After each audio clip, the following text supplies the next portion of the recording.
daily on our screens with Hegseth, Trump, and now Mark Wayne, that's one word, Mullins. He's Kristi Noem's successor. Is this the vision of American men we want our kids to see and model? Call or text. Then we'll check in with the Globe's business columnist Shirley Leung on whether wealthy people are leaving the state because of the millionaire's tax. Then it's former Massachusetts Secretary of Public Safety, Andrea Cabral. I'm Marjorie Egan, environmentalist, and author Bill McKibben joins us on the impact of rising oil prices and the impact of war on the environment. And we'll get the latest on the BSO from GBH's Jared Bowen. Finally, it's Am I the A-hole Thursday. This week's scenario involves two roommates and the eccentricities you have to put up with when living with others. How much quirky behavior is too much quirky behavior? Weigh in next on Boston Public Radio.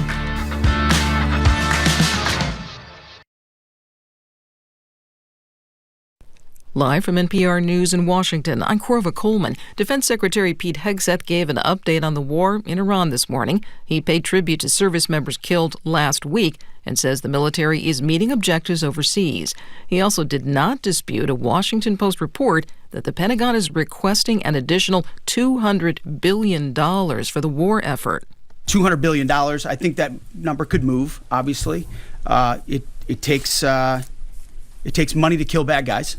So we're going back to Congress and our folks there to ensure that we're properly funded for what's been done, for what we may have to do in the future. Hegseth also says today will be the most significant day yet of U.S. military strikes in Iran.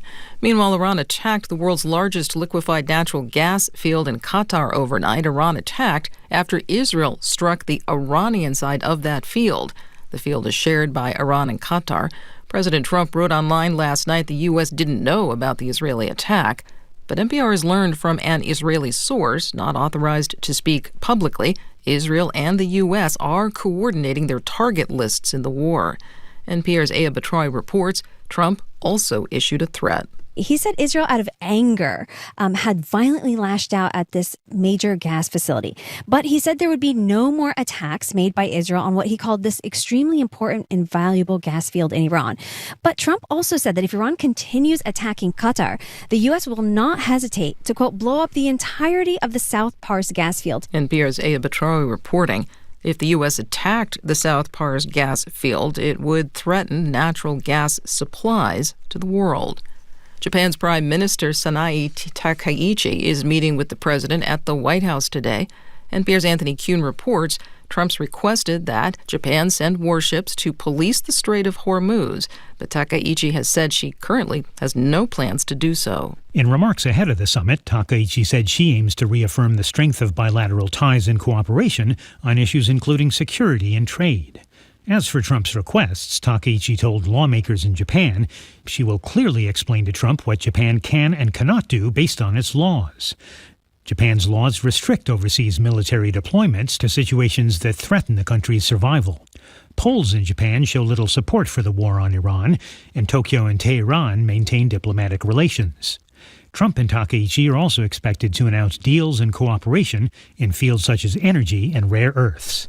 Anthony Kuhn, NPR News, Seoul. A Senate committee has advanced the nomination of Oklahoma Republican Senator Mark Wayne Mullen to be the Secretary of Homeland Security. If confirmed, Mullen would take over an agency that's partially shut down. Democratic lawmakers are demanding changes to how federal immigration agents operate.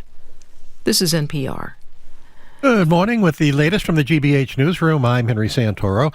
A Boston police officer involved in a shooting last week is being arraigned on a manslaughter charge.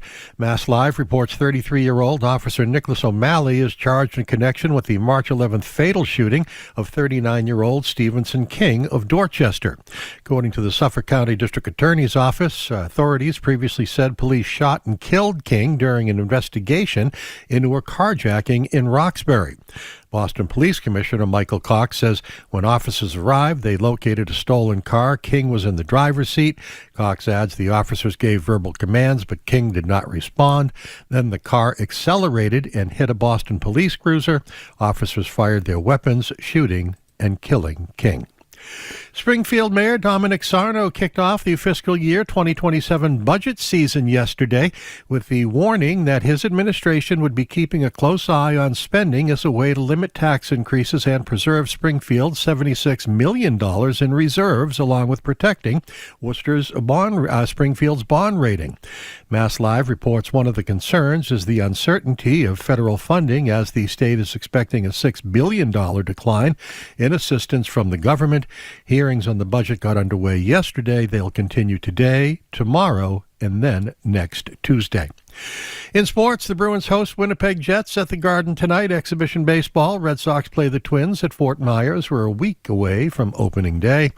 In the forecast, partly cloudy, low to mid-40s today. 36 in Boston right now, 37 Springfield. This is GBH News.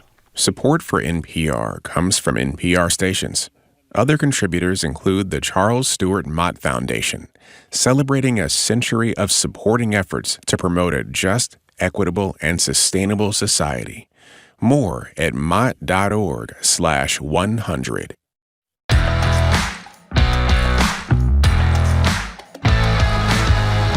Eastern Browdy, I am Marjorie Egan. You're listening to BPR and GBH and NEP, and we are streaming at youtube.com/GBH News. Tomorrow, we're going to be back at the Public Library, joined by Phil Eng, who runs the T. He's also the Transportation Secretary. He's going to take our questions and yours. 2 more dates, March 25th. He's the Attorney General, 11 o'clock at the library. The Governor will be with us the 27th of March. Also 11 at the library. Good morning, Jim. And Joy Behar. Oh, from Joy The Behar. View. That's right. She has a show, My First Ex-Husband. I'm very excited. Brand new show by Joy Behar. My first ex-husband. At the Huntington on March 28th and 29th. She'll join us on Zoom on She's great. Monday. I'm very excited about that. So yesterday at Mark Wayne Mullen's confirmation hearing to lead the Department of Homeland Security, we saw a brief flash of self-reflection, the behavior acceptable within the Republican Party. Senator Rand Paul tried to portray Mullen as temperamentally unfit to lead DHS. Not only did he apparently condone a violent attack on Paul himself, was that in his front yard or something? Yeah. The neighbor, Yeah, the neighbor had to pay for all his medical expenses. But somewhat famously, almost brawled. Remember when Teamster President Sean O'Brien, I do. a Medford man, we might add, when he was testifying before a Senate committee. Yesterday's hearing, O'Brien actually sat behind Mullen, an attempt for both men to rehabilitate their image by telegraphing that sometimes, I guess, men just need to fight it out. Here's Senator Paul, and then you'll hear Mullen. Today you've said you have no regrets about being happy, being completely understanding why I was attacked from behind. You had no regrets about, instigating a brawl in a Senate committee hearing. Are those still your opinions? Mr. Chairman, you're going to have your opinion. I'm going to have mine. That's a good one. So Mark Wayne Mullen wants to bring back dueling, I think he said. And indeed, yesterday's hearing displayed a stark dual image of masculinity. The lines are open at 877-301-8970. The men we see on TV these days are not okay, I'd say, it seems. Haig says daily screaming and bootlicking at 8 o'clock every morning. Marjorie and I watched it this morning. Oh, my. Trump's sexist treatment of women reporters, not to mention being found liable for sexual abuse in the E. Jean Carroll trial. Mullen's apparent thirst for blood. He's, quote, sniffed war, don't forget. Has the manosphere gone mainstream to the point of no return? Is this the model of masculinity you would hope for your children to see after a few decades of, I don't know what to call it, more liberal signaling about stay-at-home dads, splitting domestic labor? What do you, in fact, tell your kids when they catch a moment of Trump trashing women reporters, Hegseth trashing everybody, Mullen doing what he does, and also, of course, the side question that may be the most important to Marjorie. If Mark Wayne Mullen is so masculine, why does he need 2 first names? That's what Marjorie wants to know. 87, and by the way, they're smushed together into Billy one. Bob. No, it's not Billy Bob. Jimmy it's Mark Joe. Wayne. No, he's not Billy Bob. Billy Jean. 877-301-8970. You know what another characteristic is? Don't forget Marky Mark. Beyond the incredibly abusive language and actual behavior in some cases, and we should throw RFK in too, Junior, obviously, not the father we're talking Don't about forget today. him. The other mark of a real man in this time is you never apologize for anything. It doesn't matter what you've done. Actually, in fairness, Mullen did say a comment he made about Alex Preddy yesterday, but the general He didn't rule, apologize for it. No, I though. know he didn't. He said he regretted calling him. I know. Yeah. But you can never apologize. You have to be tough. And for those who think we're being unfair to Mr. Hegseth, let me share something we've read probably only 70 or 80 times on the show. An email that his mother, Penelope, sent him on April 30th, 2018. I'm only going to read a little bit of this. This is about the secretary of what he calls war, which is really the Defense Department. This is his mom. This is his mother. His mom. To him. To him. You are an abuser of women. That is the ugly truth, and I have no respect for any man that belittles, lies, cheats, sleeps around, and uses women for his own power and ego. This is the best line. You are that man, and have been for years, and as your mother, it pains me, embarrasses me to say that, but it's a sad, sad truth. She ends it with, and there's a lot of good stuff in between. I don't want an answer to this. I don't want to debate with you. You twist and abuse everything I say. But on behalf of all the women, and I know it's many you have abused in some way, I say get some help and take an honest look at yourself. And obviously, when he was nominated, she had an epiphany. And what did she say? Did she say she didn't mean it, or he changed, or I don't know. something? Yeah, she said. I think she meant it.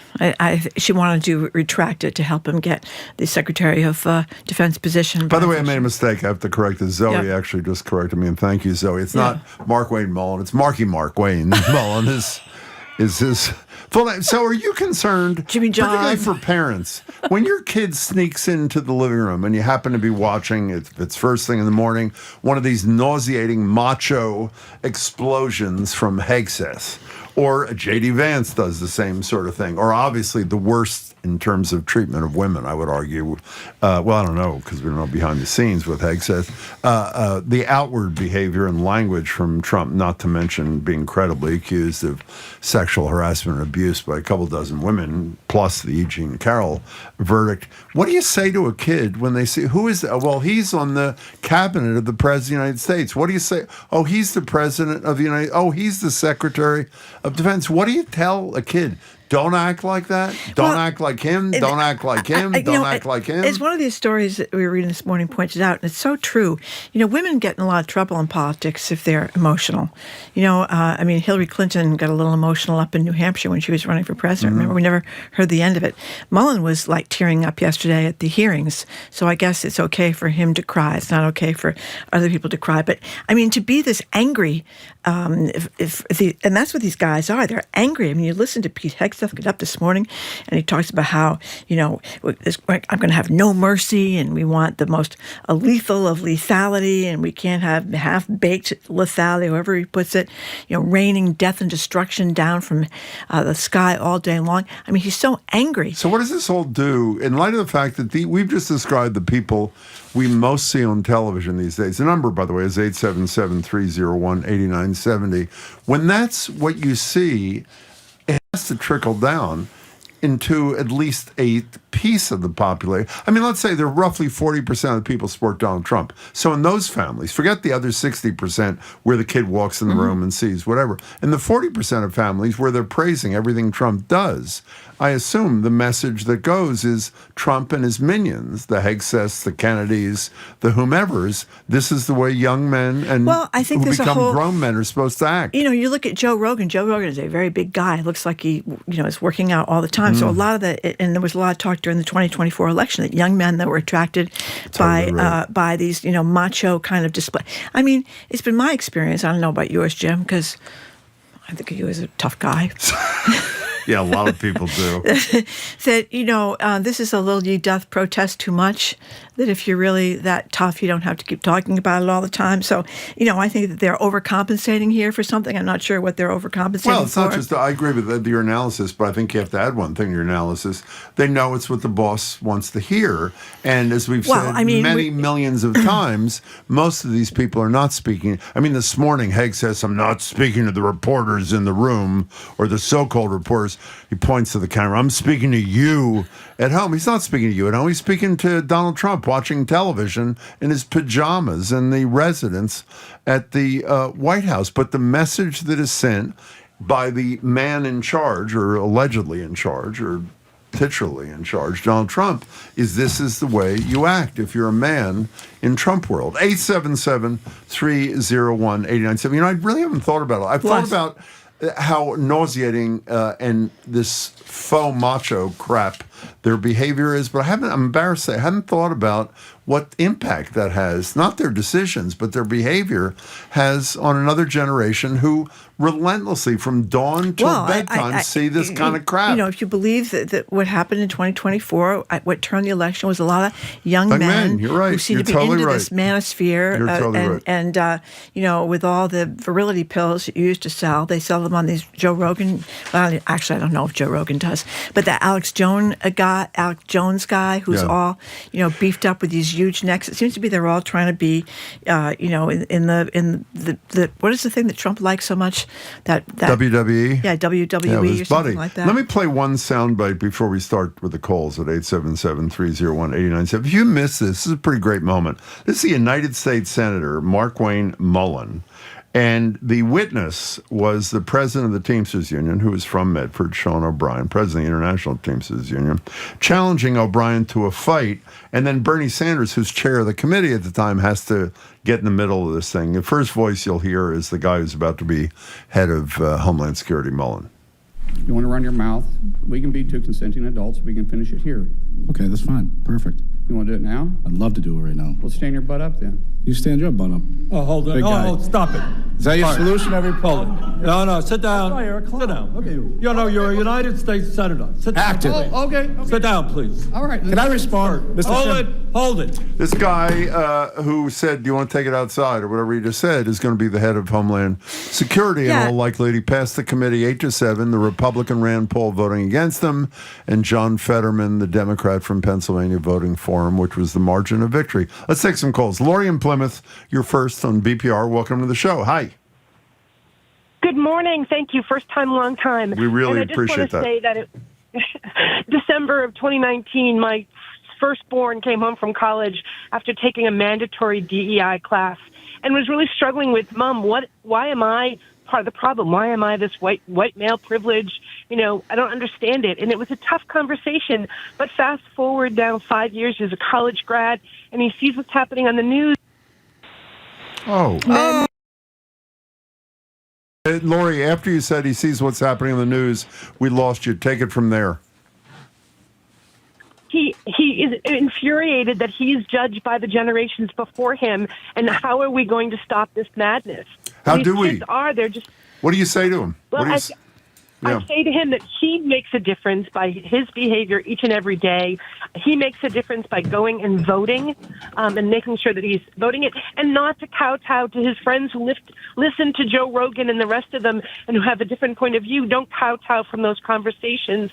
Be willing to stand up and assert your point of view. I would say, Lori, I would say Joe Rogan is an example of male sensitivity compared to Alex Jones. Exactly. And the three men we just mentioned. But go ahead, Lori. No, I agree. I think that Joe has showed some sense by coming around on things for sure. Mm-hmm. But I think the problem is our politicians who get in there and think that they're entitled to so much, including being in office forever. And we have to put in term limits, and we have to start letting women have a voice and letting the younger generation understand that it can change and they can make a difference. Lori, thanks for your first call. We really appreciate it. I hope a second one comes soon. And by the way, let me be clear here. Well, I know we obviously have a political difference with the men we just mentioned, but the issue is not today. The issue is not their point of view. The issue is how they express their point of view. There are a lot of conservatives in Congress who are respectful people who don't threaten other people, don't do this macho, crap that these guys have as their calling cards. Well, I mean, remember the Kid Rock RFK Jr. thing where they're doing the push-ups and they're working out together, and he's getting in his jeans in that ice bath. Hexas is always working out with the troops. They're always showing each other doing pull-ups and push-ups. I mean, can you imagine if Hillary Clinton was out there doing buttocks tucks or something in a leotard, or for that matter, even if Kristi Noem was doing that? I mean, and by the way, the MAGA women are supposed to be pretty tough too, as I think Christy Nomes and Pam Bondi would show. They're not exactly what you would call retiring people. But can you imagine exercising, showing these clips of you exercising if you're a woman running for office? And he's, do we mention he's in... I can't imagine a man running for office doing this except these men. And also, a texter says that Mark Wayne has to stand in a box when he debates. He's short. He is short. So maybe that's part of his issue. He's not 6'5" or something like that. And you are 6'5", Jim, and that's why Jamie says he definitely quivers in his boots whenever Jim speaks. I think not, actually. I'm not a quiver-inducing kind of man. Let's go to Kathy in Medfield. Hi, Kathy. Hi, Welcome. Kathy. Hi. Hi. What I really just wanted to say is my children are grown, but I do have grandchildren, and I'm so concerned that not specifically for my grandchildren, because they are grown up to, everybody just says Donald Trump is a very bad man, and the people that are in his administration, many are very bad people, and they're not serving the majority of Americans the way it should be. However, I'm really concerned that that's not really what's happening in a lot of homes or in the America, because that's what they're seeing is these people like Trump and like his minions, and they're seeing that as an example of what a president is and what the people that work for him are like. Right, and he didn't, and this guy didn't do a coup. He may do a coup in 3 years. He was elected by a plurality of your grandchildren's fellow Americans. So, I mean, I think it's a really hard message. And Kathy, thanks for the call. The other thing is we're asking people what they say to their kid. I would bet a lot of parents don't have the time or the energy or the disposition to have that conversation with the kid. The kid is just seeing this, and that's modeling behavior. Listen to this. My 20-year-old son said sees a lot of young men on the left as wimps and on the right as jerks. And if he had to choose, he'd pick being a jerk. That if these young men had to choose, they'd pick being a jerk over a wimp. And she says his language was much more colorful. That's one person. And then the other person says, another texter, only weak men have to announce their masculinity. Real men don't have to say anything. They just are. That's from Derek in the car. Somebody else had this. I haven't seen it. I have to watch it. A Netflix documentary called The Manosphere, which I'll have to watch. Yeah, it's funny. Were you the one that suggested it to me? Somebody suggested I watch it just yesterday. And I didn't even know about it, so it wasn't I. 877-301-8970. Oh, John, you know who it was? John, it was the friend who visited me at the library, the one to visit me before I died. Remember 2 days ago? Again, she apparently knew something that I didn't, but she was the one that mentioned it. And by the way, I want to repeat, this is not about disagreeing. There are tons of politicians we have disagreed with in the past who are incredibly respectful, decent people who just have a different worldview and don't feel that you need to minimize people and show how tough you are to make your point. Here's a good one.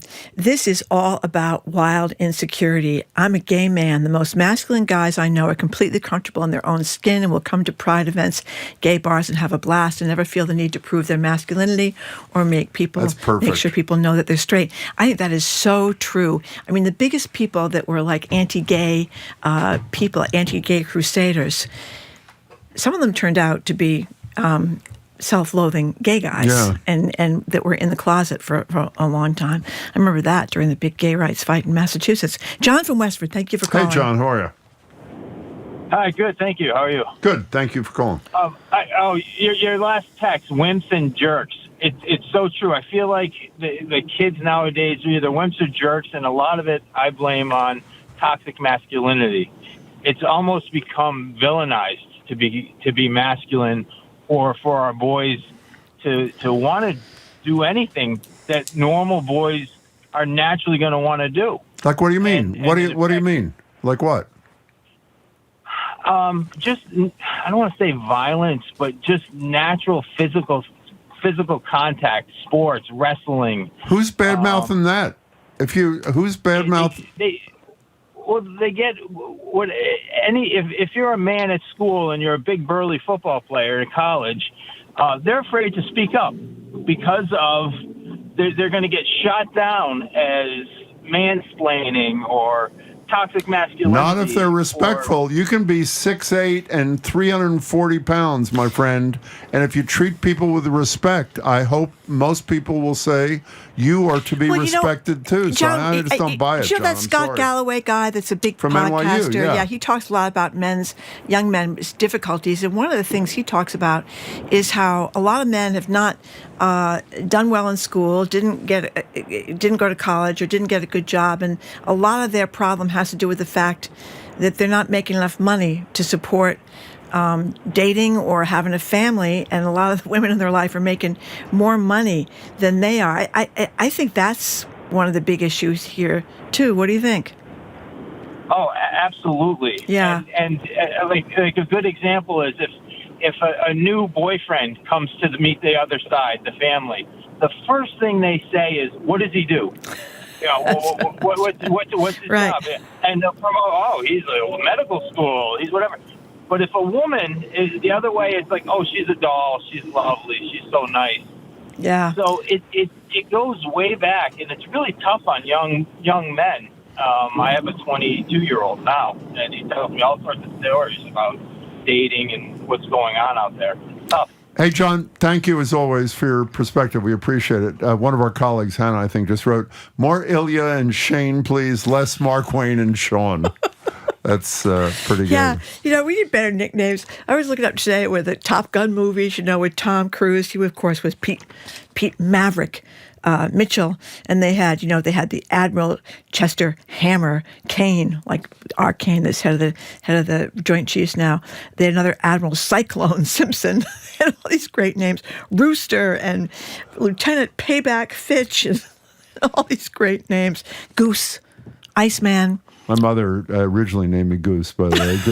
Goose Brown. And my grandparents said they didn't think it was a good idea. Yeah. I guess these guys. You know where Kane was really good this morning? The guy that was on TV this morning, the Joint Chiefs Ted, though, when he was talking about the people that had lost their lives, and when he was talking about what they managed to do in these airplanes, and they are very young men and women, 20, 21, 22. So I don't think they have to worry about approving their. He was very nice to them. But having said that, there, by my count, there 13 American service members are dead, 200 injured in a war that appears to be based upon testimony of Trump-leaning people, not somebody on the left, where there was no imminent threat. It's just Donald Trump decided and Netanyahu decided the time was right, whatever that means, and they didn't have to die, and they didn't have to be injured. It's a guerrilla warfare situation for us now. And by the way, this is a perfect example. Would you not agree? I mean, the ultimate example of Trump's macho instincts is this war. I mean, to show how tough he is, to show he's this great, wartime commander. It's just total crap. Sarah in Manchester, you have 30 seconds. I'm so sorry. Hi. Hi, it's okay. I was saying, I think it really comes through the father, because I've known this through, my experience with men. My husband had a father who was abusive to him. His father was abusive to him. And, and therefore that's what he thought being a man was. Yeah. Bullying and... Well, you'd agree that may be an explanation, but it sure as hell is not an excuse, Sarah, right? Donald Trump's father was abusive to Sarah, him, thanks. too. No question. Yeah. But again, not an excuse. Maybe his niece's book is very instructive to how Donald Trump turned out the way he is. Anyway, coming up after this quick break, Boston Globe business columnist Shirley Young. She's going to talk about the World Cup. World Cup. Oh. Excuse me, World Cup. Not the World Cup. I was able to get tickets to the World Cup. I couldn't afford the ones to the World Cup, so I'll be going to the alternative event. Whether all these millionaires are leaving Massachusetts because of the millionaires tax, Shirley and Jim are going to get in a big fight about that. Maybe. I'm Marjorie Egan. He's Jim Brady. This is BPR and GBH and NEPM, streaming at youtube.com/GBH News.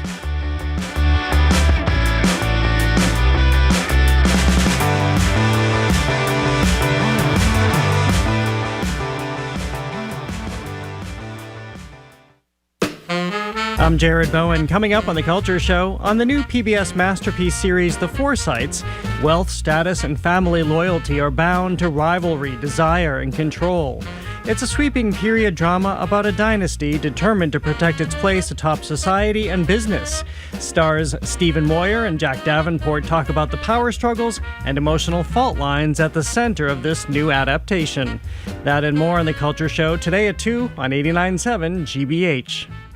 Our programs are made possible thanks to you. And the Mass Historical Society, presenting the exhibition 1776, Declaring Independence with Revolutionary Artifacts, Letters, and More. Open March 6th through December 19th. More at masshist.org. And Riverstone International US LLC, located in Beverly, Massachusetts. A Riverstone International company acquiring legacy insurance globally since 2010. Learn more at rsml.co.uk.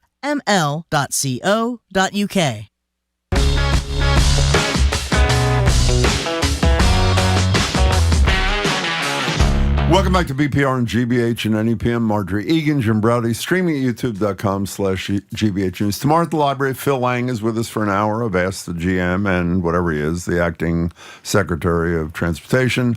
Attorney General next Wednesday for an hour, the governor next Friday for an hour, both at the library. Joined on Zoom by Shirley Young, Boston Globe business columnist and host of the Say More podcast. Hey, Shirley. Hi, Jim. Hi, Marjorie. Hi. So people may know that the courageous selectmen of Foxborough had been holding up granting a license on the World Cup at Gillette because they're waiting for $7.8 million, I think, to fund security stuff. Up front. Up front, exactly. So they reached some kind of a deal, but it's not clear to me if they got the money or they only got part of the money or no, they got everything they asked for. They did. Which was we need the money up front to pay for security costs, and it's really a shame it even got to that point. Like Foxborough, Gillette Stadium hosting 7 World Cup games, ton of security issues, especially now that we're in this war with Iran, right? And so you have people coming from all over the world there. Of course, the Kraft Group and Boston 26, the host committee, they should have given money, written a check for them up front.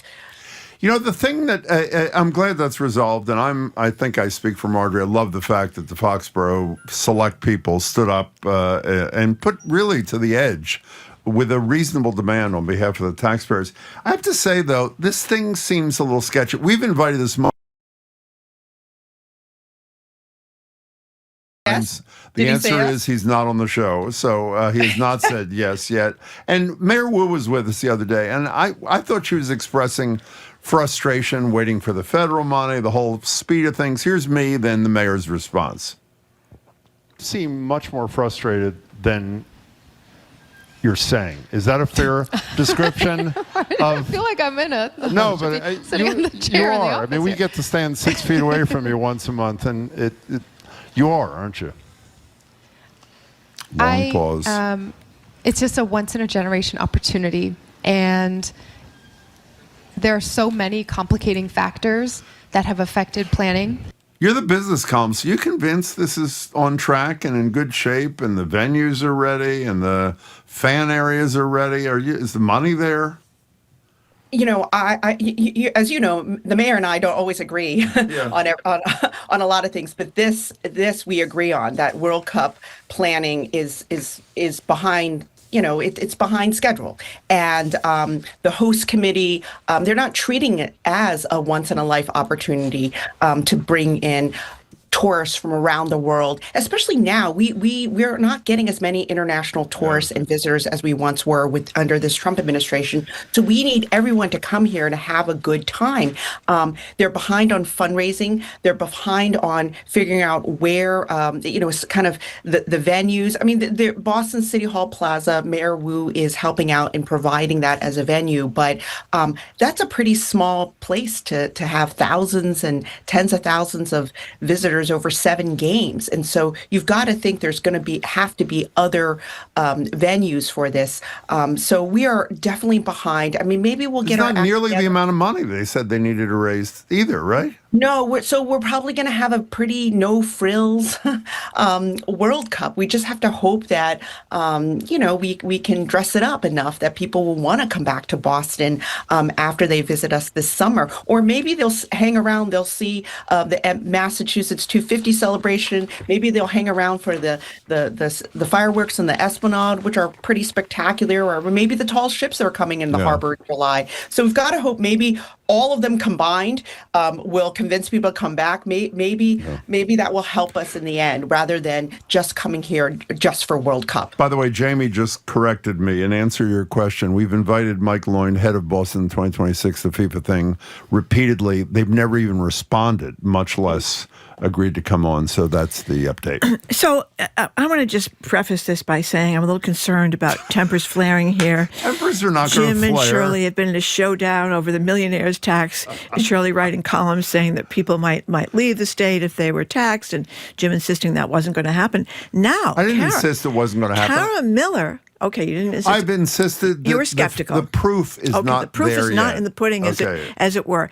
Now, Kara Miller, one of our former colleagues here, has a great piece in the Globe saying that the proof might be in the pudding, and Jim is it's the third rail, Shirley. So what do you think? You go first, and then I'll try to be nice. Go ahead. Well, okay, if you talk to financial planners and tax accountants, I think they will say, even before the millionaire's tax, if you have a certain amount of money and you're retired, you will likely consider moving to Florida or New Hampshire, where the taxes are more favorable to very wealthy people.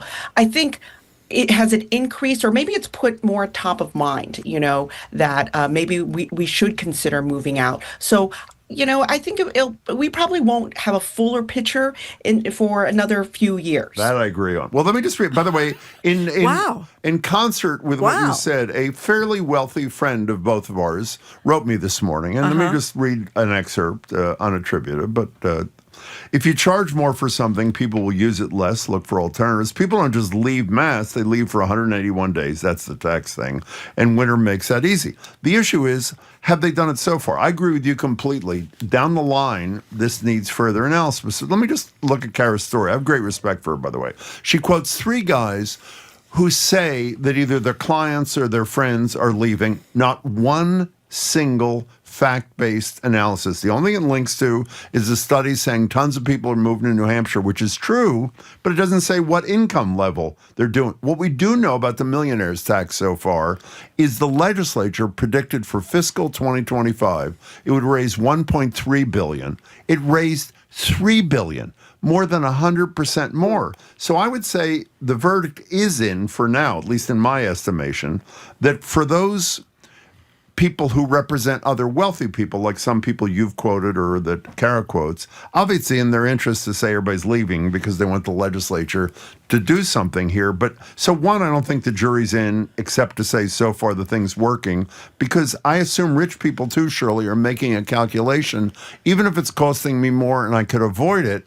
On the other hand, $2 to $3 billion a year is going to improve education and transportation, which matters to business leaders and wealthy people, right? Am I not right about that? You are. And Jim, that is very interesting. And how can two things be true? More people, the sense that more people are millionaires are moving, yet the state is raking in a lot more money for the millionaire's tax than expected. So, and it's even exceeded. I think if you remember when it was on the ballot and it was a big debate, it was a big debate whether it would raise $1 billion or $2 billion, right, a year, and now it's to $3 billion. And one of the things I have been thinking about is like those extra funds, the extra $1 billion. Look what it went to. Yeah. It's going to save the tea. Yeah, the tea is hitting this fiscal cliff because of changing work patterns. And does that not matter to the businesses that wealthy people own and run? I would say it does. So we got a lucky break with the millionaire's tax, right? And also education. Public schools. Even in Milton. Last year we voted for a tax override because our schools needed more money, right? So we're paying more to fund our schools, but this year, we're going to still have layoffs in our school system because health care costs have skyrocketed, and it wasn't enough to make up for the difference with the tax override. So our schools and our transit need help, and so and they're getting it from this. Yeah. Just one question, and this I is have just one more thing this on is just this, too. anecdotal, but it seems to me Massachusetts has been nicknamed Taxachusetts for years, way before the millionaires tax, and I've been hearing for years, way before the millionaires tax, about people doing the thing, going to Florida, that they retire, they could somehow work out of Florida for part of the year to avoid the taxes. So, I mean, that's my question: how really new is this?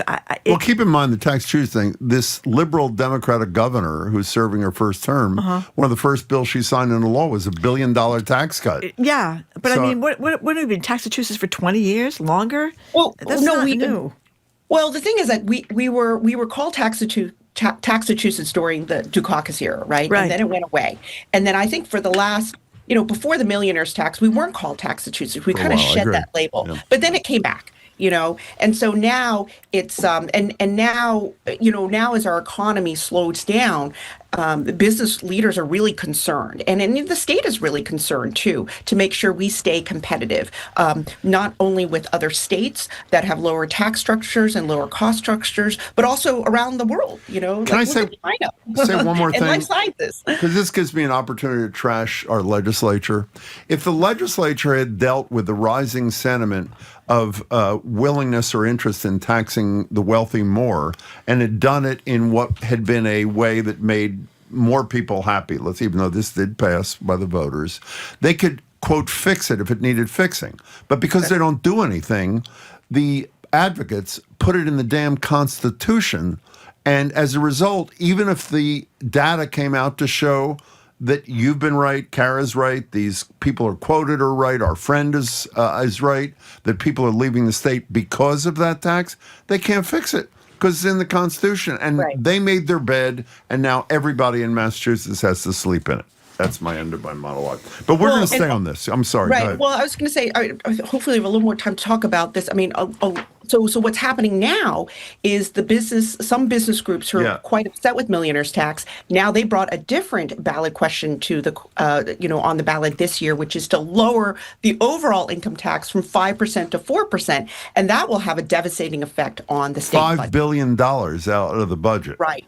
Right. And so you're starting to see, the legislature, the House, they're trying to kind of avert this disaster. I mean, they said this week, listen, if the income tax ballot question passes, we're going to reverse some of these, business tax cuts, and we're going to raise taxes and on businesses and corporations to help make up the difference. But when you say they're going to raise taxes, it's more that they're not going to implement some of the business tax cuts that were in the big, beautiful bill, so to speak, and bring them into Massachusetts, which we would otherwise do, right? Right. But I wouldn't, that's what, $400 million? I mean, they've got to make a $5 billion difference. I wouldn't. It's huge. Can I say one thing about the ballot question, too? There are a huge number, and we know there are tons of incredibly responsible business leaders in the state who I'm guessing some are on different sides of this. This is this ballot question to cut the income tax from 5% to 4%, which I think would be a disaster, is brought by the most anti-tax, extremist, the Mass High Tech Council, side, which is right. It's not the traditional mainstream concerned responsible business leader. It's the people who, to use that tired expression, have never met a tax they didn't hate, no matter what it buys. Time to bring out the legendary slogan, Jim. But that's right. And from 1990. From 1990. No on 3, which was the ballot question. It goes too far. It goes right? too far. Exactly. That's a good slogan. That's how we won. Slogan. The last major tax cut on the ballot was actually defeated by one of my favorite people in a coalition he helped organize. Oh, that was me in 1990. Jim's a tax man. I'm not. No, I was a tax man. I was Wait, raise your is tax, there a question? Man. Does the income tax ballot have a number yet? It does. I don't know. I don't think any of them have numbers because they have to right. collect a second but round as soon as of we signatures. Do, whatever it is, question 4. That's a good line, Jim. Question 5, question 7, whatever it ends up being, that's the slogan. And the point of that, by the way, which was brilliant. You don't have to worry about rhyming. It's already there. The brilliance of that slogan is it encapsulated the whole campaign, which was basically an acknowledgement. We know Massachusetts is not perfect. We know some people are having an issue with taxes, but this ballot question, quote, goes too far. And it really became the theme of the campaign. Thank you very Jim, much. do you think that the same conditions? I mean, I wonder, like, a lot of voters, they're seeing their gas prices at the gas station are rising. Inflation is out of control. They feel beleaguered.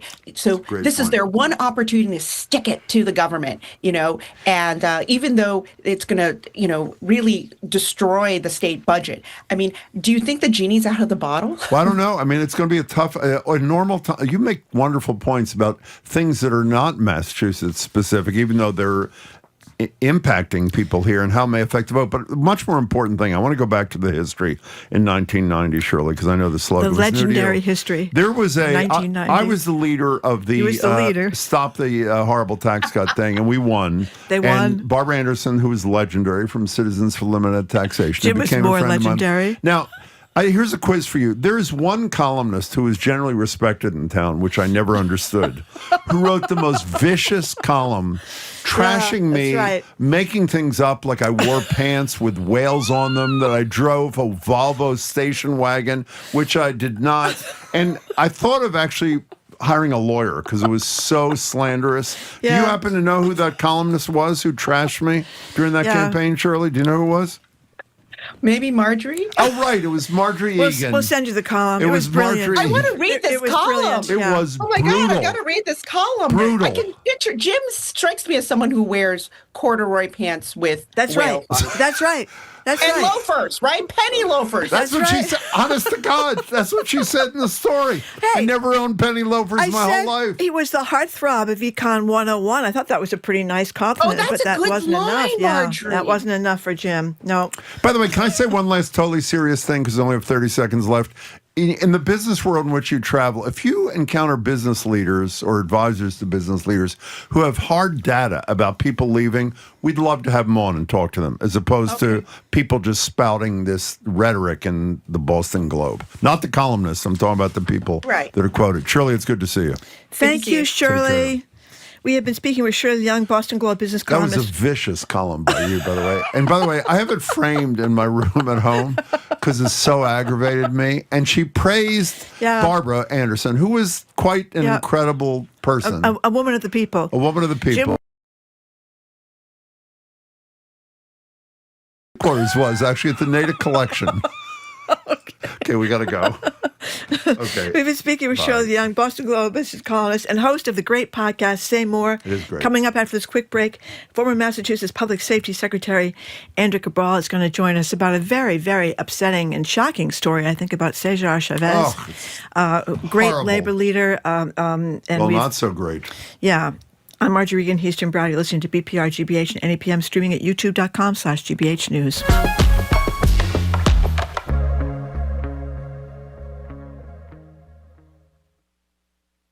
Massachusetts has 26 gateway cities. Worcester, Springfield, Lowell, Brockton, Lynn. This year, we're going to get to know them all. Quincy, New Bedford, Fall River, Lawrence, Haverhill. 26 and 26. Malden, Taunton, Revere, Peabody, Chicopee. If you live in one, Methuen, Everett, Barnstable, Attleboro, Salem, Leominster. We want to hear from you. Pittsfield, Fitchburg, Westfield, Chelsea, Holyoke. Visit gbhnews.org/gateway cities. Support for GBH comes from you. And PNC Bank, who believes when you pay attention to the details, amazing things can happen. Like when you check the pockets of a jacket you haven't worn since last fall and find $20. PNC Bank, brilliantly boring since 1865. And Coco Badakian & Sons, offering antique rugs since 1938. A range of hand-knotted, modern, and antique oriental rugs are available to view in their showroom at 808 Main Street, Winchester, or online at cocorug.com.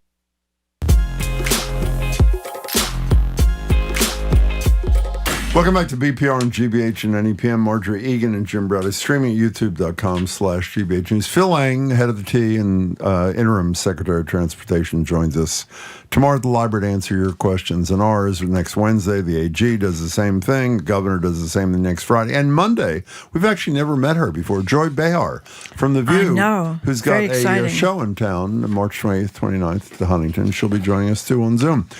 Also joining us on Zoom, but in this case right now, is Andrea Cabral, former Massachusetts Secretary of Public Safety, former Sheriff of Suffolk County, and a BPR contributor. Morning there, Andrea. How are you? Good morning to you both. Well, let's start with the New York Times expose about, this was a real shocker to me. Cesar Chavez, the real farm workers union leader for years, a legendary and until recently, I guess, or until now, a beloved guy. What's the story? So, in a nutshell, in a very comprehensive and deeply reported story, I mean, the New York Times definitely did its homework here, brought to light the fact that Cesar Chavez, over a number of years, decades actually, had a history, certainly known to people within the inner circle, I think for a long period of time, of sexually abusing women and girls, and using his position as a leader, his sort of charm and charisma, to sexually abuse at least two girls who were, I think, 14 and 13 at the time. And one was 12. Yeah. And then also adult women with whom he would come into contact as a result of his union activities. And I'm not surprised. I mean, I understand why people say that they're surprised. I'm not surprised by it. I just keep wondering how long it's going to be before, or how many of these stories have to come out before we stop this human inclination to either demonize or lionize people and not realize that people that, we want to consider to be heroes are regular people, and that it happens. I mean, it happens almost invariably with men, whether you find it out at the time that men are in the public eye and are popular, or you find it out later on. This just happens so often that I just wonder why we continue to say that we're surprised. I am so glad you said what you said, Norma. I'm not surprised at all. I was in the labor movement for maybe 15 years as, founder and head of a union that represented lawyers, secretaries, paralegals.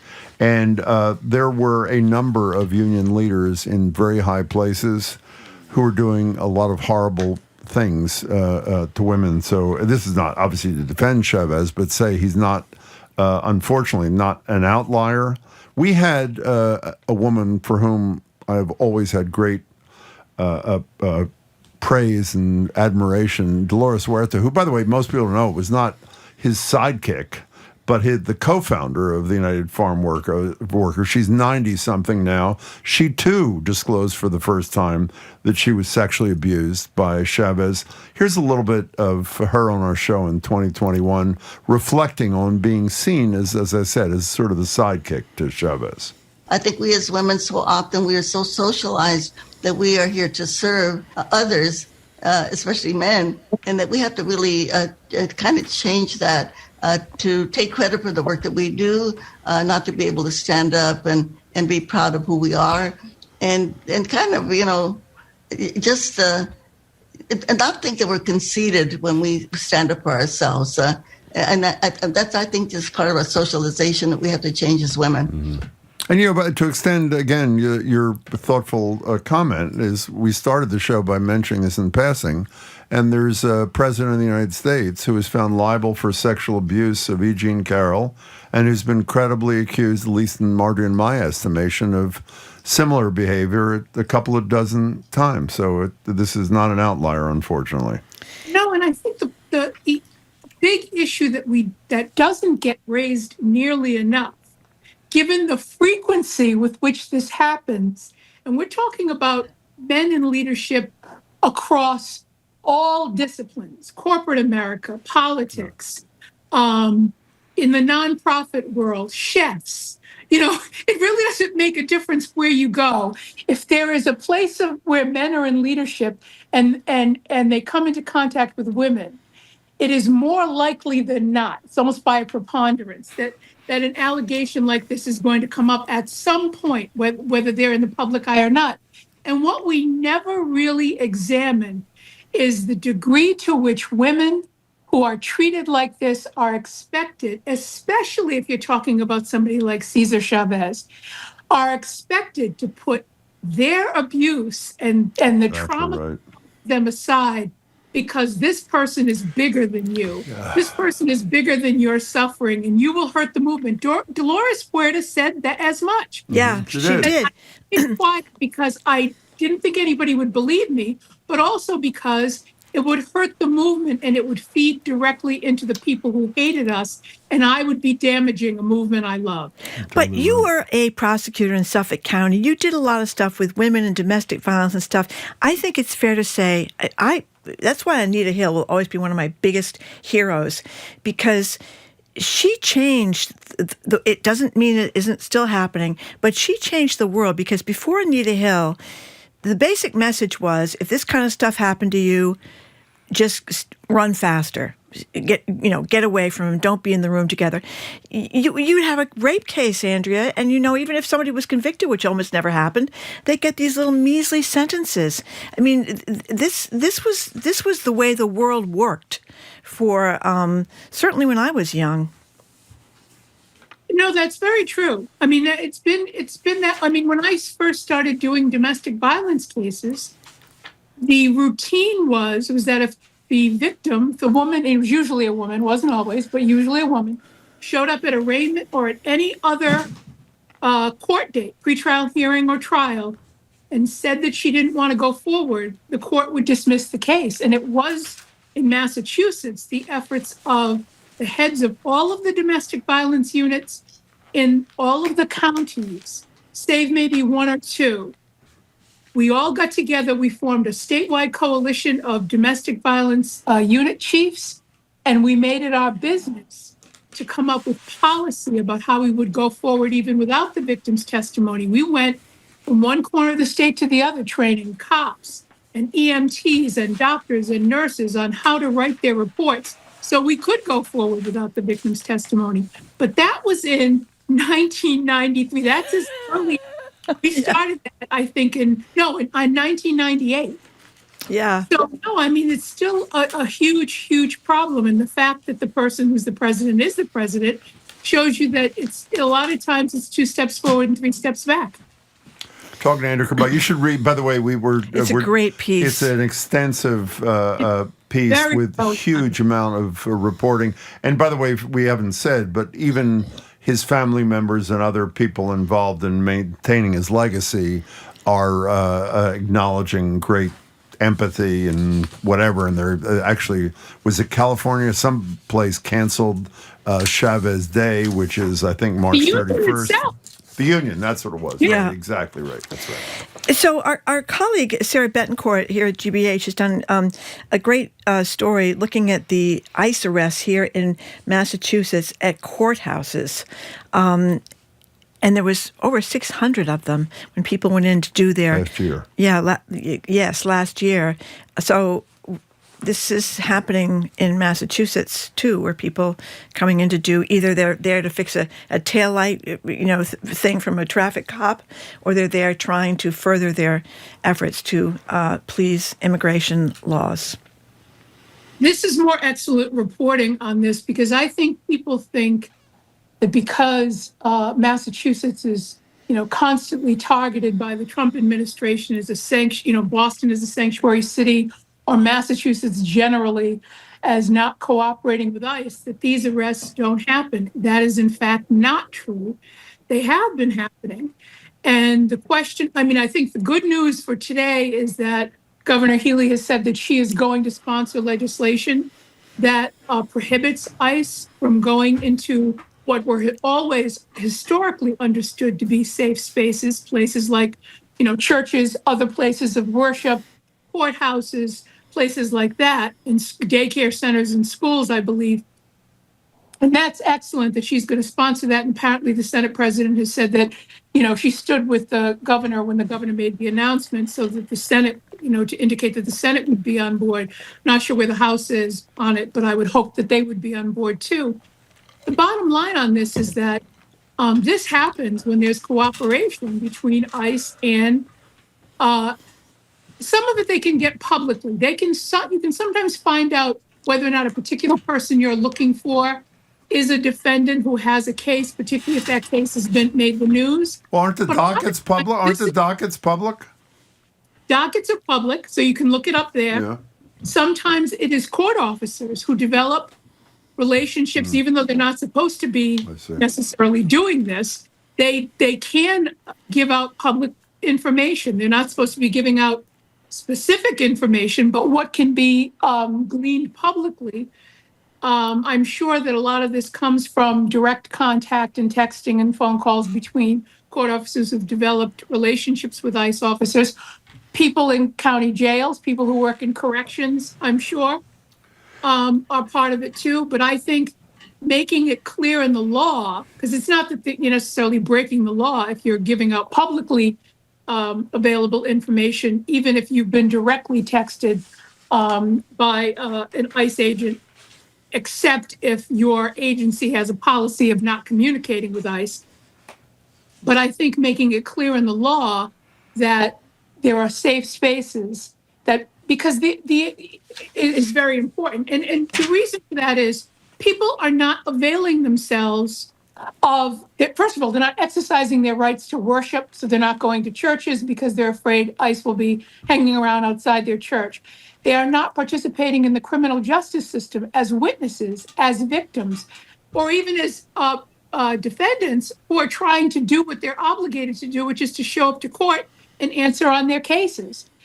This is designed to do exactly what it's doing, to eliminate an entire portion of the population in this United States from public life and have them live in hiding until you can hunt them down and deport them. And that's the purpose of this. There is no other purpose for it, because 77%, over 77% of the people who are deported have little or no criminal record. So it is a lie that these are the worst of the worst and that they are ridding the country of people who are threats. All of that is a lie. This is simply to rid, in their view, rid the United States of a population that they find undesirable and who they don't believe, if they were allowed to become citizens, would ever vote for them. You know, Andrea, you had to work with the legislature when you were the Secretary of Public Safety, and I did when I was sort of a lobbyist there, but I was there long before you. So if I'm being unfair, feel free to say so. We agree that it's great that Healy filed this legislation. I think it was January 29th she announced it, that would put a number of public places off limits to ICE, including court houses. Almost all legislation needs some tinkering to make sure it's written well and considered well. I would say this one does not. This is so straightforward, it's insane. Does the legislature ever do something like say, this is an emergency? We're going to bypass normal, cumbersome, unending procedure. We're going to hold a hearing in 3 days. We're going to bring it up before the House and the Senate next week so the governor can sign it 30 days after she filed it rather than 30 years after she filed it. Is that, you're looking at me like, how stupid and naive is Jim? I mean, why did they do this in this case? I mean, they get praise for it too. No, I mean, there are bound to be a few legislators who oppose it, right? Fine. So outvote them. Move on. I'm racking my brain, and I can't remember the last time the legislature did something on an emergency basis that wasn't strictly budget oriented or related. Yeah, that's a good point. I think that's the only time that you see something like that. But to your point, and I think your point's a really good one. Thank you. It's not as though this is a legislature that is prone to long and vigorous and robust debate over the course of things, right? So with something like this, especially when you see this reporting and you see how many people have been affected, even if you were I didn't realize it was this many. Nor did I, actually. Sarah did a great job on this. Yeah, she did. She's a great reporter.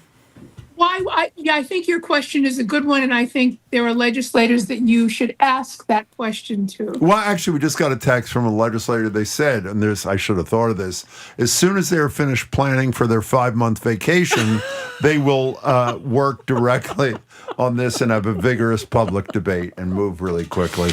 Yeah. Andrea, wouldn't it be something to go to Beacon Hill and actually see the legislators debate? Wouldn't that be something? I don't think I've ever seen that, Andrea. You know what's incredible? Let me just say, when there were far tougher Senate presidents and speakers who would retaliate, there were even Democrats of their own party who would stand up, and even Bill Bulger, they would stand up and take them on. Debate is gone. You are so right. Nice to see you, Andrea. Thank you, Andrea. Take care. We have been speaking with Andrea Cabral, former Public Safety Secretary and former Sheriff of Suffolk County. We say goodbye to those of you listening on NEPM. Thank you very much for tuning in. We are going to continue, though, here in Boston. Next up, environmentalist Bill McKibben, who's going to talk about one of the sad benefits, I guess you could say, of this sad war is people rethinking electric cars and climate. I'm Marjorie Egan. He's Jim Browder. You're listening to BPR on GBH and NEPM and streaming at youtube.com/GBH News.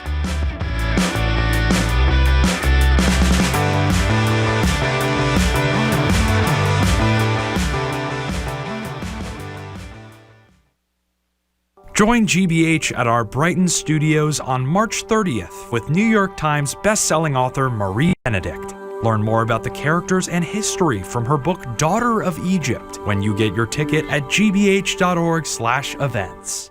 Funding for our programs comes from you. And MIT Federal Credit Union, committed to delivering financial services that help members bank with confidence. Membership's open to the public. More at mitfcu.org, federally insured by NCUA. And M. Steinert & Sons, celebrating the 173rd anniversary of Steinway & Sons this March. Their Newton Piano Gallery offers new and used grand and upright Steinway pianos. More at msteinert.com/March. You're listening to 89.7 WGBH HD1 Boston. Online at gbhnews.org. GBH News. What matters to you?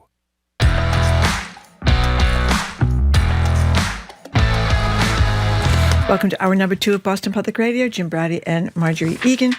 We are streaming at youtube.com/GBH News. I want to add, Joy Behar, one of the big stars of The View, is going to be with us on Monday. She's got a new show to promote, so we're dying to talk to her. On Friday at the library, the head of the T, Philben, is going to join us March 25th at 11, the Attorney General March 27th at 11, the Governor, both at the Boston Public Library. Hello again, Jim. Hello again, Marjorie. We're joined now via Zoom by environmentalist Bill McKibben. Bill's an author, educator, co-founder of 350.org, founder of ThirdAct.org. By the way, in ThirdAct.org is deeply involved in the No Kings Rally on March 28th, which we'll talk to Bill about in a couple of minutes.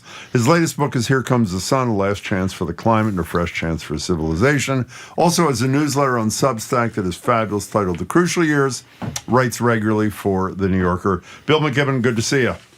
Good to see you all. How are you? We're good. We're good. You know, it's amazing how often I think of you, Bill McKibben. Every time something happens that has to do with oil or climate, and this tragic war in Iran that we're being held hostage and the boats can't get through the Strait of Hormuz and prices are going up. What do you think when these things happen? I mean, look, we knew, we've had this conversation, the three of us, several dozen times over the last decade or so. Wouldn't it be a good idea to use cheap, clean energy instead of fossil fuel? And now, now we see the ultimate folly of we're in a war that is driving the cost of energy through the roof for countries like ours that are still reliant on it. Not, by the way, for countries like China or Spain or people who have made the break. We learned today that the attacks yesterday on the Qatari oil fields may have damaged infrastructure enough that they won't be able to fulfill their contracts for the next 5 years. Meanwhile, and this is just almost an aside at this point, We've blockaded Cuba's energy system, no oil going in an attempt to collapse their economy. And it was only 8 weeks ago that we took over Venezuela in order to get at their oil. I don't quite know what to say except, there are occasional moments when I wish someone would actually listen to me and do what we're supposed to do. Well, but you were there listening. I was reading a couple of your pieces in bed a couple of nights ago, so I was half asleep, not because of you, but so I think I got this right. Weren't you saying what Marty and I were saying to ourselves, we were hoping was happening? One of the perverse benefits of a really unfortunate war is that some of the holdouts are finally realizing what the McKibbens of the world have been preaching is the best self-serving solution for them. No question. This is, I think, remember the decade began with Russia's attack on Ukraine. That woke up a lot of European countries in particular to the danger of relying on Russia as a source of energy. Some of those countries, Spain being the best example, decided to stop relying on fossil energy altogether and built out big renewable systems. Others switched their reliance to the U.S., so now they get to rely on the remarkably stable Donald Trump as their source of energy going forward. We're at a moment when this is entirely possible to make this switch.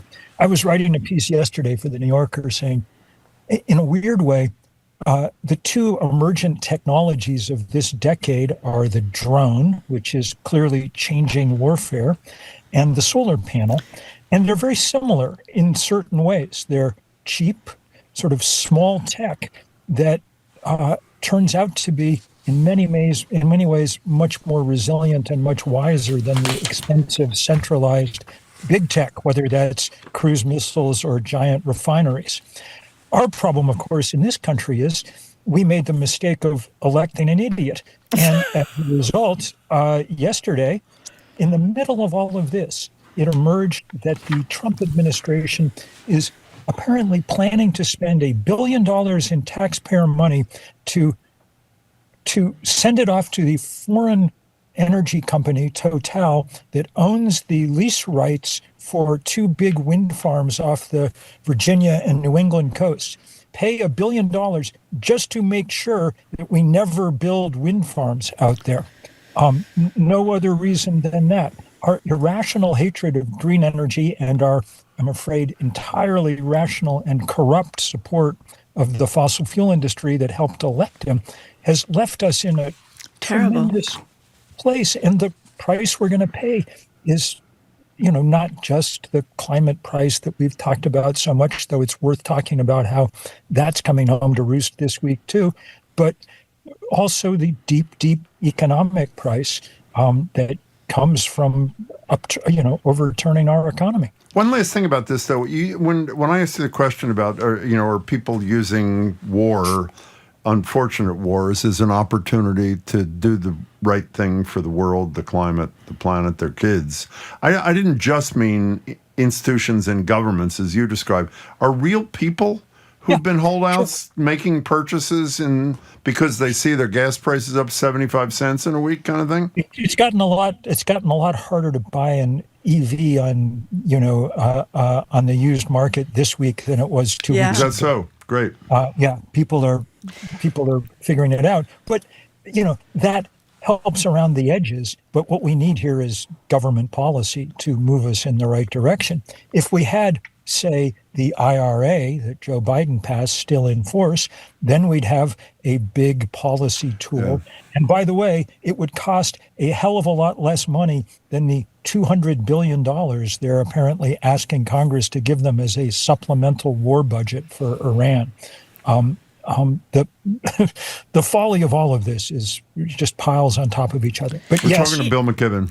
The Washington Post had a story about Katie Miller, who, of course, is the spouse of Stephen Miller, and she has a big podcast. And other MAGA influencers suddenly love solar power. The implication of the story is that it's about AI interests paying them, like Newt Gingrich and Kellyanne Conway, to come out. Because of data centers? Yeah, because the data centers. I have no idea if that's so or not, but I was certainly surprised to see her suddenly in love with solar power. Or Kellyanne Conway's, her polling firm was commissioned by someone to do some polling, and what they found was the thing that we've talked about a lot over the years, which is that in fact support for clean energy, solar panels in particular, crosses ideological lines dramatically for different reasons. Look, I put solar panels, Sue and I put them all over our roof because we cared about climate change. Your average MAGA voter probably is more in the my home is my castle and it's a better castle with an independent power supply kind of world. But what the heck? Those differences we can work across. Can we go back about a month? Can I go back to the war quickly before we? Of course. You wrote a great piece, and I was embarrassed. I hadn't really thought that much about the toxicity of what Iranians are suffering right now, that they may be affected by for decades because of the fires and the smoke and the munitions. Yeah.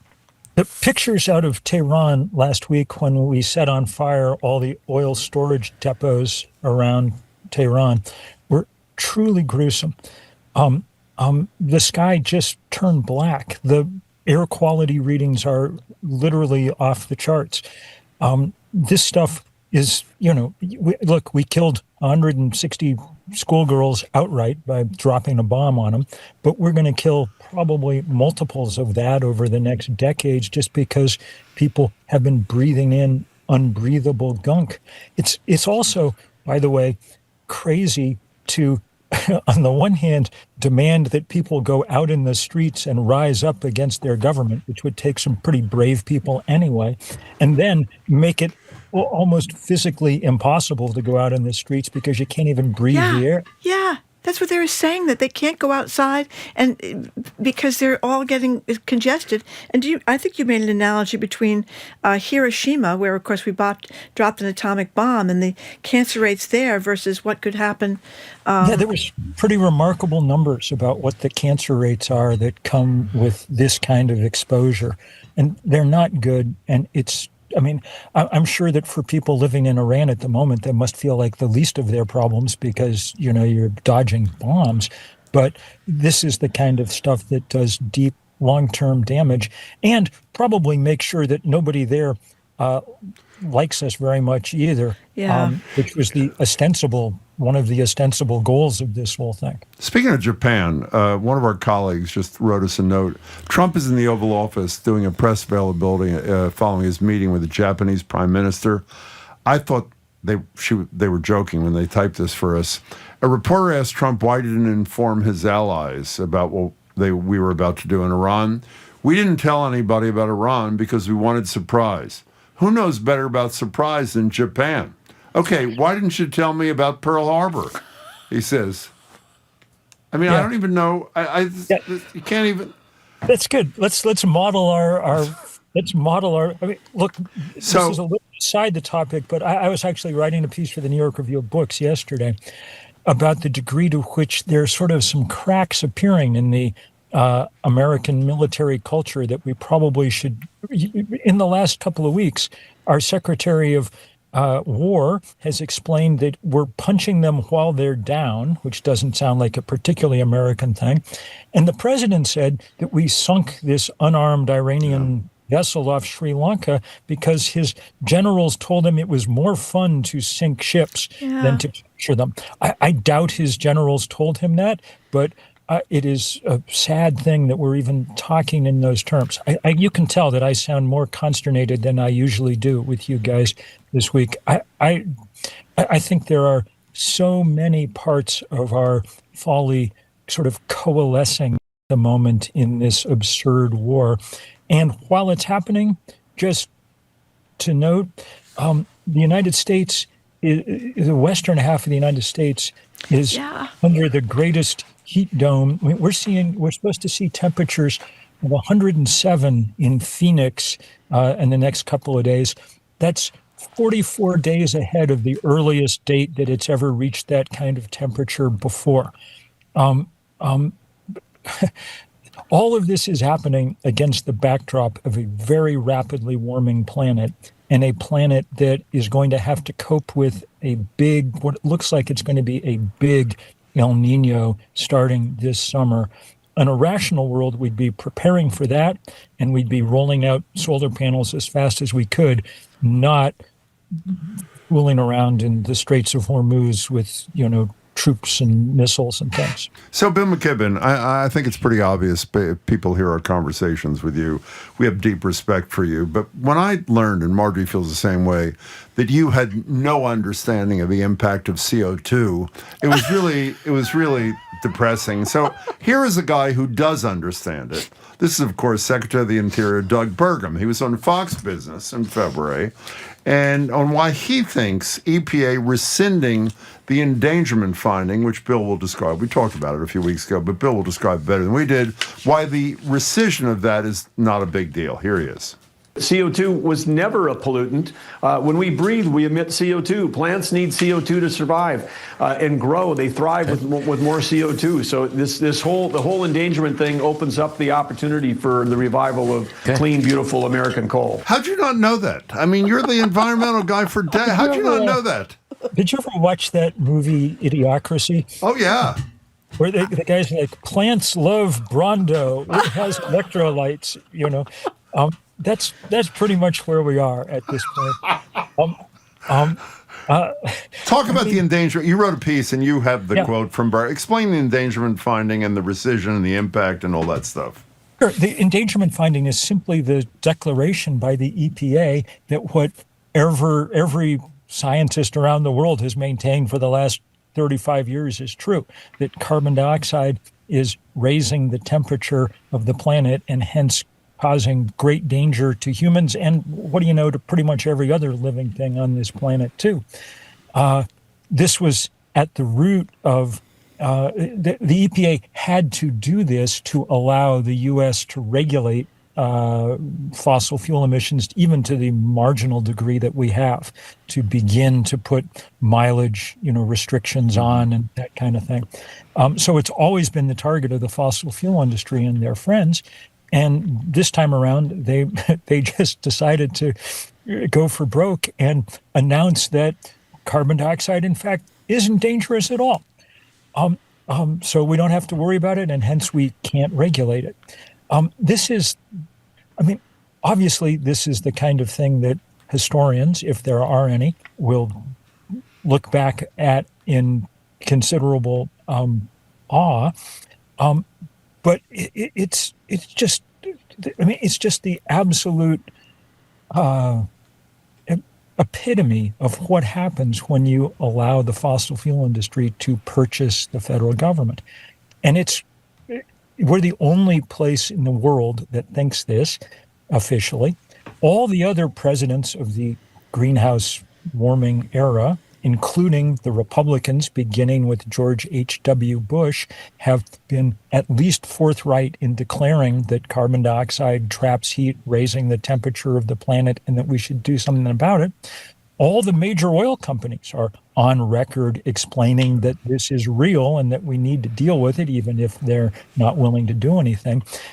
For sheer intellectual dishonesty, for sheer up is down, black is white, Orwellian craziness, this comes pretty close to taking the cake. Now, having said that, in a certain way, it's probably not all that important, at least because the real battle now is less to get federal regulation than to get the government and others to simply recognize how the economics have shifted. When we had the endangerment finding almost 20 years ago, fossil fuel was cheap and renewable energy was expensive. That's flipped now. The cheapest energy in the world comes from the sun and the wind. And so probably the most important job is to keep pushing that truth home. And dumb as it is what we've done, the real battle is over the economics of this stuff in the next few years, I think. Before we get to March 28th, which, as I said at the top, I know that ThirdAct.org is deeply involved in, I may have asked you this before, so if I did, my apologies.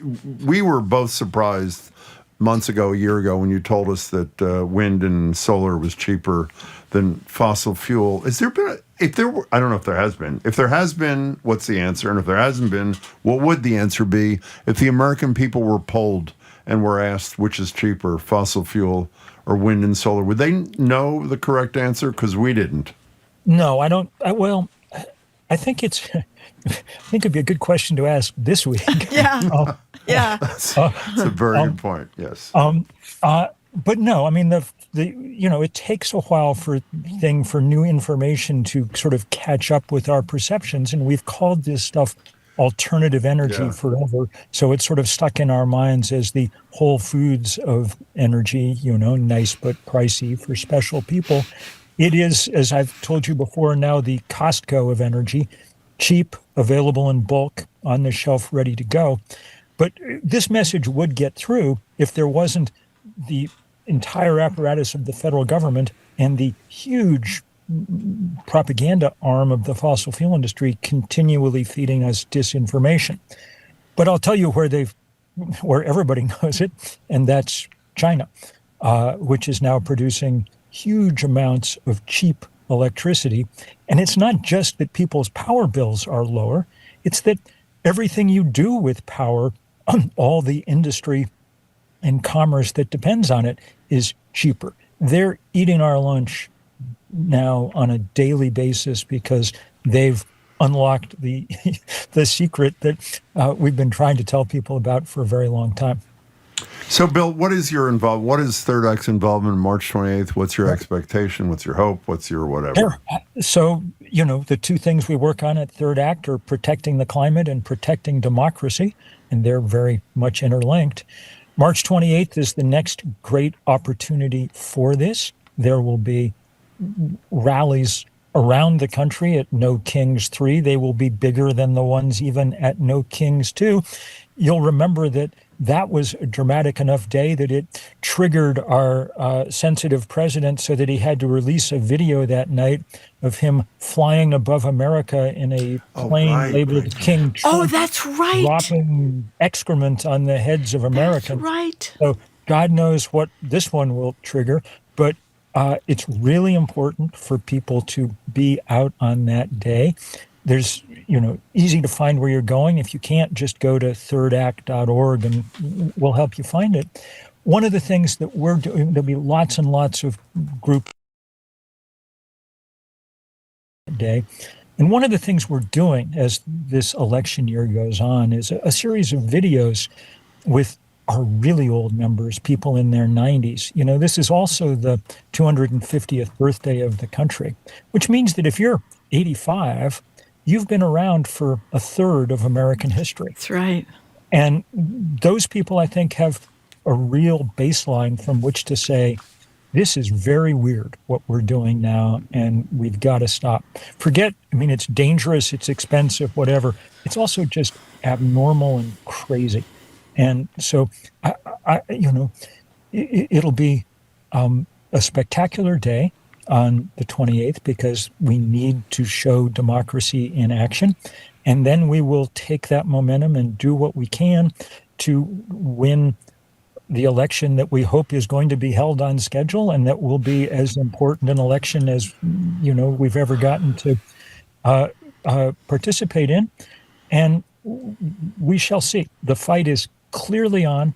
The effort to distract from that fight is clearly on. It's going to be a remarkable year, and thank heaven you guys are there to help provide the kind of daily understanding and context for where we are. You're a kind soul. By the way, thank Kevin, you're there. He's writing a piece for the New Yorker and the New York Review of Books in the same day. I mean, that's pretty impressive. We barely show up for work. And by the way, on the 27th, the day before, we're going to have some of the key local organizers on the show to talk about the event. Bill, thanks for your time. As always, great to talk to you. We missed one important thing. What is it? What? 2 days before No King's Day is opening day, of course. Opening day. Sorry. Well, because you were not wearing your Red Sox cap today, my friend. I gotta say, guys, I everything else in the world is going to hell, but I think the Red Sox are looking pretty. They're good. looking good. Yeah, good piece in the Globe today of everybody's excitement. Even I There we looked go. at that. Bill McKibben, thank you so See you at much, Fenway, as my always. friend. Be well. And thank you Take for all care. you do. We've been speaking with environmentalist Bill McKibben, author, educator, co-founder of 350.org, founder of ThirdAct.org. His latest book is Here Comes the Sun, A Last Chance for the Climate and a Fresh Chance for Civilization. He also has a newsletter on Substack called, and it's a great newsletter, The Crucial Years, and he writes regularly for the New Yorker magazine. Okay, coming up. By the way, not only is he a great writer, your point there, he turns out. Can you believe it? I mean, the volume of stuff this man turns out. New York Review of Books and the New Yorker magazine, both on the same day. Anyway, coming up after this quick break, GBH's Jared Bowen updates us on the situation of the BSO involving Maestro Andres Nelsons. He's next. I'm Marjorie Egan. I'm Marjorie Egan. He's Jim Browdy. You're listening to BPR 89.7 GBH. One of those. Streaming at youtube.com/GBH News.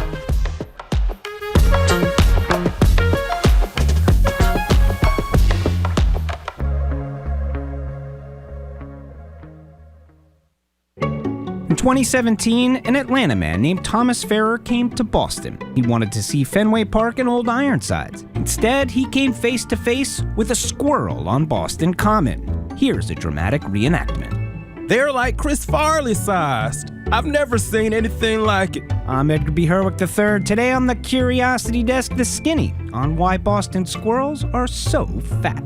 That's today at 1 on GBH 89.7. Support for our programs comes from you. And Babson College, where you can advance your career with an MBA or specialized master's at the school ranked number 2 best college in the United States by the Wall Street Journal 2025. Babson.edu/grad programs.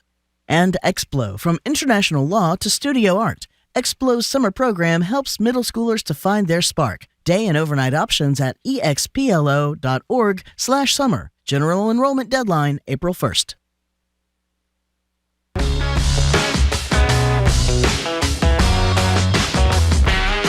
Welcome back to BPR 89.7 GBH. Marjorie Egan, Jim Browdy, streaming youtube.com/GBH News. Back at the library tomorrow, Phil Lang joins us, head of the T and interim or something, acting Secretary of Transportation, to take your questions for an hour. Joined on Studio 3 by Jared Bowen, GBH's executive arts editor, host of The Culture Show, airs daily at 2 o'clock. Hello, Jared. Hey there. Hey Hello, there. Jared. So we have been talking about this crisis at the BSO ever since it began. 1 o'clock today, just a half an hour, the musicians are going to be reportedly meeting with the board of directors over there on Tuesday in a very emotional scene. About 100 musicians stood on Mass Ave on the steps of the BSO building to greet and hug and kiss Symphony Hall music director, Boston Symphony, I should say, Andres Nelsons, when he drove up in his car. And Jim actually is going to the first performance tonight when Andres Nelsons is back. So what do you think of all this uproar? 2 weeks. 2 weeks. No, it's been 13 days since the announcement. Yeah. So there are many things that I think are true here at the same time. So obviously the musicians have a great deal of affection for Andres Nelsons. Normally he would go in through the stage door. It was very poignant and symbolic to see everybody congregate in the front steps of Symphony Hall to greet their conductor as he was returning to town, and it was a very moving ceremony. I think what I said before also holds true. I think that something happened, and these things are all worked out with contracts. He is a very big international star. He has a management team. Obviously, there came to be some sort of impasse between the Boston Symphony Orchestra and Andres Nelsons. And so here we find ourselves where I think that one criticism I have of the BSO, or one observation, is that they've stubbed their toe in misunderstanding the level of support that he would engender in the community at large and among the musicians. But I will also say what I think is lost here is the efforts of the BSO over the last couple of years under new leadership between the board chair and Chad Smith at CEO. Chad Smith is somebody who came in from Los Angeles, where he had worked with Gustavo Dudamel, very prolific, very big figure in music. Came here to Boston, immediately began working with other organizations, meeting everybody, trying to bring the community together, because I think for a long time the BSO had been seen as a very large institution at a remove, wanted to make it part of the fabric of the arts community. He's also somebody who recognized that when the mayor was putting forward her efforts for free museum admission for Boston school students and their families, you know, that's something I love, he was one of the of early supporters to step forward and say the performing arts also want to be a part of this. So now the performing arts are a part of this at the Boston Symphony Orchestra. Established the Humanities Institute, brought over Carlos Simons as composer chair. So he has been signaling what he's been trying to do at the Boston Symphony Orchestra in changing notions of what the BSO is. So I think that's another part of the story that has not been as covered. Well, I hear you, and you know more about that part of it than I do. At the same time, there seems to be unanimity, even among some critics of some of Andrus's performances, that the board chair, Barbara Hostetler, and Chad Smith handled this in the most ham-handed fashion, didn't consult with the musicians. And I have to say, the musicians' unity and strength and willingness to attach their names, we've read some of their emails to the board, are just stunning. And the thing that I have to say that we've invited Chad and Barbara here, by the way, and I think when you're a private institution that is really the public feels it owns, like this, you have an obligation to speak. I really do. And I know he said in response to us, I'm busy talking to the orchestra or whatever. I mean, you have time to talk to the public. But the thing that concerned me is when the New York Times... Well, he has talked to the New York Times and he has talked to the Boston. Andrus has not spoken. But what he said to the New York Times was that a quiet negotiation began in September of last year. September of last year, we had Andrus on. Chad asked to join him. We didn't force Chad to be here. Chad was here. We played the sound 2 days ago where Chad spent the interview saying how fabulous Andrus Nelson's was, how great their relationship, what a brilliant leader he was. There are a lot of questions that need to be answered. And when the musicians are willing to go public with their statements to the board, I just think he has an obligation. If there is another side to the story, and I don't see it as clearly as you do, but I respect your opinion, of course, he's got to do it. In any case, we're going to stay on top of this and that sort of thing. And it's unfortunately, I hope it's going to be resolved at 1 o'clock today, but I doubt it. What are you doing today at 2? So on the Culture Show today, we're going to be talking to Jordan Harrison. He is the Pulitzer Prize finalist playwright behind the Antiquities, a new show at SpeakEasy Stage Company, which looks at a post-human life, which is kind of difficult to realize is likely happening in this age of AI. We find how we're being edged out of the picture. That's right. Then we're talking about the new PBS masterpiece series, The Forsytes, and I speak with Stephen Moyer. You might remember him from True Blood. Yes. And Jack Davenport, who is in so many things that we love. They are two of the stars of this new sprawling epic series. And then it is cocktail hour at the Culture Show as Jackson Cannon joins us. Oh, I love him. From Eastern Standard and all that. Oh, Jackson is great. But have either of you had a beer cocktail? No. I had not even heard of these. So with opening day around the corner, he's going to be making some beer cocktails on the show. First of all, he's great. And secondly, the restaurant is great. The best drink I have had in this town is the Whiskey Smash at Eastern Standard or all that is unbelievable. Don't forget, Jim, the Brussels sprouts. Well, the Brussels. I don't think Jackson's responsible for the Brussels sprouts. No, but the that's Brussels great. sprouts. I can't wait to hear all of it. Jared, good to see you. All right, Take good to care. see you both. 2 o'clock, Jared Bowen. Thank you very much. We've been speaking with Jared Bowen. Of course, his Culture Show is on at 2 o'clock. Up next, we're going to be doing our Am I the A-Hole Day. Today's prompt involves the tango that is living with roommates. How much of someone else's eccentricities are you willing to put up with? This involves a coffee mug. A coffee mug. But it's bigger than that. Intrigue. It's bigger than that, okay. That's right. Boiling water and a coffee mug. I'm Marjorie Egan. He's Jim Browder. You're listening to BPR 89.7 GBH, streaming at youtube.com/GBH News.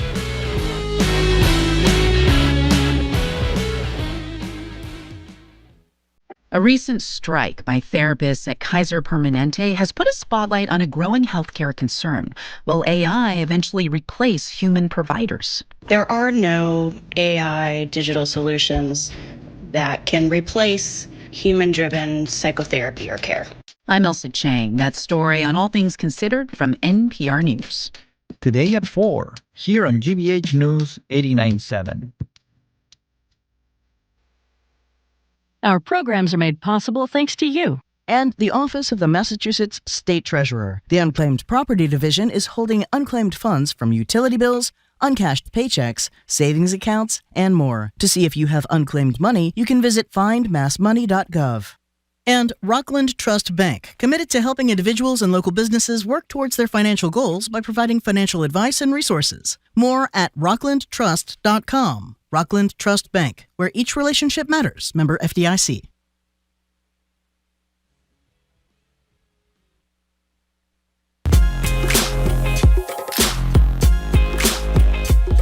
Welcome back to BPR and 89.7 GBH. Marjorie Egan, Jim Browley. Phil Lang, head of the T, is with us tomorrow. Joy Behar is with us on Monday. Today's Am I the A-Hole involves roommates, a departure from our usual domestic dispute between lovers. This week, the scenario comes to us via The Guardian's fabulous You Be the Judge column. Here's the deal. One roommate, Amy, likes to warm the mug that she uses with water boiled from an electric kettle. Says she...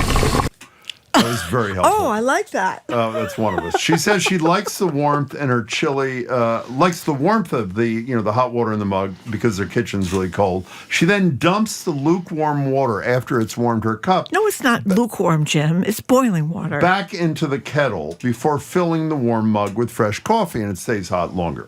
The other roommate, whose name is Brent, is incensed. He didn't know about this. It went on for years. He finally learned that she was doing it. They've been drinking reboiled water, he says, for years, and that it, quote, bothers him in a visceral way, like double dipping or spitting wine back into the bottle. So the question is, who's the jerk?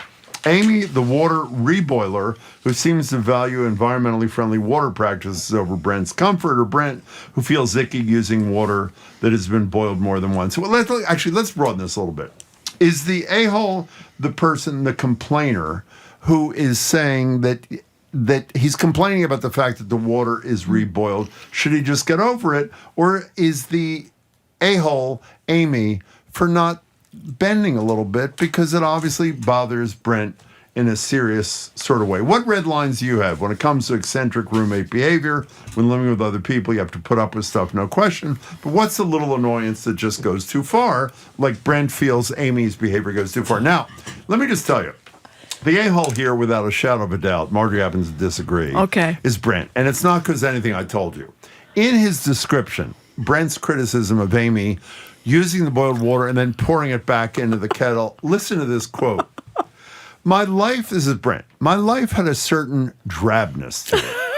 I now attribute that to consuming poor quality water for so long without realizing. That'll do this it, Jim. guy is a dullard. The reason, boiling water. The reason he's a dullard is because the water he uses for coffee is reboiled That's right. water. Knocks the wind right out of your sails. And now you think the a-hole is Amy for not accommodating his concerns. I just think get your own kettle. I mean, get your own kettle. Problem solved. You think Amy should get her own kettle?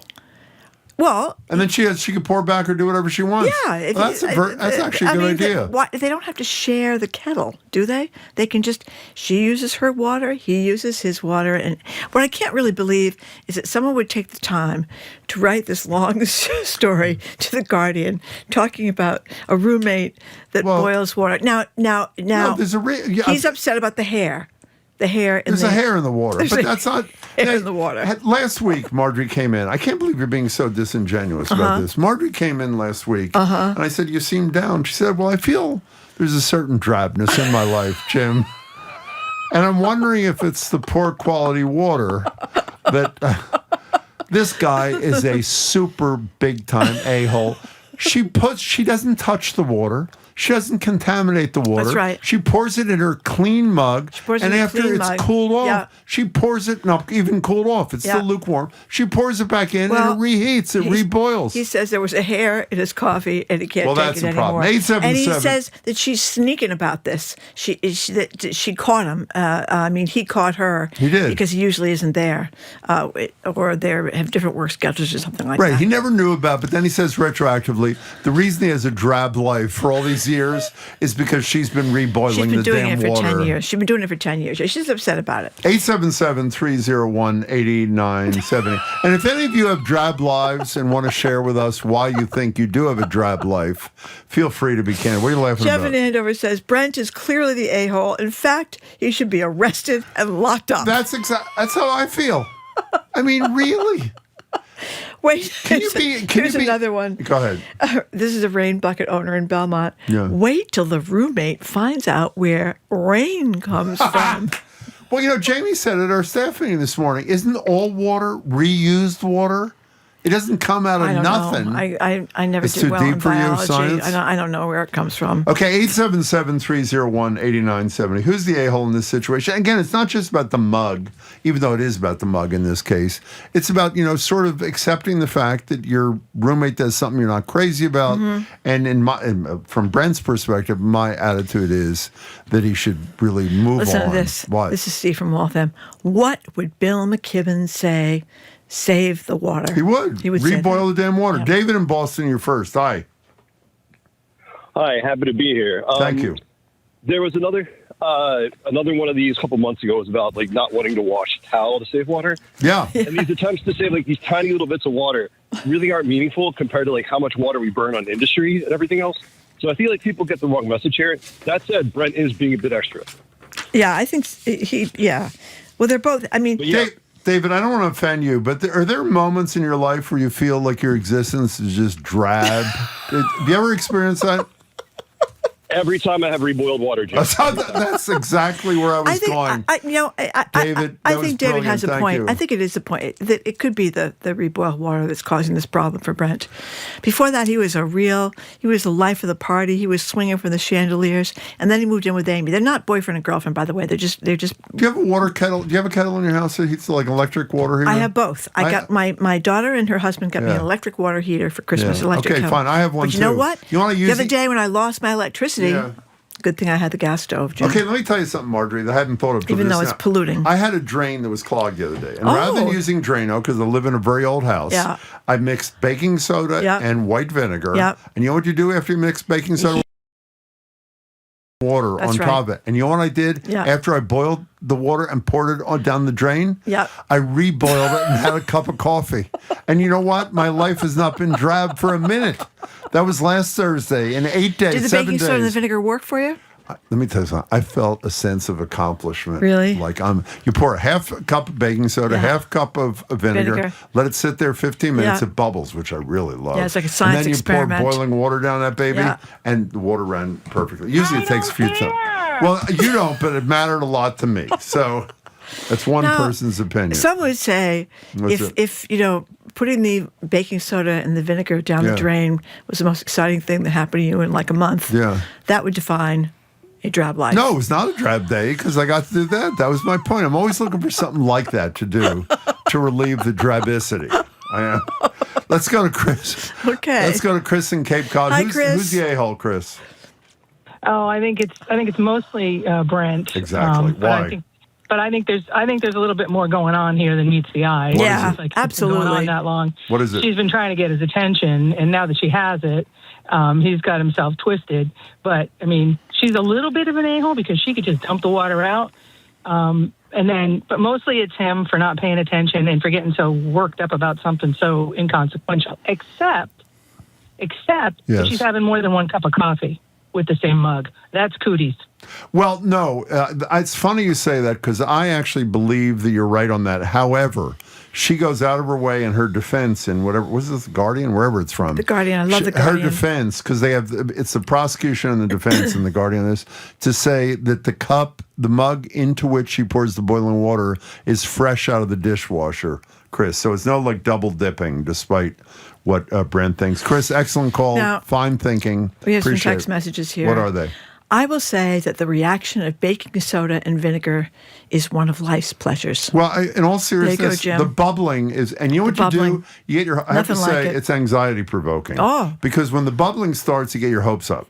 And I would say 70% of the time when you do pour the boiling water, it's still clogged, and you got to do it again, and you're not sure if it's going to work. This worked on the first try, it was really very satisfying, actually. It was really good. Mike in North Carolina, they are both a-holes. The water is boiled.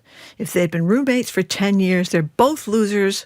Get a life. It's beautiful. Anonymous texter, I like to warm myself in my roommate's duvet cover. This relates to Meredith Goldstein. I can't explain it to you. Meredith was here yesterday.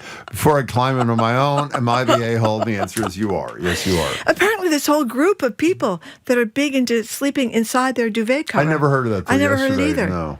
No, I haven't. No, I first thought it was How do people you talking rebutton about the wrapping. buttons if you're inside the duvet? Well, you don't. You unbutton enough buttons to allow you to get in. Slip in. And then you probably don't need, because All there's the usually like buttons up. 4 buttons on a duvet cover, right? Yeah, I have a 6-button job. Oh, you have a 6-button. Bought the expensive one. Who is the Okay. a-hole with a 4-button duvet cover or the Ellen and- 6-button duvet cover? Ellen and Peabody, you're next on BPR. Who's the a-hole? Hello.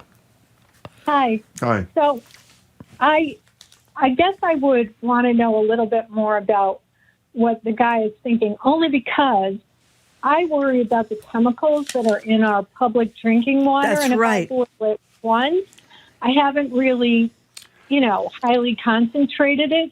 But if I reboil the water, I've made the concentration of chemicals higher. I guess I'm thinking more like chemistry-wise. Wait a second. And If you boil water twice, the chemicals in the water become denser or more intense? Is that what you're saying? Yeah, because you're boiling off some of the water each time. Oh. And if that's she's actually a pouring good it point. in a cup that she took out of the dishwasher, Yeah. I'm sorry for being so technical, but Yeah. if she took it out of the dishwasher, it could also have chemicals from the dishwashing soap on it that she's pouring back in, and that's getting more concentrated. So the water could actually be less healthy. So are you just suggesting she just lick the coffee beans? What's the alternative, Ellen? What's the chemically or scientifically proper? What would you do here? Rinse her cup out, throw the water out, and boil clean water. Oh, and okay. put Well, it in that's a actually, Ellen, that's a thoughtful call too. Thank you. You should get one of very those much. water filter deals. Don't you have one of those water I do. filters on your I do. I sink? haven't changed a filter load like in 15 years. I mean, that's the problem. You got to change the filter. Here is someone who agrees with the caller, sort of. Anonymous texter, she's the a-hole because reboiled water makes terrible coffee or tea because it's been deoxygenated. Are you aware of that? Well, when you get the French presses and you read the directions, they say to pour the coffee before it's boiling. Hannah, did you write this note because you're the science producer, correct? Yes, she did. I know, but she says she's an English major, but she's a science She's a head. scientist, that's right. Here's what she says. Not sure that that's scientifically true. Liquid water just becomes steam when boiled, so there's no change to the H2O. Wow. There you go. She really slapped back at that Yeah. caller a couple of seconds Biology ago. was not my strong suit. Yeah. Laurel and Natick, thank you for calling. Hi, Laurel and Natick. Oh, hi. Can you hear me? Yes. Perfectly. Great. So, a few tidbits. First of all, I just think she should tell him she's doing it, I guess. She should have. But the thing is with the reboiled water, Yeah. someone just said what I had heard about, there's these foodies and coffee people who say you always should use fresh water, A. And B, in fact, when you boil water with fluoride in it, it gets more concentrated. If you boil water with chlorine, you get less chlorine, but you get more fluoride, which I'm sure of because relatives who've researched it. So that, if someone doesn't want more fluoride, that is a factor. Oh. And lastly, I use a pot.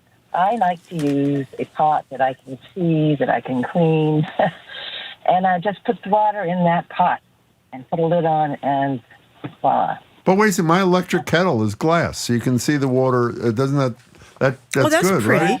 Yeah, it's pretty. Actually, you see it bubbling. What in kind of there. that? What kind is that? I don't know. It's a I should get one of kettle. those. It's an electric kettle. But anyway. Laurel, thank Anyway, you. a pot. Oh, sorry.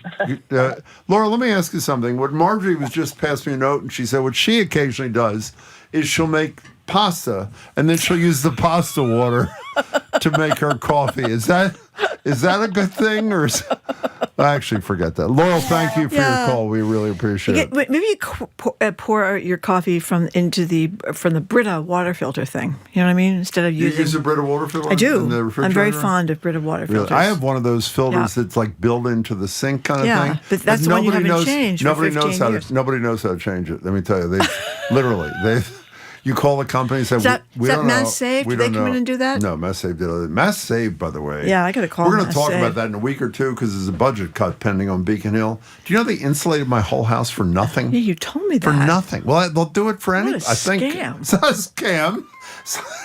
That's not a scam. My name is Jim Browdy. No. I have a radio show. No, that is totally. WGBH. They do it for any. If you knew how to do it, you call them up. They do it. If they do like a whatever it's called, like an examination or whatever. Yeah, they come in and do an inspection of your house. Inspection of your house. Evaluation. And then if they whatever they do, they give you a bulb and they give you like a plug or something.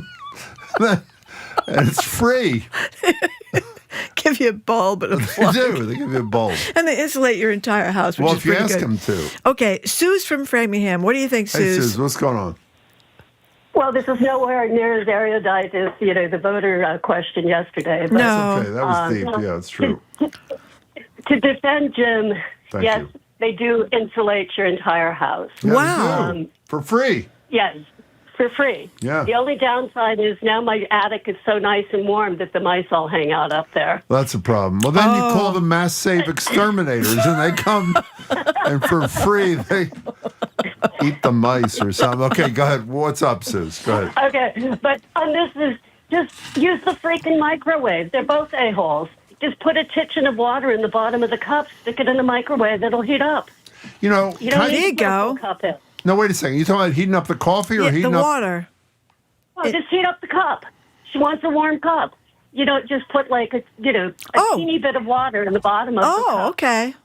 Oh, because you're not supposed to put empty Stick things. it in your microwave. That's a. I thought you Why- weren't supposed to put empty No, things. you can't in the put microwave. empty. Suze just Little said bit you of put a little water, bit of okay. water in the. That is. Yeah, but Go ahead. Do you do that or what? you put it. Yeah, you just put a titchin of water in the bottom. I mean, you don't have to fill the whole thing. Brilliant. I don't know why we didn't think of that. That's brilliant. Suze, thank you for your contribution to the discussion, etc. Donna from Ipswich thinks Brent suffers from obsessive compulsive disorder. No. That's why he's so upset. Can you read that line about his drab life one more time, just so I make sure I got that right? What does he say at the bottom This of the is page? what he actually says. He wrote Yes, this. he said this. My life had a certain drabness to it. I attribute that to consuming poor quality water for so long. Wow. Yeah. I don't think you want to be roommates with this No, guy. I think he's in good shape. I don't- he's really a healthy man. So Peter from Mystic, Connecticut writes, this is a text kind of thing. Yeah, this is another one. How hard is it for I Brent reading there this? to empty and refill the kettle? That's another thing. He spent hours composing this letter to the Guardian. Yeah. That's how he spends his time. That's the definition of drab. Yeah. Peter from Mystic, Connecticut. The boiled water is, quote, used and cannot be reused for anything other than watering plants. Jim, that'd be me, by the way, is dead wrong on this. Well, I take offense to that. Let's go to Karen in Kingston. Hi, Karen. How are you? What's up? Hey, good. I just had to call in. I Please, you hate did. reboiled water. Why is that? It tastes different. And I agree that the concentration of minerals or whatever contaminants, if you reboil it, forget it. If I have over water, I just water my plants with it. Yeah. I wait till it cools. Do you, well, you're the person we wish had called earlier. Do you believe on days you're having a drab day that it's because of reboiled water? Or obviously the answer is yes. Thank you, Karen. That was an excellent call. Too late. They You always said have yes they already. always have the commenters, and Love the and one of them commenters. says, "I think the mystery of the drabness in Brent's life is less to do with his suboptimal coffee and more to do with time spent researching water quality, great comment. and then talking to experts about reboiled water, and then writing a 2-page letter of complaint to the Guardian about his roommate." No. I tell you, Jim, you should have bigger fish to fry, don't you think? Woody, the UPS driver, asked the critical question, which you should have thought of. Does she use a smug mug? That is the real That is the real question. We do not know. Brent did not give us that information. Okay, we're done. Thank you We very are? much. Yes, we are. We are. Oh, we are? Well, no. Yeah, we are. We are? Show's Okay. over. I wasn't sure if it was time, but No, I guess it's it is. time, Okay, thank you very much for listening to another edition of You Boston. knew this was the end of the show, right? Yeah, but I was. You thought we still did a 3-hour show? No, we That stop was at different times January. now, depending on Edgar B. Hurt III Yeah. coming in, but he's not coming in Yeah, today. he's not right now. Okay. He's coming in for his show. He's coming in for a show Yeah. that starts in about 2 minutes. Very good point. Okay, keep up with us by way of our 24-hour podcast. 24/7 by way of our podcast. This is only a 24-hour podcast. Okay, good. Or check out our TikTok page at Boston Public Radio. Tomorrow we're going to be back at the Boston Public Library. Media analysis from GBH's Callie Crossy and Adam Riley for our Press Play segment. We're going to have live music Friday. That's going to be great. And an hour with the head of the MBTA for all your transit questions. Philben, who I believe is still the Ted Lasso of the MBTA. Actually, not for all of your trans questions, as Marjorie just said. For all of your transportation questions. Okay. I was abbreviating transportation. That was a great outro. Yeah, thank you. You really captured the essence of what we're doing tomorrow with great precision. Oh, here she goes. Let's see if she can do it Zoe herself. Matthews, Nicole Garcia, Hannah Loss. Additional support from Ronan Keenan, Patrick Lally ran our YouTube stream. Our engineer is John LaClaw Parker. Our executive producer is Jane Bologna. Stay tuned to the Curiosity Can Desk. someone call Phil Lang's assistant and say he's got to answer trans questions too tomorrow so he can bone up a little bit, just so he's ready? Thank you. Sorry, Marjorie. Go ahead.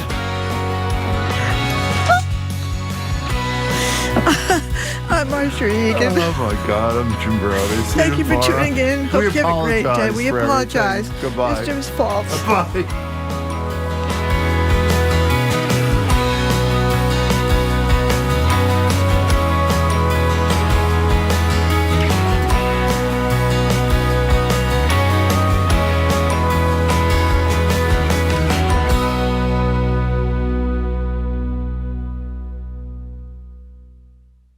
From the stories of centuries past to discoveries that will define our future, How Did We Get Here's, how-tos, and more. Journey with us down the rabbit hole on the Curiosity Desk. Coming up next on GBH 89.7. Support for GBH comes from you. And Boston Ballet, presenting The Dream, a program pairing Frederick Ashton's Shakespeare-inspired ballet and a dynamic world premiere by emerging choreographer Michael Stromae. On stage now through March 29th. Tickets at bostonballet.org. And Beacon Circle patron Kristen Romine, proud to support GBH 89.7 and the commitment to local, national, and global journalism that inspires, engages, and supports diversity in the community. You're listening to 89.7 WGBH HD1 Boston.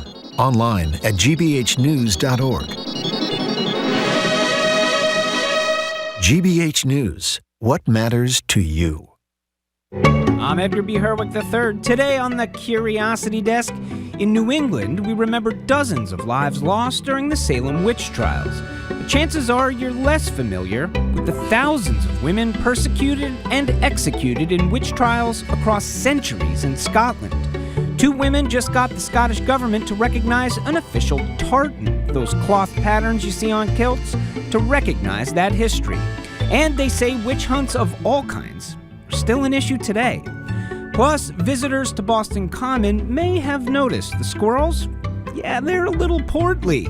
We'll get the skinny on what's happening. Then get ready with those calls and texts. It's Ask the Remodeler. Our resident expert is standing by to help with whatever home renovation project you're tackling. We're at 877-301-8970. All ahead this hour on the Curiosity Desk. Live from NPR News in New York City, I'm Dua Lisa Kautal. While hosting Japan's first female prime minister at the White House, President Trump said he's not putting troops on the ground in the Middle East. Iran is a serious threat to the world, to the Middle East and to the world. And everybody agrees with me. I think virtually every country agrees with me on that. So I wanted to put out that fire. And I said, if I do that, oil prices will go up, the economy will go down a little bit. I thought it would be worse, much worse, actually. I thought there was a chance it could be much worse. It's not bad, and it's going to be over with pretty soon. Through an interpreter, Prime Minister Sanai Takaichi said the global economy will experience a huge hit because of the war in Iran, but she expressed faith in Trump. I firmly believe that it is only you, Donald, who can achieve peace across the world. The meeting's intended focus, China and business deals, has been overshadowed by the Iran war. Joe Kent, the counterterrorism official who quit his job over the war against Iran, tells a high-profile critic of the conflict, Tucker Carlson, why he did so. NPR's Elena Moore reports. Kent, the former director of the National Counterterrorism Center, is casting doubt on key arguments the White House made for attacking Iran, saying the country did not pose an immediate threat to the U.S. and was not close to obtaining a nuclear weapon. They weren't 3 weeks ago when this started. and they weren't in June either. June, referring to the U.S. military strike on Iran's nuclear sites. Kent has faced blowback in the past for conspiratorial comments, including about the January 6th attack on the Capitol. But Kent's comments here may be giving voice to a fraying part of the MAGA coalition, who feel Trump promised one thing, no new wars, and are getting the opposite. Elena Moore, NPR News. Most people who get health insurance through the Affordable Care Act marketplaces have had to cut household expenses this year to help manage higher costs. NPR's Selena Simmons-Duffin reports that's according to a new survey published today. Congress let extra premium subsidies expire this year, so costs are much higher for the millions of people enrolled in ACA plans, including Ken Warner and his wife Parveen Vora in Manchester, Connecticut. In 2025, we were paying $630 per month. And now we're over $2,500. The new survey from nonpartisan health research organization KFF asked ACA enrollees about how they've managed these higher costs. Here's KFF pollster Ashley Kersinger. More than half said that they're cutting back on some sort of household spending. That includes cutting back on groceries or, maybe finding an extra job or working more hours. Warner says he may have to take money from retirement savings. Selena Simmons-Duffin, NPR News. And this is NPR from New York. Good afternoon. With the latest from the GBH Newsroom, I'm Henry Santoro. A Boston police officer was arrested this morning and charged with manslaughter after the fatal shooting of a Dorchester man on March 11. 33-year-old Officer Nicholas O'Malley will be arraigned at 2 o'clock this afternoon in connection with the death of 39-year-old Stevenson King. At the time, the Suffolk County District Attorney's Office said King was shot as police responded to an alleged carjacking. Boston Mayor Michelle Wu said in a statement that she's grateful to the District Attorney's Office and the Police Commissioner Michael Cox for their urgency that they've brought to this investigation and for their commitment to transparency in the pursuit of justice. And a bill that's been working its way through the Massachusetts legislature is sure to increase the amount of people coming through the doors of pet adoption facilities in the state.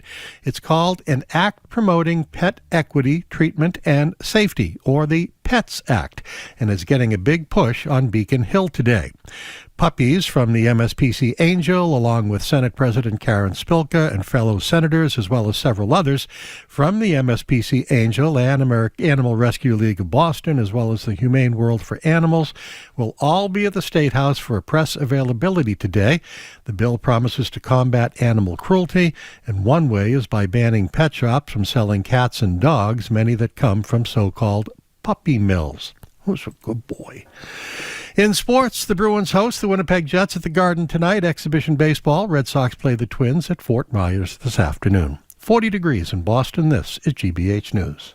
Support for NPR comes from NPR stations. Other contributors include United States Postal Service, dedicated to putting reliability at the core of USPS Ground Advantage to help businesses operate smoothly. More at USPS.com/Ground Advantage.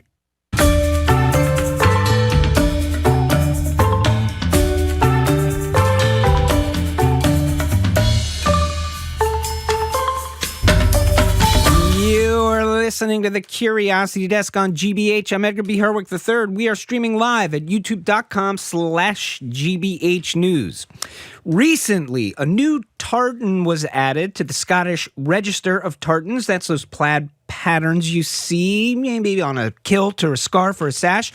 This one, a striking black, gray, pink, red, and white, was created to honor those who were convicted and killed as witches under the Witchcraft Act of 1563. Now, when you say witches in these parts, minds invariably leap to Salem, but the Salem witch trials did not happen in a vacuum. In Scotland, for instance, thousands of people, the vast majority of them women, were persecuted and killed over a course of hundreds of years for, quote, being witches. And unlike here in Massachusetts, there had been little formal acknowledgement about what happened and its harms, no formal apology, no memorial, no exonerations. That is where my next guests come in.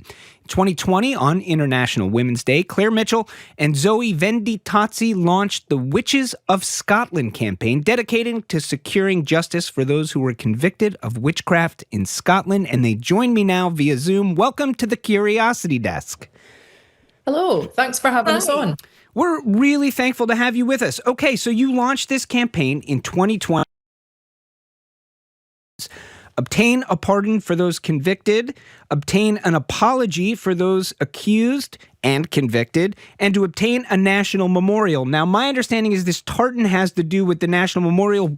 We'll get to that in a second, but I just want to start with your start on this. How did you two find each other and get started on this campaign? Claire? So I am a lawyer that works in Edinburgh in Scotland, and I don't know if any of your listeners have been to Edinburgh, but it's steeped in history in the old town. And I worked as a lawyer who's called an advocate, who's the one that wears the horsehair wigs on their head and the silk gowns.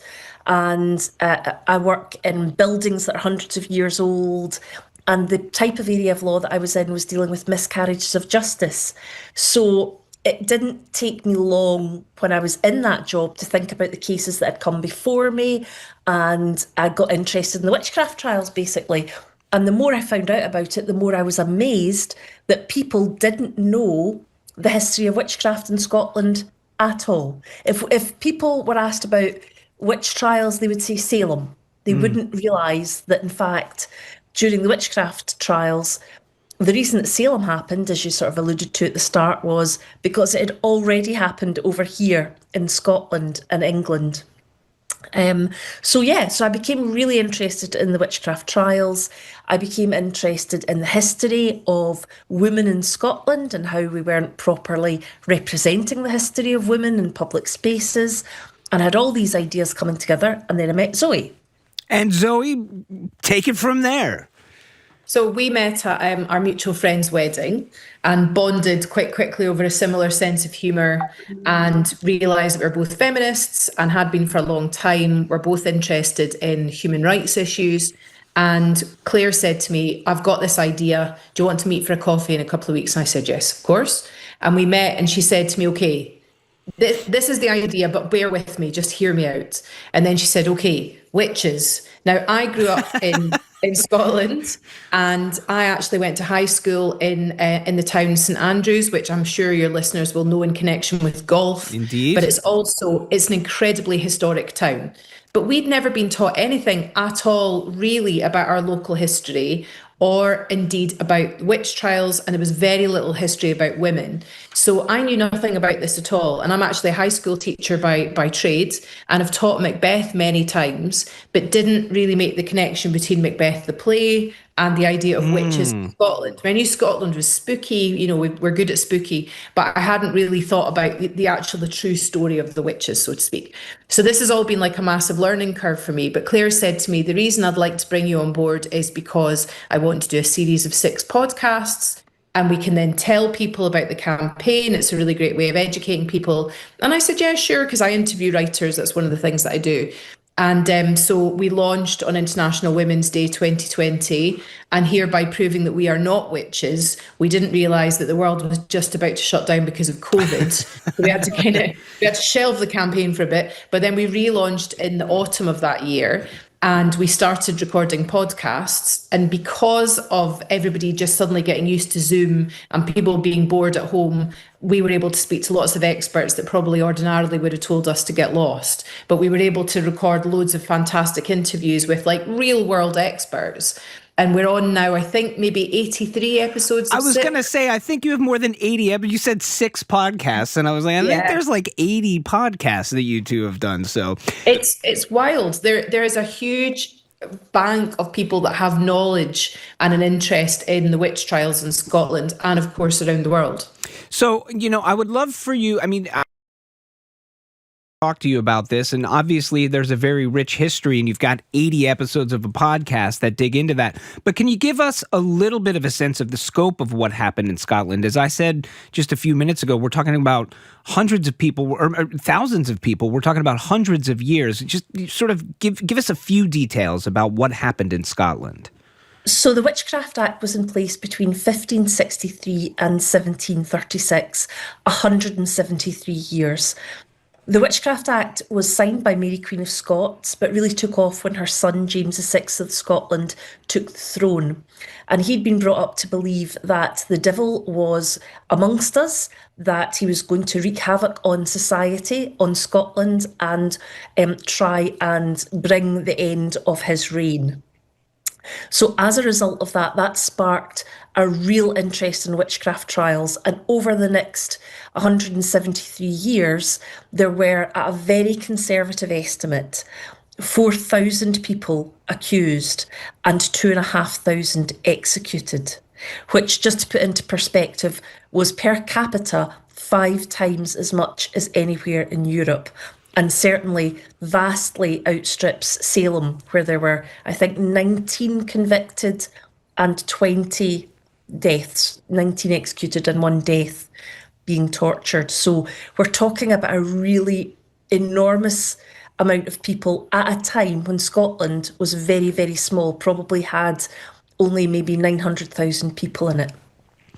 So, as we said, you have a 3-part campaign, and you ticked off your sort of first box of those 3. I think it was 2022 on International Women's Day. We're going to hear a little sound right now. This is Nicola Sturgeon, Scottish politician, served as the First Minister of Scotland, leader of the Scottish National Party from 2014 to 2023. This is her giving a speech in Parliament, International Women's Day 2022. Let's hear the start of this. Before this Parliament right now is a petition demanding a pardon for the more than 4,000 people in Scotland, the vast majority of them women, accused and in many cases convicted and executed for being witches under the Witchcraft Act of 1563. At a time when women were not even allowed to speak as witnesses in a courtroom, they were accused and killed because they were poor, different, vulnerable, or in many cases just because they were women. And then she goes on to issue this, the formal apology.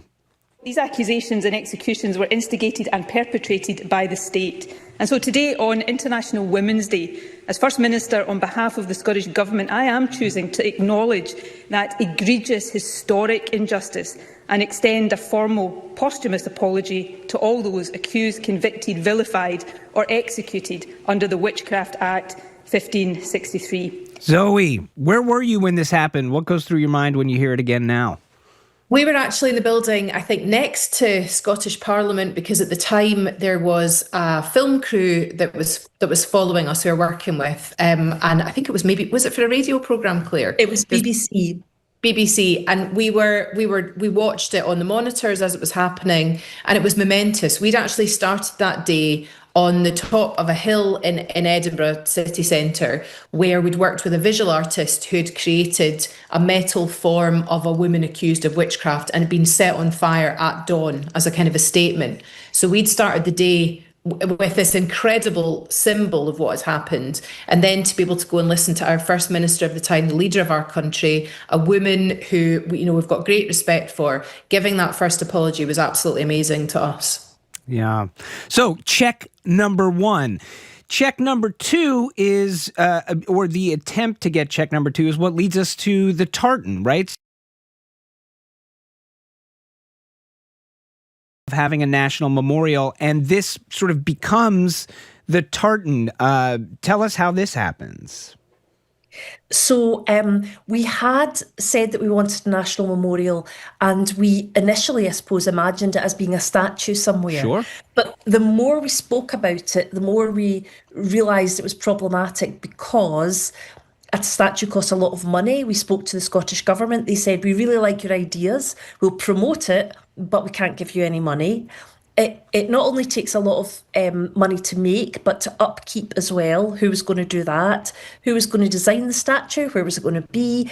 There were so many different questions, and unfortunately, so many worthy places to have it in Scotland, because the witchcraft accusations were throughout.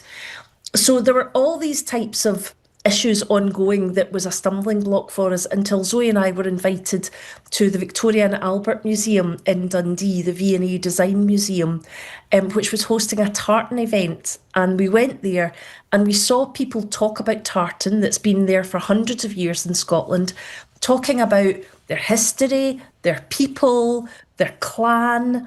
And it was at that time that we had the idea, why don't we make a tartan with built-in symbolism in the colours and the structure of that tartan to tell the story of the women who were executed as witches, to actually use fabric to tell their story, the same fabric that these women would have worn when they were accused of witchcraft. You listen to the Curiosity Desk on GBH. We're talking with Claire Mitchell and Zoe Venditozzi about their campaign, Wishes of Scotland. If you're watching us on YouTube, we're going to bring up an image of this tartan. I wonder if you could walk me through this, because there's a lot of thought obviously has gone into this design. It's deeply symbolic. So walk us through the design elements of this and what they mean. Okay, well, we worked with this fantastic woman called Claire Campbell, who runs the mill Prickly Thistle in the Highlands of Scotland. And she came up with, we gave her some ideas, and she came up with this design that we've got. All the colours and the thread counts are all symbolic. So I'll go through the colours. Claire always remembers the details of the thread count. I'm not division not of labor. focused. This is why it's good to have a team. Yeah. All right, go ahead, Zoe. So the colours are really important, okay? Because not only does it look great, and it does look great, it's got quite a modern look about it. It goes with anything. It looks quite goth. We love it for those reasons. But the black is to represent the dark times. The red pink that's there that you can see in more detail in real life represents the legal tape. So, you know, the phrase tied up with red tape, that literally comes from legal tape that was used, that's already pink colour, that was used around legal briefs. So that symbolises the fact that this was something that was absolutely done where the church and the state were working together. So this wasn't people just, you know, taking justice into their own hands. This was something baked into society. The grey represents the fact that these people, largely 85% of the 2,500 that were executed, and that's a conservative estimate, all that was left them ultimately was ashes, because they were completely destroyed, because there was an idea at the time that the devil could reanimate people even if they were dead, like kind of a proto-zombie, and that they could carry on doing evil deeds for the devil. So they got rid of them comprehensively. So that's what the grey's there for. And Claire, what about the numbers? So the numbers of the threads, the black square is 173 threads by 173 threads, obviously a square. And that represents the 173 years that the Act was in force. The distances between the colours, the red colours, and the distances that make the actual pattern are done by taking the start date and adding up all the numbers, 1 + 5 + 6 + 3, and 1 + 7 + 3 + 6 to make the actual shape of the tartan itself. You'll see in the tartan the red, pink colours have 3 lines. Those 3 lines represent the 3 aims of the Witches of Scotland tartan. And you will also see in the little squares, the black squares and the grey squares are 20 and 25, signifying the year that the apology was given in that the tartan was made in 2025. So so those are some talking points, and essentially what we want to do is we want people to be wearing the tartan and talking about the history of what happens when people are accused of things by church and state that they couldn't possibly have done. You know, if people are hearing this and they're hearing this message you're talking about, and they're saying, like, yeah, this is for me, I want to be a part of this. Can they get this tartan? Can they wear this tartan? And if so, how? They can not only get this tartan, but if they agree with us, if they agree with the ideas that we have very recently and very excitingly set up for the first time ever our own clan Witches of Scotland. To be a clan, you need 4 things: a society, a community, a coat of arms, and a tartan. And we've applied for our coat of arms. If people want to sign up with us, just come to witchesofscotland.com. They can see all about our campaign, all about our history, and they can get the tartan there. A big caveat, the tartan takes 6 months from the point of order to getting it, because each piece is done individually on a mill in the Highlands by women, and it's all done by, we call it a B Corp. It means it's all done ethically and soundly and environmentally friendly, etc. And they're all done to order, so there's no waste. So it does take a time, but if you bear with us, we're sure it's worth it. When Claire says that if you agree with us, what she means by I mean, that too. That too. Yeah. That is also required if you're going to join the clan. It is. 1980s, lots of 1980s music. What she means by that is the idea that we draw a line from the witch trials in Scotland in those days right up to the modern day, and about the fact that if the church and state works together against vulnerable people, terrible things happen. So the idea of what we do is social justice, and it's about basically good people getting together and trying to look after everybody in the community. Really quick before I let you go, like I said, you now have 2 of your 3 sort of stools of the leg of this campaign satisfied. The last one is official exoneration. Why is official exoneration important all these hundreds of years later? Claire, I'm going to ask you to do the legal beagle side now.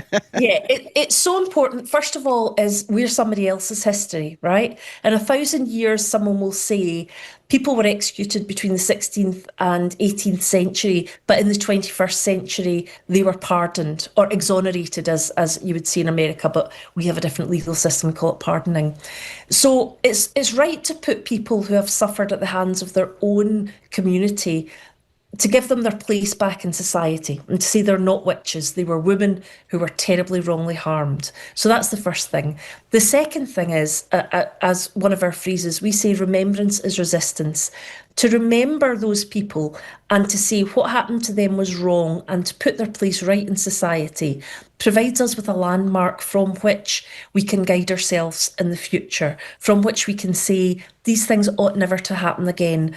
When the church and the state get together and blame people, vulnerable groups that can't possibly be to blame for the sorts of things that they're being accused of, then we must step in, we must stand up and say we're not going to let this happen again. Can I just say one thing, which is that the idea of a witch then is very different to our modern day idea of a witch, because there'll be listeners that are probably witches that'll say, well, why should we be pardoned for practicing what we want to practice? I need to be really clear with this. The people that were accused of being witches in Scotland, it was very, very singularly that they were working for the devil. So we're not talking about more modern interpretations of people that find the divine in nature, that are doing, like nature work and looking at the seasons and stuff like that. People at these times were accused of literally working for the devil. So there's a big difference between today's witch and what people were convicted of. Yeah, we've got loads of witch support, which we're really, really grateful for. All right, we've been speaking with Claire Mitchell and Zoe Venditozzi about their campaign, Witches of Scotland. You heard you can get the tartan, you can join their clan. They've got a book, How to Kill a Witch, The Patriarchy's Guide to Silencing Women. Also, they've got the podcast, and for their work, they were made Doctors of Law by the University of Dundee in 2022. So I guess Dr. Claire, Dr. Zoe, thank you for being with us on the Curiosity Desk. Thank you, Edgar. We really appreciate it. Thank you. Stay with us. Just ahead, we get the skinny on why squirrels on Boston Common are so fat. This is the Curiosity Desk on GBH. Don't go anywhere.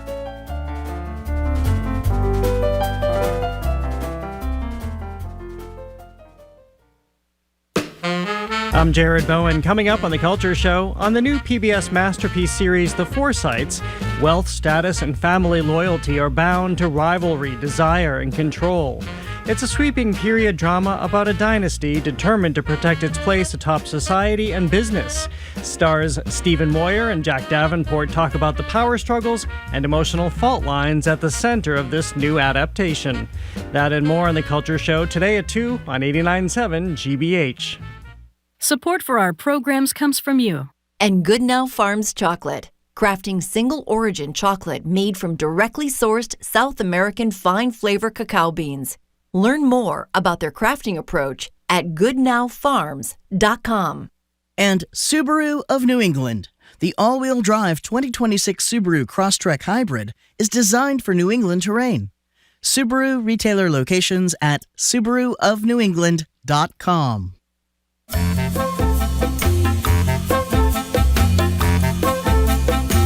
You're listening to the Curiosity Desk on GBH. I'm Edgar B. Herwick III. We are streaming live at youtube.com/GBH News. Now, we like to remember that anecdote is not fact. But when you hear a few people remarking on the same thing and maybe sharing reels about it online, that thing can start to take on a life of its own.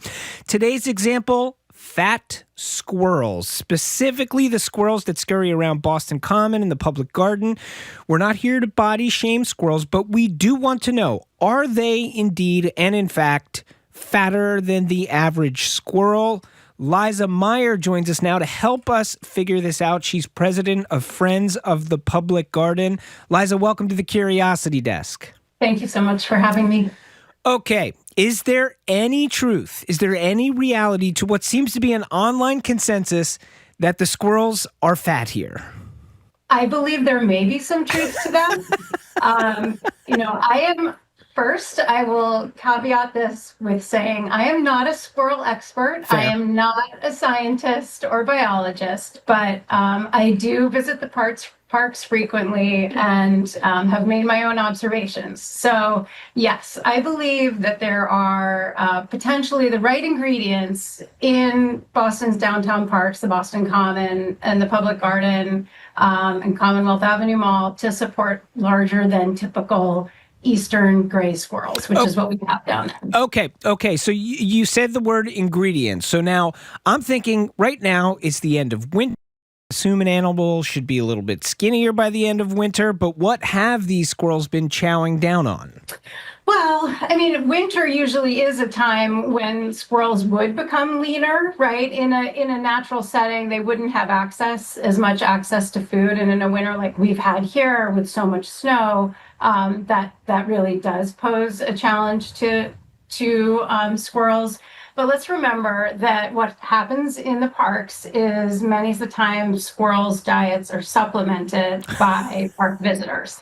So we absolutely do not encourage feeding the squirrels, but we see it happen and some people can't help themselves. So there are cases where squirrels might be receiving an enriched diet beyond what they would naturally be able to forage in the parks. Now, do you think it would be fair to characterize this as more of a people problem than a squirrel problem?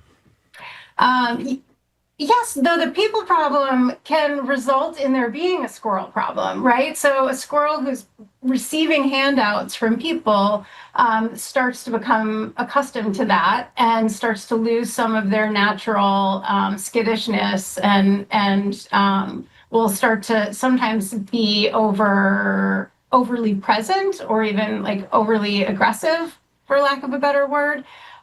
So yes, it may start as a people problem, but ultimately it's not great for squirrels to be eating people food. Yeah, you touch on the fact that the squirrels, in these city squirrels in particular, can sometimes be a little bit bold. I think that also...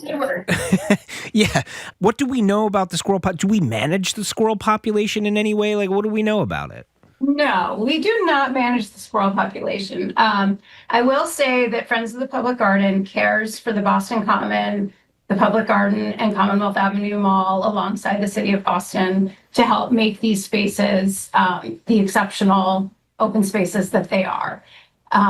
We do not manage squirrels. The squirrels are there on their own.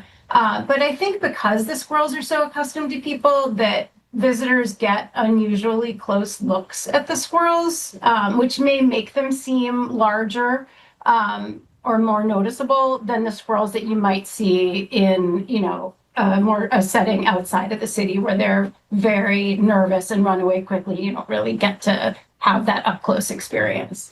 All right, so before I let you go, I'm just going to ask, what in your mind, if I'm visiting Boston Common, I happen upon a squirrel or a squirrel happens upon me, maybe I notice that they're extremely fat and I take note of that. What ought I do? Is it okay to take a picture of them and share it? Is it okay to feed them? Should I just watch and walk away? What is the best way for me, one single human, to interact with a squirrel on Boston Common?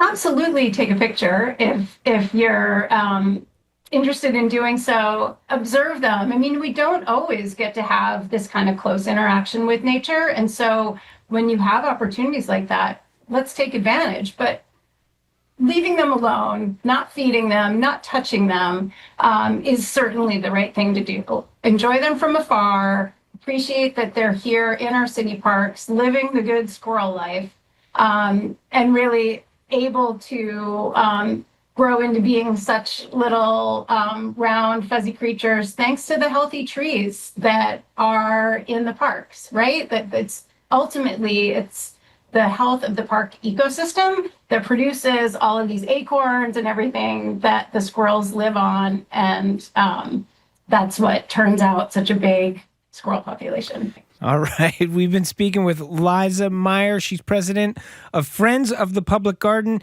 She has helped us understand whether the squirrels on Boston Common are truly fatter than other squirrels. And it sounds like the answer is kind of probably. Liza, thank you so much. You're welcome. Thanks so much for having me. As for what you think, quick YouTube poll says 70% of people believe Boston squirrels are fatter than average. Also some theories. We got a texter who notes that squirrels give birth to their babies in late February, so maybe the fat squirrels were pregnant. Another theory coming from a YouTube comment who says, I just saw a squirrel drag a whole slice of pizza up a tree, so that could also be what's causing some of the fatness. Of course, that person also notes that all squirrels are beautiful. Well, coming up, we would love to hear from you. We've got an expert standing by to answer your home repair and remodeling questions, which actually at my home includes sometimes a squirrel who's coming up and trying to gnaw at the house. Anyway, we want to hear what you want to ask the remodeler next here on the Curiosity Desk. Stay with us.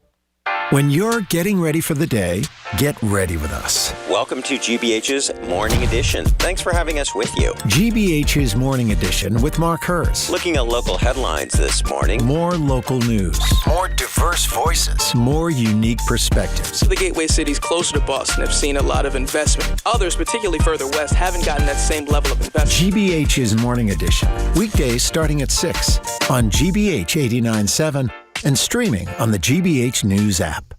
Support for GBH comes from you. And Boston Ballet, presenting The Dream, a program pairing Frederick Ashton's Shakespeare-inspired ballet and a dynamic world premiere by emerging choreographer Michael Stromae. On stage now through March 29th. Tickets at bostonballet.org.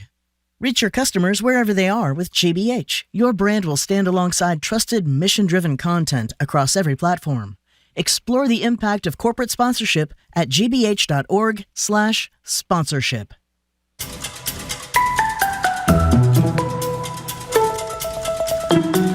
You're listening to the Curiosity Desk on GBH. I'm Edgar B. Herwick III. We are streaming live at youtube.com/GBH News. As promised, it is once again time to Ask the Remodeler. We want your calls and texts at 877-301-8970. Look around. Spring is about to be blooming. Does the warmer weather have you reconsidering that home renovation project that's been on ice since who knows when? Maybe with all the snow melt, you've got 3 feet of dirty water flooding your basement and could use some pointers. Anything and everything is on the table. That's 877-301-8970. With us in studio is Mark Philben. He's not just the project development manager at Charlie Allen Renovations in Cambridge, which he is.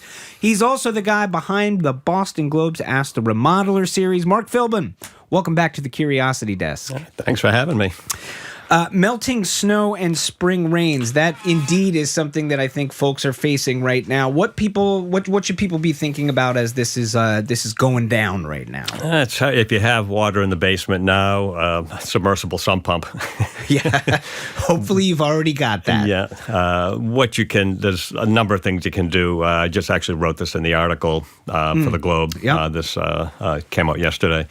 And the easiest things you can do is just make sure your downspouts are working fine. Make sure that window wells are covered. Window wells are windows in the basement. There's sort of cuts and holes in the basement that can let a lot of water in. Make sure those are shoveled out, covered.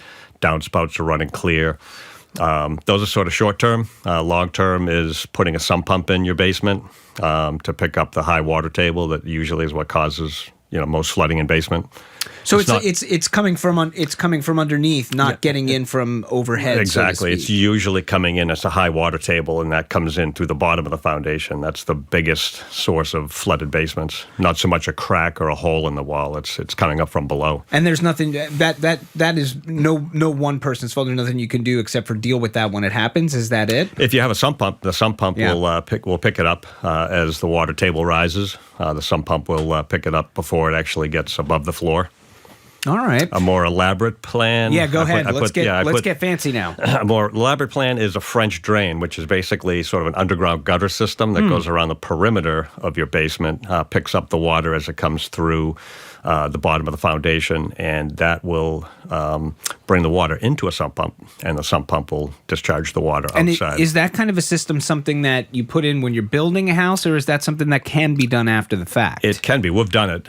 It's pretty invasive to do it in an existing basement. It's obviously better to do it if you can with a new construction, but you can do it in a basement. It's pretty invasive. You need to clear the basement out, cut the basement floor away around the perimeter, dig it out, put the pipe and the stone in. Really, really invasive to do it, but we've done it quite a few times. We're talking with Mark Philben. He is the Ask the Remodeler man. We would love you to ask the Remodeler at 877-301-8970. Give us a call if you got a question. That's 877-301-8970. You can also send us a text. Before we move off of downspouts, I want to talk about leader pipe, which is like one of these simple fixes that I think, or simple things you can do, which are, in my understanding and talking to folks, can be like highly effective in terms of making sure that you're getting rid of the water in and around your house. Can you just like kind of put a fine point on that for me? 100%. You know, we've gone to people's homes and the downspouts are just dumping water into the corner of the foundation. Yeah. And what you really want to do is take that downspout, get an elbow on it, and pull it, 2 feet away from your house, and have it discharge away from the foundation. Yeah. Not just at the base of the foundation, and that can lead to a lot of basement leaks with all that water coming down too close to the foundation. You want to pull all the water away from the house. And there's lots of different options on how to do that, and a pretty cheap sort of thing to do, right? Really inexpensive, yeah. That's why you want to tackle these things first, leader pipes and gutters and downspouts before you start going into French drains and sump pumps and things like that. Gotcha. All right. Well, that's pretty good stuff. Now, you talk about the idea of a French drain, which you're saying kind of is this like very elaborate thing you do in a basement. Basement upgrade, so to speak, is sort of one version of an ADU. And ADUs are something that have gotten a lot of news recently. We've had some changes here in Massachusetts in what is allowed and what's not allowed in terms of ADUs. Can we talk a little bit about ADUs? What is an ADU? Accessory dwelling unit. Yeah. Is what that stands for. And there's a number of ways to do them that the state has allowed. It can be a basement renovation where you're actually putting in an apartment. There used to be restrictions on that where you couldn't put a kitchen in, say. You could put a bathroom and a living room in a basement, but not a full apartment with its own entrance. You can do that now. It could be in the basement, an ADU. It can be an addition. It can be a standalone building. Right. You can put an ADU... in your lot. In your lot, yeah. And the idea is that a lot of the zoning restrictions have been pulled back so people can do that. So the baseline, what is it? Something like 900 square feet or half of the square footage of your house, whichever is lower. Exactly. That's what it is? Which is almost always going to be 900 square feet. Yeah. And the notion here is the idea here that this is, obviously we know that we are in a housing crisis here in eastern Massachusetts and lots of parts of the country. There's not enough housing. Is the idea here by loosening these restrictions, the hope is that this is going to help ease that? And if that is the hope, are we seeing any impact yet as far as you can tell? As far as that is one of the main reasons for it is to increase the housing stock, for sure. It allows people to have family members stay there. Could be an aging parent, that sort of thing. So it allows people to stay in the neighborhood, which is a plus. But a lot of it is to increase the housing stock. And no, it hasn't really, unfortunately. Nothing's working, no matter what they try. I think it's, to be honest, it's so new that it's going to take a while for the data to come in. Yeah. So if people are thinking about it, or even if they're just hearing about it and they're going, well, I haven't really thought about this before, but now that I can do it, maybe I will. What should they be thinking about? Get an architect. Yeah. and a builder. Try to get them both at the same time. Work together with an architect and a builder. Or a building firm that can provide the architectural duties. Yeah, exactly. You want to talk to them because there are still, one thing you have to be careful about is there are some towns, it's relatively universal across the state, but there are some towns that have more severe restrictions on setbacks from the property line, conservation land, things like that. It's not a blanket sort of... This is the law of the land in all places, exactly as it is. There are environmental concerns. There are all kinds of public safety concerns, and so towns do vary a little bit. But the overall program is to allow you to put 900 square feet of living space on the property. Well, we're in studio with Mark Philben, and we are urging you to ask the remodeler. We're going to go to the phone lines right now. Barbara and Bill Ricca, welcome to the Curiosity Desk. Go ahead, ask the remodeler. So this is really great because I had an ice stand this year. An ice dam? You're probably the only one. You're probably the only person who's been dealing with an ice dam this year. No, I kid, Barbara. Your first one, you said, though. I know. Yeah, it's the first one in 31 years. So my question is, how do you mitigate? What's the best way to mitigate that? And my understanding is if you go to a restoration organization, they don't fix the ceiling afterwards, and you have to hire somebody else. So what's the best route to take in that situation? Well, it damaged my dining room ceiling, by the way. Well, sorry to hear about that, Barbara. Go ahead, Mark. We touched on this in the last episode, and really the best way to mitigate it going forward is to get insulation. You probably have inadequate insulation underneath where the ice dam formed, and it's the heat loss. It's the heat loss that creates that freeze-thaw cycle that creates the ice dam, and so you're probably under-insulated. Once you get things repaired, you probably want to have a contractor come in, and you can have an audit done. Mass Save does it for free, and see if you can't get an audit done to see where you need insulation, and that's the best way to prevent them going forward. What do you make of that solution, Barbara? Feel good? What about mold? You do want to be. You want to get everything opened up. Has the ceiling been opened up? Not yet. Not yet. You want to open it up and let it dry out. If it got wet, you definitely want to get that ceiling cut away. Let everything dry out. Pull the old there's probably some insulation up there. It's probably inadequate. And if you're concerned about it, if you see it, black mold, then there are mold remediation companies you want to call and have that taken care of. You need to get somebody licensed to do that. Thank you for the call, Barbara. Go put a hole in your ceiling right now, it sounds like. It's hope that the mold doesn't come in. We got a text from Lori in Plymouth, Mark. Lori's asking, Lori says they recently updated an old wooden deck with a composite product, which is pretty common now. I think you see a lot of that. This winter, however, they came to learn the hard way that composite can be very slippery. So the question is, what's the best way to address the slippery stairs with that composite material for the deck? That's a tricky one. Get better shoes, Lori. Keep the snow off of it and don't let it freeze. Yeah.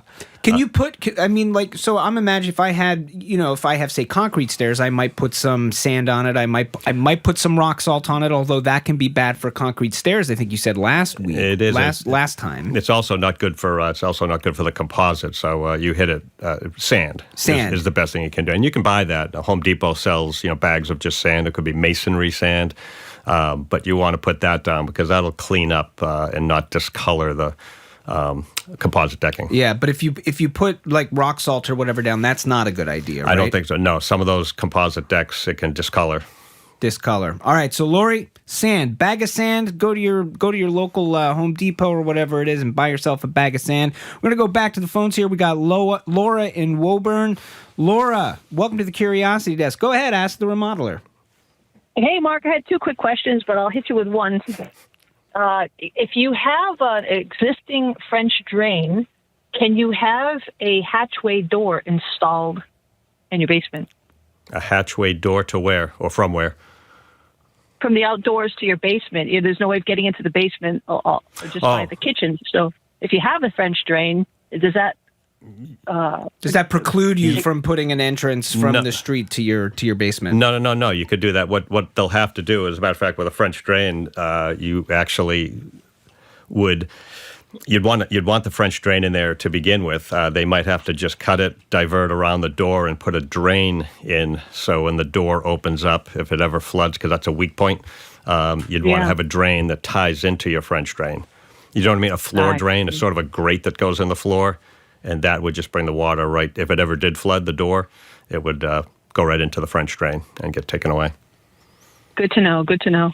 All right, Laura, thanks for the call. We really appreciate it. You're listening to the Curiosity Desk on GBH. We are talking with Mark Philben from Charlie Allen Renovations. We're taking your home renovation and remodeling questions at 877-301-8970. That is 877-301-8970. We've got a text asking, can you remodel a garage into an ADU? ? What do you know about that? Sure. Yeah. Yeah. You just have to bring everything up to code. The insulation, if it's got a good foundation under it, and absolutely, you just have to bring all the insulation up to code. Find a way to get the utilities in there. It sounds like it would be difficult to tie into your water lines, sewer lines, that sort of thing from a garage, but not impossible. Not impossible. So give us a call at 877-301-8970 if you've got questions about what's possible with your home renovation ideas. We're going to go to Dave in the car. Dave, welcome to the Curiosity Desk. Go ahead and ask the remodeler. Hey, thanks. First time caller on your show. It's a great show. Thank you. Thank you, Dave. Mark, my question is, so we purchased our house roughly 19 years ago, and in the purchase and sale agreement, the selling agent was supposed to have the oil tank removed since it's been converted over to natural gas many years ago. So they did remove the oil tank, but they never did the abatement. They never cleaned up anything. They never cleaned the floor or the wall. And now we're stuck with this musty, oil-smelling floor and wall that can't be good for the health of our pets that go down in the basement every now and then. Is there a good way to clean that up without having to cut out the whole floor and, scrape out the wall? I'm really kind of at a loss. I mean, I've tried the clay stuff that you, stomp in like they do in oil spills, like a gas stations type of thing, but other than that, I'm really at a loss as to what to do. Dave, thanks for the call. You can't see Mark, but I can see Mark, and he's making an oh boy, you might be in trouble face. So I'm interested to see what he's got for you here. What do you have, Mark? Well, the first thing I'd try to do before it's possible, the oil could have got into the concrete. Concrete's absorbent, so over many, many years, it could be in the concrete. So you might be in a position where you have to cut away the floor if a lot of oil had spilled down there. There's probably an oil line. They usually run those underneath the floor too, so that might be under there. What I try first is to call one of these disaster restoration companies, Service Master. You see them a lot. There's a lot of companies that do disaster restoration, and they specialize in getting homes cleaned up after fires, things like that. Dave, have you tried one of those? Have you looked into that at all?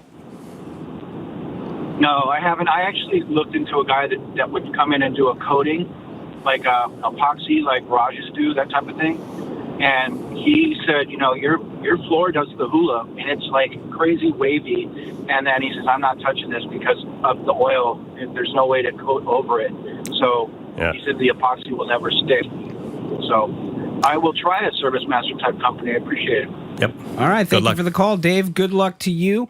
We are here in studio with Mark Philben from Charlie Allen Renovations in Cambridge. He also writes the Boston Globe's Ask the Remodeler column. We are asking you to give him a call and ask the remodeler. We're going to go staying with the phones. Jane is in Concord. Jane, welcome to the Curiosity Desk. This is your chance to ask the remodeler. Hi, asking about ADU issues.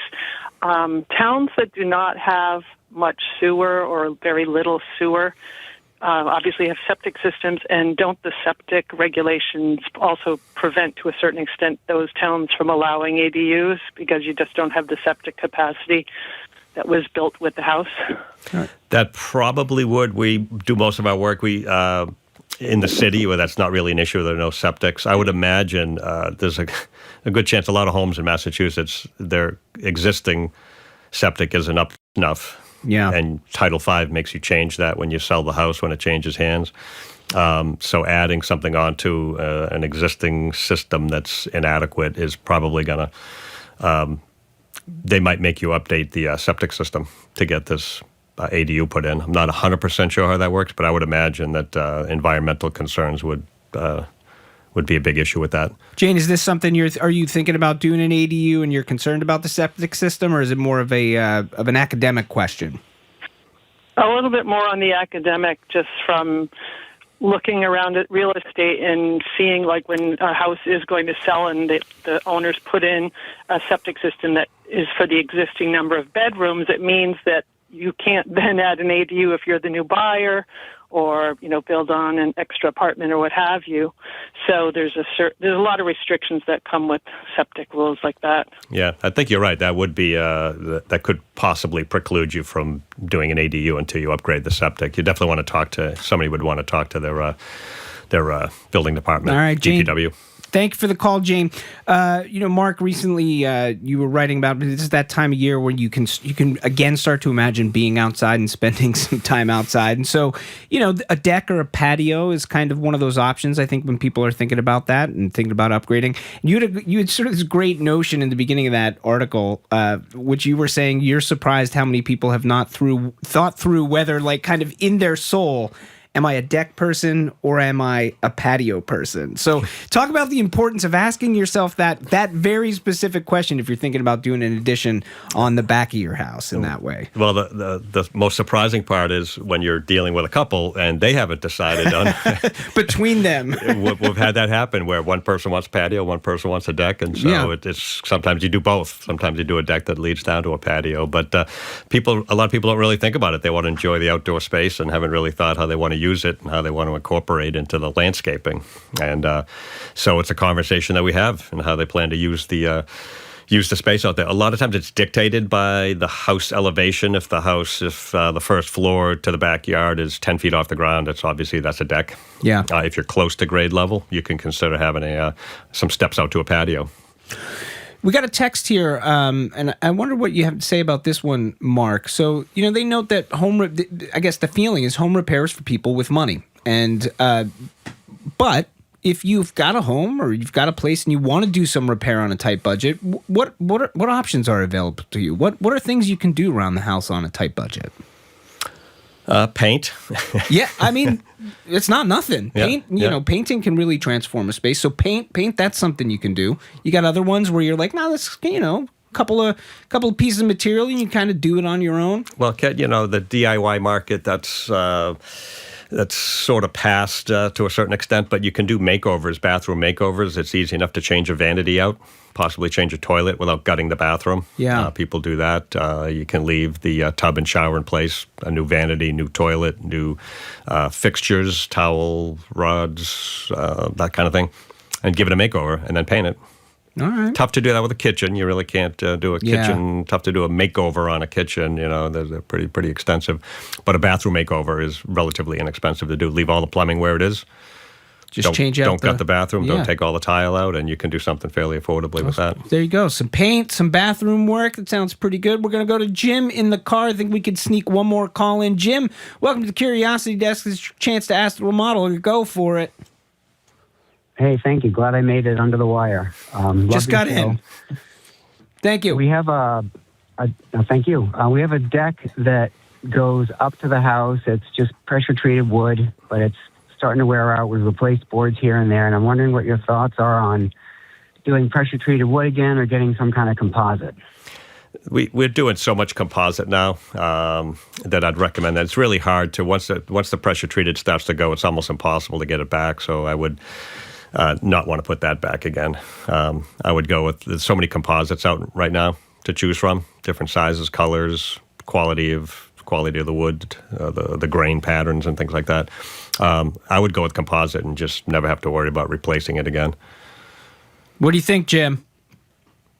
That sounds good to me. I'm wondering if there's a favorite composite product that he has. You got a favorite? Can I plug? Okay. You can plug. Go ahead. Yeah, we use TimberTech AZEK decking more than anything. So really good product. They've been making it longer than anybody else. They probably have one of the best selections. Different price points too, which is good. Excellent. Thank you very much. Thank you for the call, Jim. Good luck with the deck. Good luck with the composite. Why composite? Why is that so preferable right now? Just easier for maintenance. Yeah. The woods aren't what they woods. Trees aren't what they used to be. Exactly right. They don't last like they don't last like they used to. Yeah. I mean, do you really find that with lumber? Lumber's just are they making it differently? Like how it seems like something that has been around since the beginning of time. Like it's all it's genetically engineered wood that is grown at tree farms now. Yeah. And so they're engineered for fast growth, which makes them less stable. You don't get the tight grains that you get in older woods. Interesting. Yeah. So it's not what it used to be, and so we're just doing more and more composites now because people just don't want the headaches. All right. Well, that's all the time we have. A huge thanks to Mark Philben for joining us. Mark is Project Development Manager with Charlie Allen Renovations based in Cambridge. He also writes the Boston Globe's Ask the Remodeler column.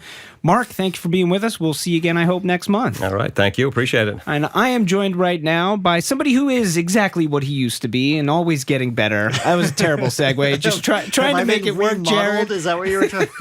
Or not remodeled? The one and only model Am of I Jared in need Bowen. of remodeling? No. Let me think about that for the next few minutes. Jared Bowen from The Culture Show with us, everybody. Jared, what's on The Culture Show today? So we're going to be talking about The Antiquities, which is a new play at SpeakEasy Stage Company by Pulitzer Prize finalist Jordan Harrison that really looks at after us and what happens in the post-human world where AI is really the occupants of our world. It's a fascinating theory, so we'll probably more than theory, so we'll talk about that. PBS Masterpiece is unveiling The Forsytes. It's splashy, nude British drama. Yeah. With lots of costumes. I'll talk to Stephen Moyer. You might remember him from True Blood, and Jack Davenport, who is in so many things. They're actually friends in real life, too. Oh, cool. But they're sibling rivals in this new series, The Forsytes. We'll talk about that. And then we're having cocktails. Oh, hey, If Thursday. it's 2 o'clock, it's time for cocktails. Jackson Cannon of Eastern Standard will be here just in advance of opening day to talk about beer cocktails. Excellent. Sounds very delicious. That is The Culture Show with Jared Bowen coming up at you in about a minute and 20 seconds. As for us, we're done. That's The Curiosity Desk, produced by Aidan Connolly, Rachel Armania, Olivia Corcio, Hannah Loss, and Nicole Garcia. Patty Daniels is our foundation. Lots of folks putting in to make today's show happen. We'll be back in 23 short hours. Until then, I'm Edgar B. Herwick III. Stay curious out there. What's trending? What's interesting? What's going on around town? We're talking all things arts and culture on The Culture Show. Next on GBH 89.7. Funding for our programs comes from you. And MIT Federal Credit Union, committed to helping members grow their balances while keeping them accessible with their high-yield money market. Memberships open to the public. More at mitfcu.org, federally insured by NCUA. This month and throughout the year, GBH celebrates the vital contributions of women through programming that highlights their achievements in history, science, culture, education, and the arts. To learn more, visit gbh.org/Women's History Month. You're listening to 89.7 WGBH HD1 Boston. Online at gbhnews.org. GBH News. What matters to you? I'm Jared Bowen. Coming up on The Culture Show, humans may be closer to extinction than we think. In his play, The Antiquities, Jordan Harrison looks at the rise of technology, the fragility of human life, and the strange, unsettling question of what will be left of us in the end.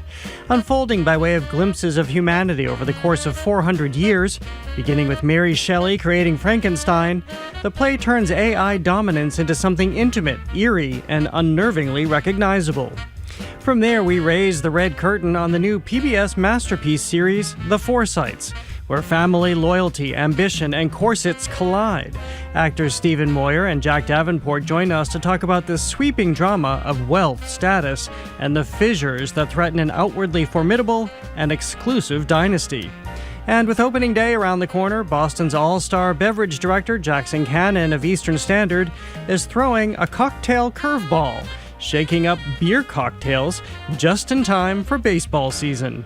That's all right now on The Culture Show.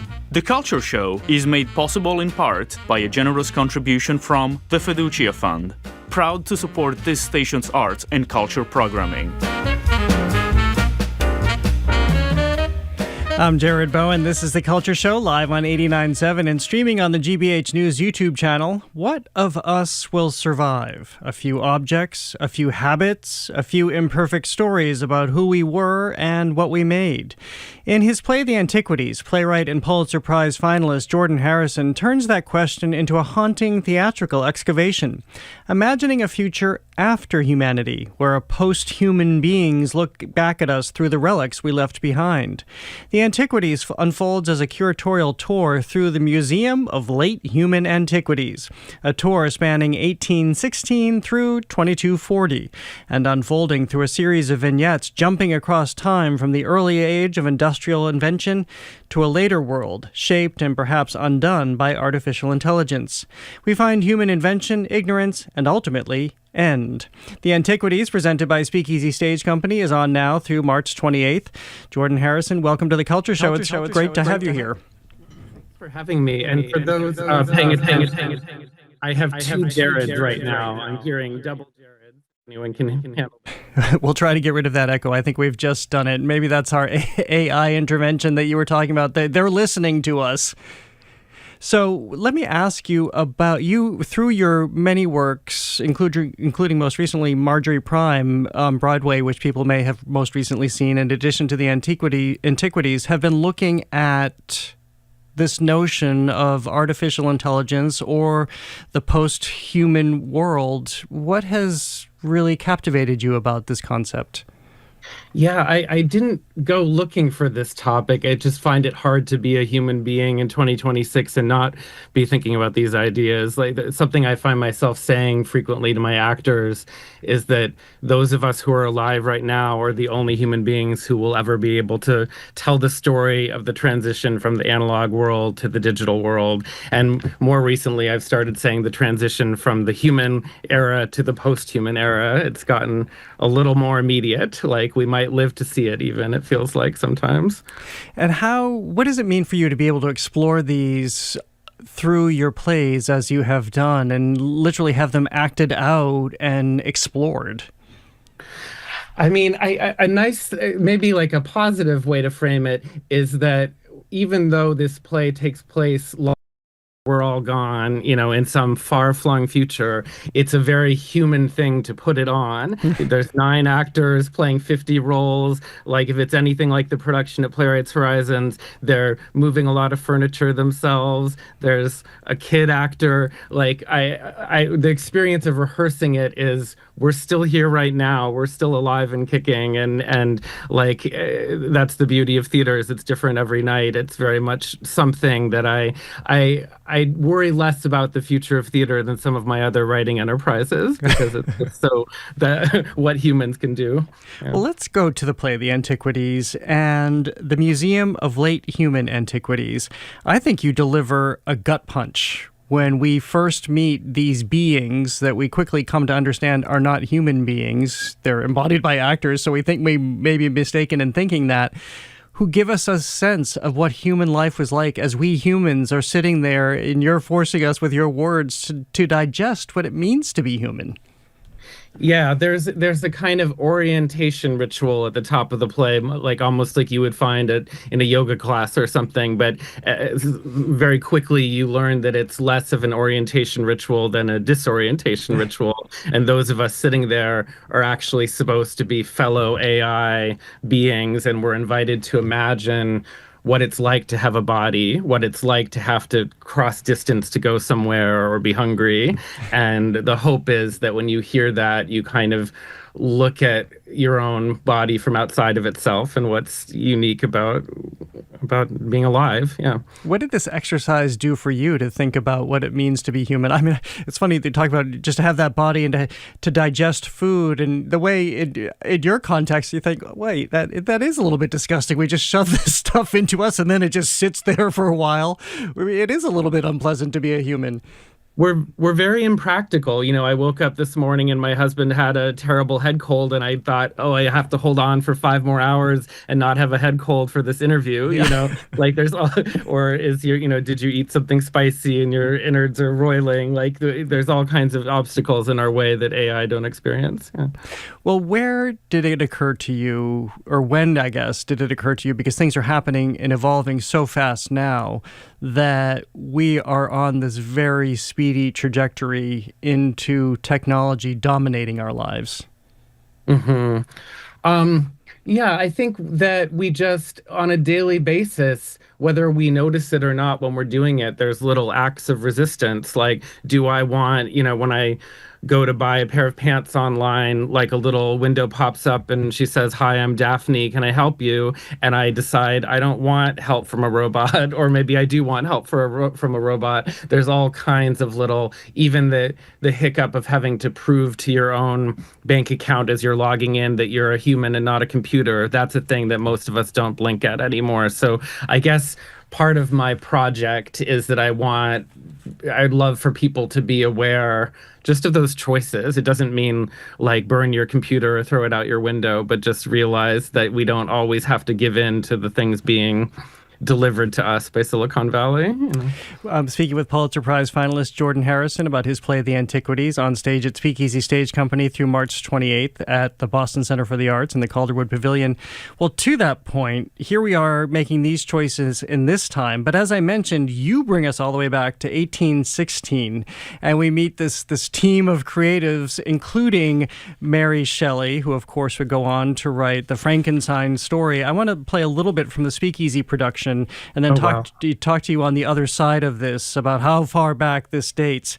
But here's a clip from, again, The Antiquities, when Mary Shelley, played by Alison Russo, recounts the tale of Victor Frankenstein and his creation. We'll leave it there. Victor bolted the doors. He locked the windows, but the monster could not be denied. It smashed its way inside and snapped poor Elizabeth's life in two. Victor knelt on the ground and wept, waiting for the monster to kill him, for everyone he loved was dead. But the monster, who was not monster at all, remember, but computer, leaned over his fallen creator and said, "Don't cry. You didn't do wrong when you made me. The time of humans is over, but you needn't be sad, for I am what follows you, and I will remember the best of you." We return there, too, and I have to say, I was stunned watching that, because I had not, in this latest advancement of technology, had never stopped to consider what Mary Shelley was writing about and how relevant it is to today. I didn't even make it to the rideshare to go home before I was doing a deep dive on my phone, exploring all of this that you brought to the fore. How do you see what Mary Shelley was talking about, that we've been on this race for hundreds of years? Thank you. So that was the first germ of the play. I went to the Morgan Library in New York, had a exhibit celebrating the 200th anniversary of Frankenstein, like not just the book, but the movies, the theater adaptations are just sort of 200-year obsession with that story. And I remember thinking, what if I write a play that is AI beings telling the story of Frankenstein, only misunderstanding the monster as their grandfather, misunderstanding it as a hero's journey of sorts. And I guess the parallel to me that's so weirdly obvious is that it's a deathless thing that can teach itself very quickly. That's what the Frankenstein monster was. So it seems natural to me that thousands of years from now, AI might think of Mary Shelley as a grandmother of sorts, That is fascinating. And then, of course, you take us through other periods of history in this giant span that I mentioned. And at each point in those times, like the Industrial Revolution, where you have machines that are literally eating fingers of people. We know that all of those societies thought they were moving so quickly. So as you begin to dissect how each society is dissecting its own technology, what did you come to think about our collective embrace of technology? Yeah, I mean, it is a little bit history as told by the victors, this play, like this sort of slow march towards not just being replaced by technology, but the ways in which we've invited it to replace us. But I do want to say that lest we make people think this is too bleak an experience, there is a surprise to the play halfway through that doesn't leave us in a dystopia. Like I think a lot of us are very weary of dystopia. It sort of does a 180 turn, and I think for me leaves us with a sense of sort of elegy for humanity. The museum that the AI have made is like, they get a lot about us right, but then they get some about us wrong too. And the things that they obsess about the most are what they don't have, mothers and children and sex and love. And so the play is filled with those good things that they don't understand. Well, I'm glad that you're pointing that out. I don't mean to make it so serious and so dramatic, although it certainly is at points, but it's also extremely funny and very, the audience was filled with laughter when I was there for the night that I was there. How do you consider AI as a playwright? Because one of your characters is a writer who is finding herself in a struggle to keep up with. She's now where we've at this point in the play you've moved beyond 2026, but she's struggling to keep up in a world where AI is taking over so much of the industry, whatever industry it is, including writing.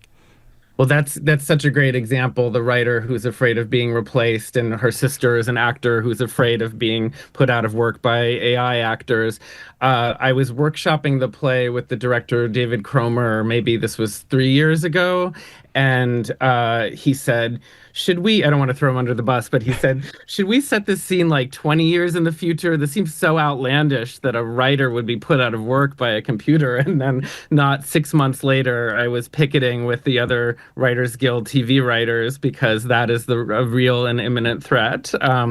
So it's, I guess, the story there is that the world is catching up to this play very quickly, and I hope that's I hope more of its predictions don't end up being true, because it's not good for us. Yeah. Well, how much time do you think you have left as a writer? How much time do I have left as a host on the radio?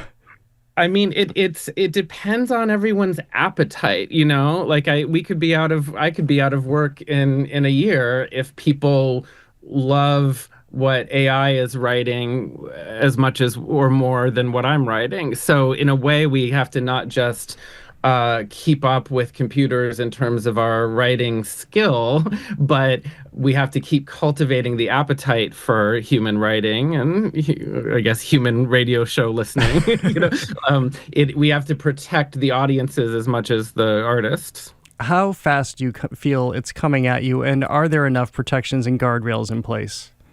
I mean, surely there are not enough protections and guardrails. The story that I tell maybe a little too frequently, I don't want like a deposition or something, but the Google AI team showed up. They bought like half the house one night at Playwright Horizons for this production. And we did a talk back, as you do when people buy a lot of seats. And I remember trying to turn the talk back around on them, the programmers from Google AI. And I said, what is the goal in the end? I don't want to write dystopia all the time. So what is the perfect world we're pushing for if we all get to retire and computers do our jobs? Do we all paint watercolors all day? What are you fighting for? And no one really had an answer for that, which made me wonder, is this driven by... I remember I'm old enough to remember when Silicon Valley felt driven by idealism, humanism, and now it does seem a bit like a gold rush, just a race to get there first more than anything. Well, I had that question for you, but not about the AI people driving this at Google and other places. I'll join you in the deposition when you get it. Right. But what occurs to me through all of the scenarios that you write and all of the times in which you take us is that we just keep moving. It's in our instinct as human beings to keep moving forward, even though we're talking about this on the radio right now. We're exactly aware of the repercussions and the circumstances we're likely facing, and yet we plod along. We click on that little box when we're buying new pants. Yeah, that's very much the spirit of the play, that like we go through the door we've opened because we managed to open it. You know, there's nothing to do but to rush into the future. And I think it's just where these conveniences, they're going to arrive in our lives whether we want them or not. So on a moment-to-moment, day-to-day basis, it's up to each individual to decide how much we resist. You know? Well, I want to end on a positive note. You alluded to the AI not quite getting our circumstances right. You have these really hilarious little moments where human beings are doing something really outrageous. Like, I'll give one of them away. Yes. Without a person who doesn't know how to talk on a rotary phone, they pick up the actual base rather than the handset. How fun was that to create those devices about just sort of the simple things we take for granted, but that could be wildly misunderstood by AI or any other alien that's looking down at us?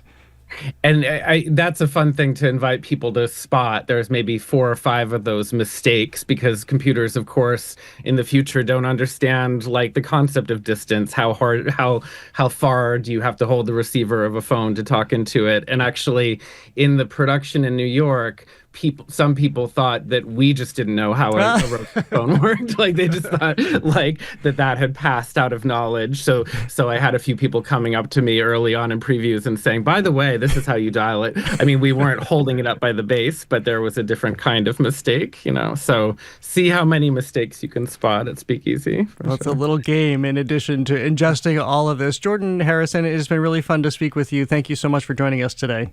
Likewise. Thank you for having me.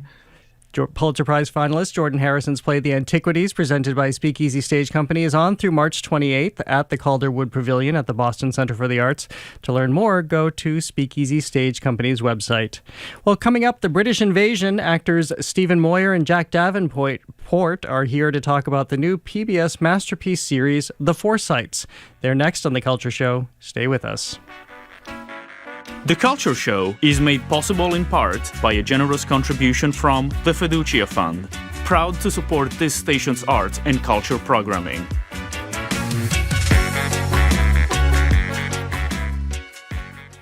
There are 26 gateway cities in Massachusetts. And in 2026, we're going to get to know them all.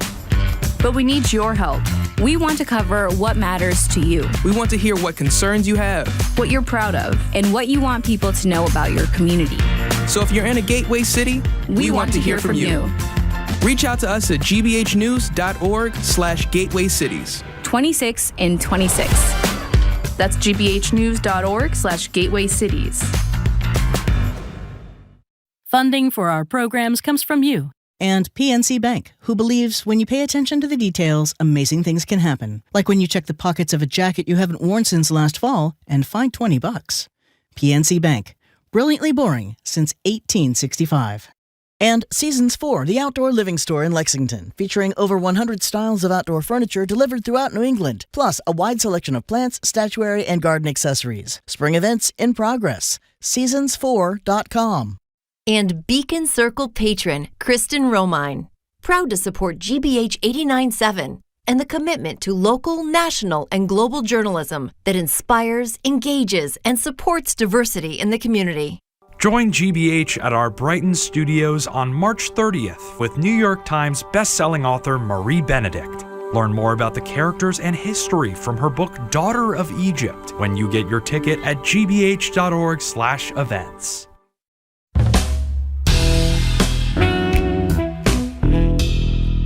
I'm Jared Bowen. This is The Culture Show on 89.7 and streaming on the GBH News YouTube channel. A sweeping new PBS masterpiece drama is bringing one of Britain's most famous literary families back to the screen.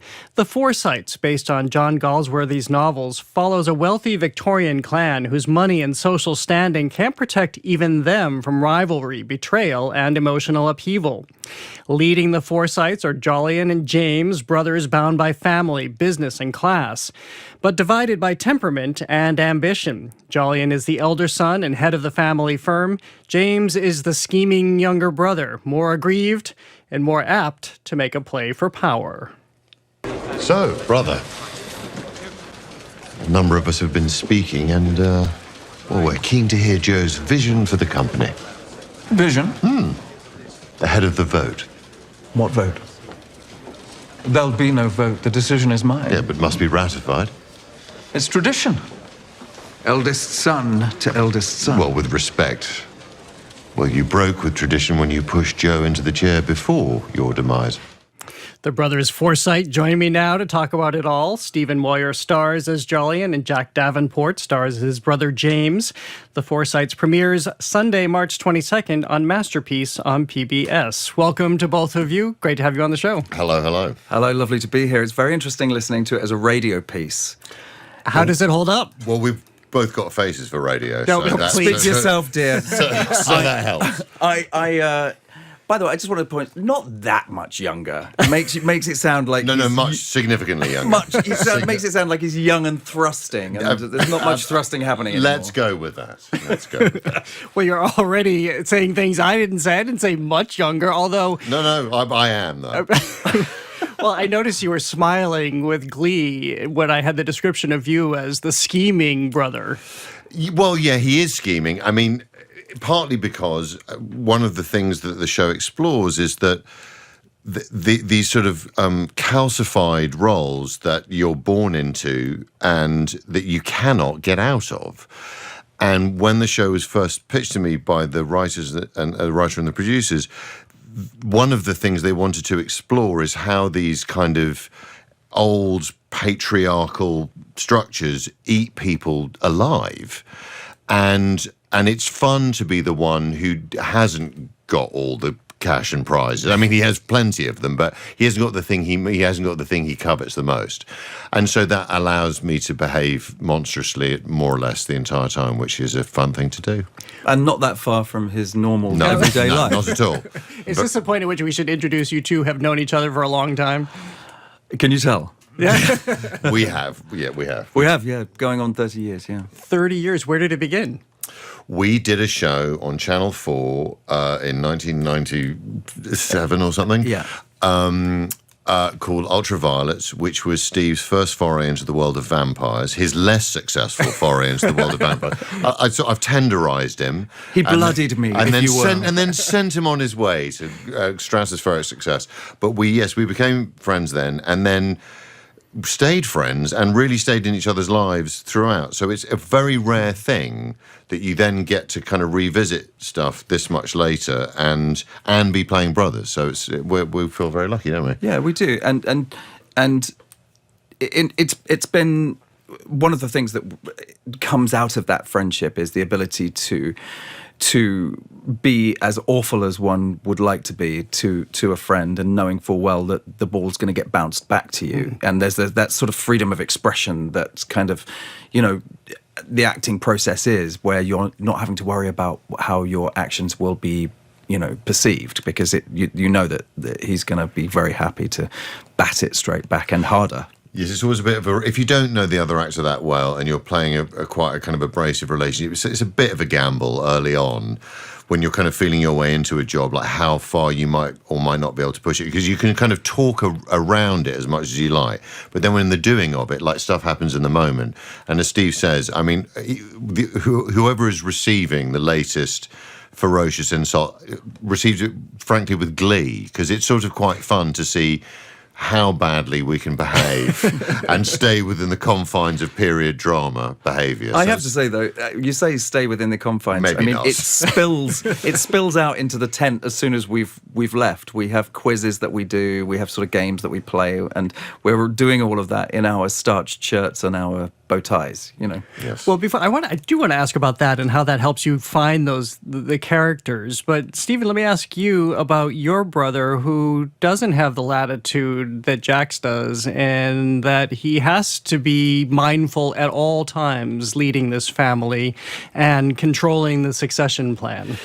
Yes, he has been the the person in charge since his father died, and is also a widower.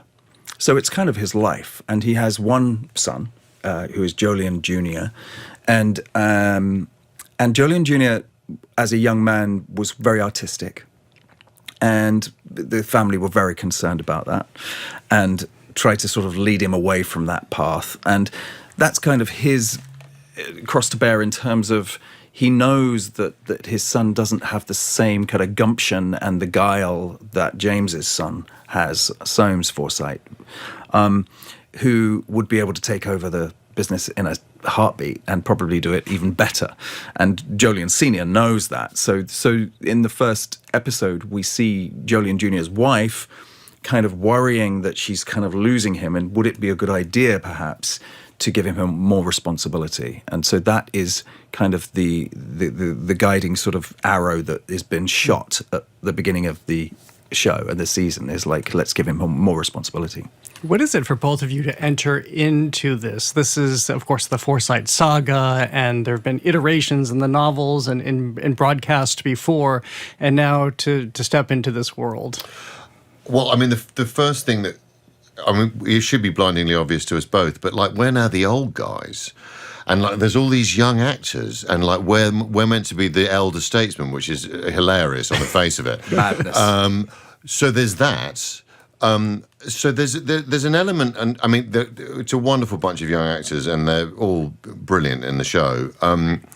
But it is, to a very small degree, there's a slight sense of responsibility about kind of leading a bit by example. I mean, they can all take care of themselves, but with a big cast like this, you know, like, it's, when I first read the scripts, because obviously, over years of experience, you sort of you know how the sausage is made, and if I'm honest, I was like, oh my God, if it's not like breakfast for 12, it's a committee meeting for 20 or a party for 85, and in your head you're like, that's going to be a nightmare to shoot. It's just going to go on and on and on, and so it's even more of a group activity making the show than it is normally, because there are very few scenes where there's just two people. I mean, there are scenes like that, but there's less than you'd think.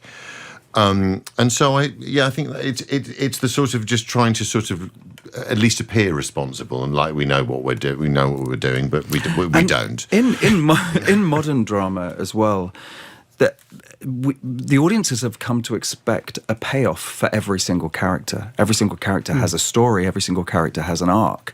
And so when you're doing a massive scene like Jack is describing, where there may be 20 lead players as well as all the extras that are there as well, supporting artists and dancers and musicians and people serving food and all of that sort of thing, you know that every single person has a look, has a beat, has a moment, and you know that that's... So sometimes those big scenes are 2 days long, you know. And we both have done period drama before, and lots of it.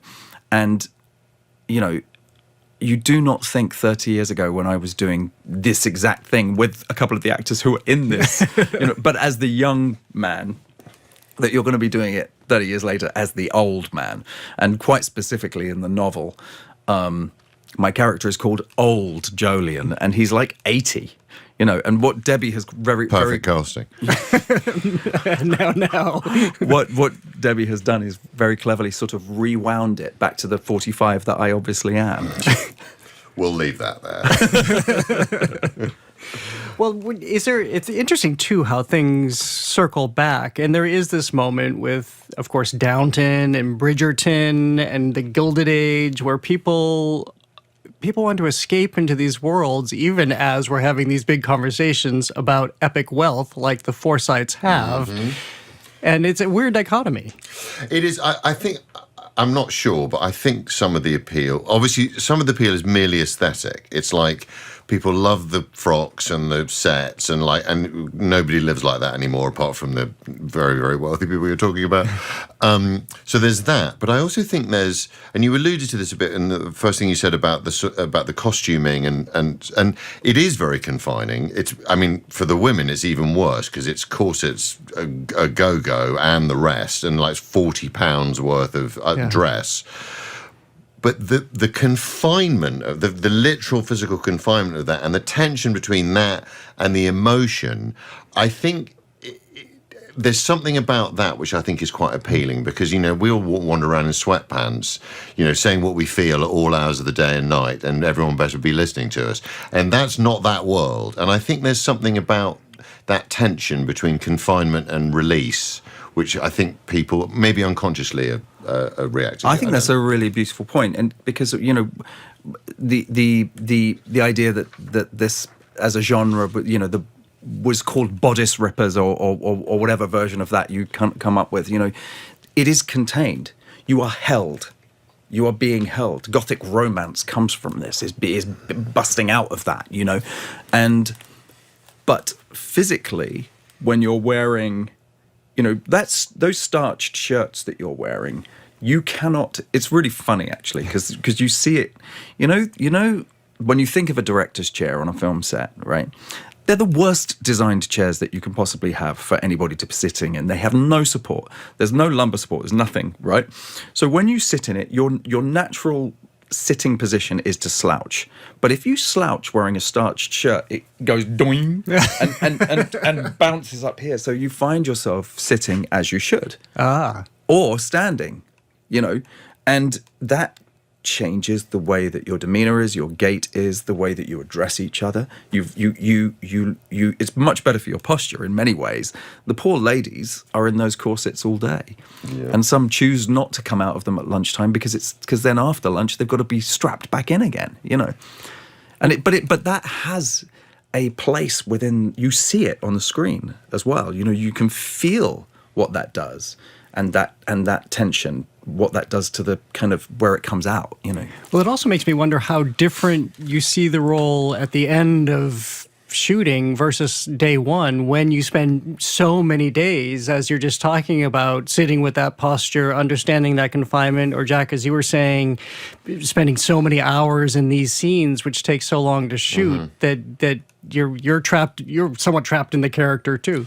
You are sort of trapped in it, and listening to what you've both been saying has reminded me of something in terms of like the way the confinement obviously controls how you can present yourself physically at all. And one of the younger actors, who will remain nameless, it doesn't really matter, because no one told them not to, would be in scenes occasionally with their hands in their pockets. And of course, us two old guys were like, oh no, no, you just can't. And it felt too much to confront him about it, because that's you don't want to feel bad about it. But we did tell the wardrobe department to sew his pockets up, and they did. And then you watch people figuring out actually what the limited things you can do. You can't. There's so many of the ways that we present to the world now were not available to these people, and the thing about it, the physicality of it, is it does most of the acting work for you. Very true. If you nail that part, everything else will pretty much follow. Josh, who plays Jack's son, does a wonderful line in Hand on Hip. He does, and it's this, and it's almost kind of like Douglas Fairbanks Jr. You know, there's a kind of like, this is what I do. I stand like this, and I have purpose. And when he first did it, I was like, oh, that's a choice. But then you go, oh wow, that's a great choice. Because you wouldn't have put your hands in your pockets, because it wouldn't have been accepted in society. Well, you're saying that. I'm remembering an exhibition of John Singer Sargent that was in Boston within the last couple of years, and there were several portraits where the men had their hands on their hips, and I think many people have a different connotation of that now. Sure, that somebody is more effeminate. I'm a little teapot, yes. Right, exactly. Yeah, sure. And when really it's a signature of standing. Of stature. Yes, it's kind of virility and action. Yes. Yeah.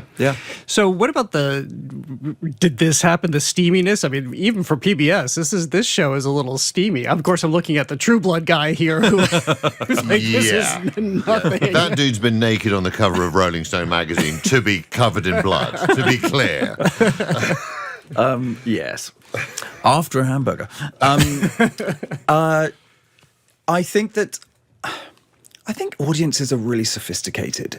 I think in this day and age. And I think that I honestly do believe that it's not as steamy as it appears to be, and we're very good these days in all manner of drama of holding back but showing you what you think you're seeing. I can't think what it was that I was watching the other day, and somebody said to me, "Gosh, that's really racy," and I went, "Actually, it isn't. It isn't. It's just you think it is."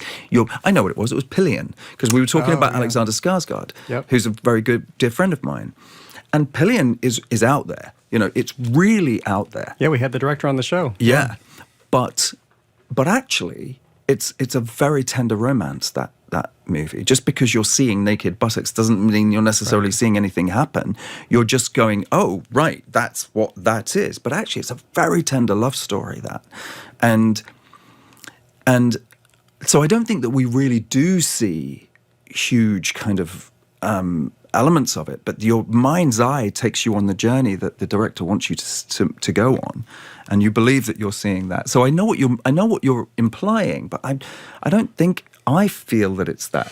Well, it's also back to the tension and release thing. Yeah, like the other thing you have to remember about these people is they're not aristocrats.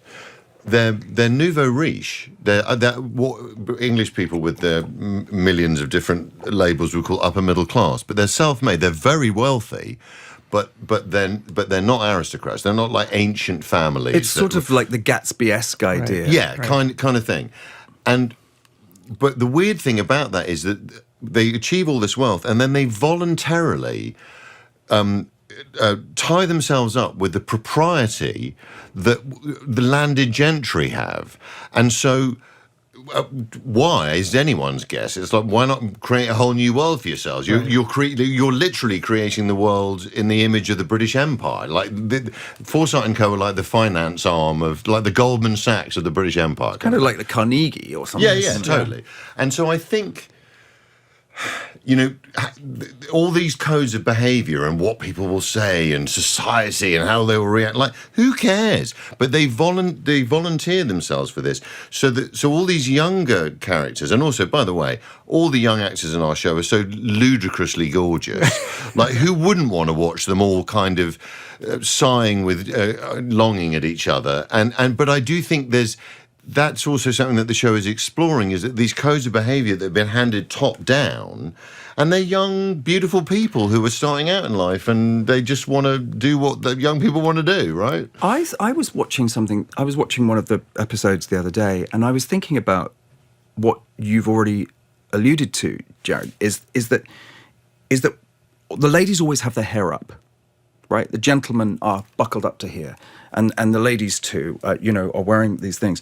When we see somebody in their dressing room, and they're talking to each other, and it's not of anything romantic, they're just talking about maybe what's happened in the day, the lady will be brushing her hair down. And that look, the corset's off. They'll be in some kind of gown, but it's softer. The lighting's softer, the feeling is softer, the moment is softer. And just by having somebody with their hair down, you are saying something completely different. We are now in a private space. You, as an audience member, are watching that private space, but it has a very different feeling from the one downstairs. And it's a really interesting shift of how you view that person when they're not buckled up, Well, it's fascinating to have you both walk us through this calibration. I agree, it's one button down and suddenly it changes the whole good Lord. dynamic. Exactly. It has been so much fun to be with both of you here today. Congratulations on the show. Thank you so much. Thank you, Sue. Thank you. The Forsytes premieres Sunday, March 22nd on Masterpiece on PBS. Stephen Moyer stars as Jolyon Forsyte. Jack Davenport stars as his brother James Forsyte. Today's interview was recorded by engineer Dave Goodman. The excerpt from The Forsytes was courtesy of Masterpiece and Mammoth Screen. Masterpiece and Mammoth Screen.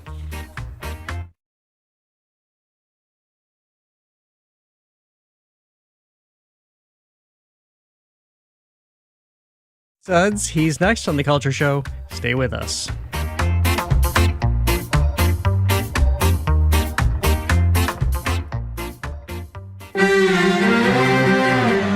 This isn't our war. That's a message from many European leaders, despite President Trump's calls for allies to stand by the U.S. and Iran. But they will have to deal with the fallout at home. They can't just sit idly by and, watch these things happen. I mean, it's already started to have an economic impact. Europe's Dilemma, next time on The World. This afternoon at 3, here on GBH News 89.7.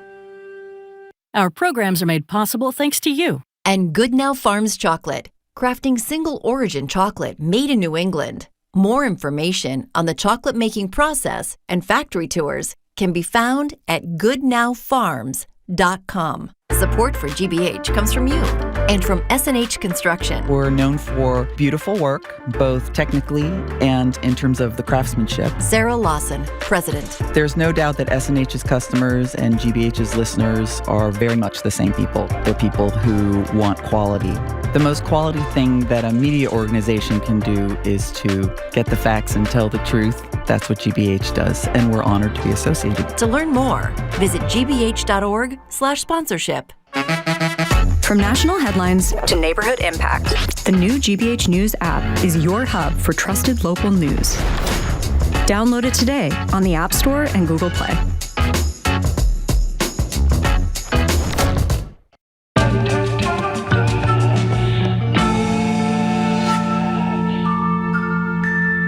I'm Jared Bowen. This is The Culture Show live on 89.7 and streaming on the GBH News YouTube channel.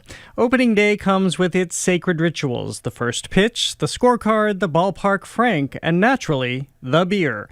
Jackson Cannon is ready to knock that last one out of the park with inventive beer cocktails for game day. He's the beverage director for ES Hospitality, home to some of the city's most celebrated restaurants, including Eastern Standard. And he joins us with fresh ways to raise a glass to baseball season. You can shake things up with him at Eastern Standard on April 11th. He's teaching a beer cocktails class. And on April 26th, you can learn the art and craft of clarified cocktails. Jackson Cannon, welcome back to the show. Great to see you. Jared, it's great to be here. Thanks for having me. You come with apron and beer cart, the beer cocktail cart this time. I did. It's I was feeling so in the mode for spring and baseball last Tuesday, like everybody else. And now we're back in. Maybe spring's not in the air today, but it's certainly in our hearts.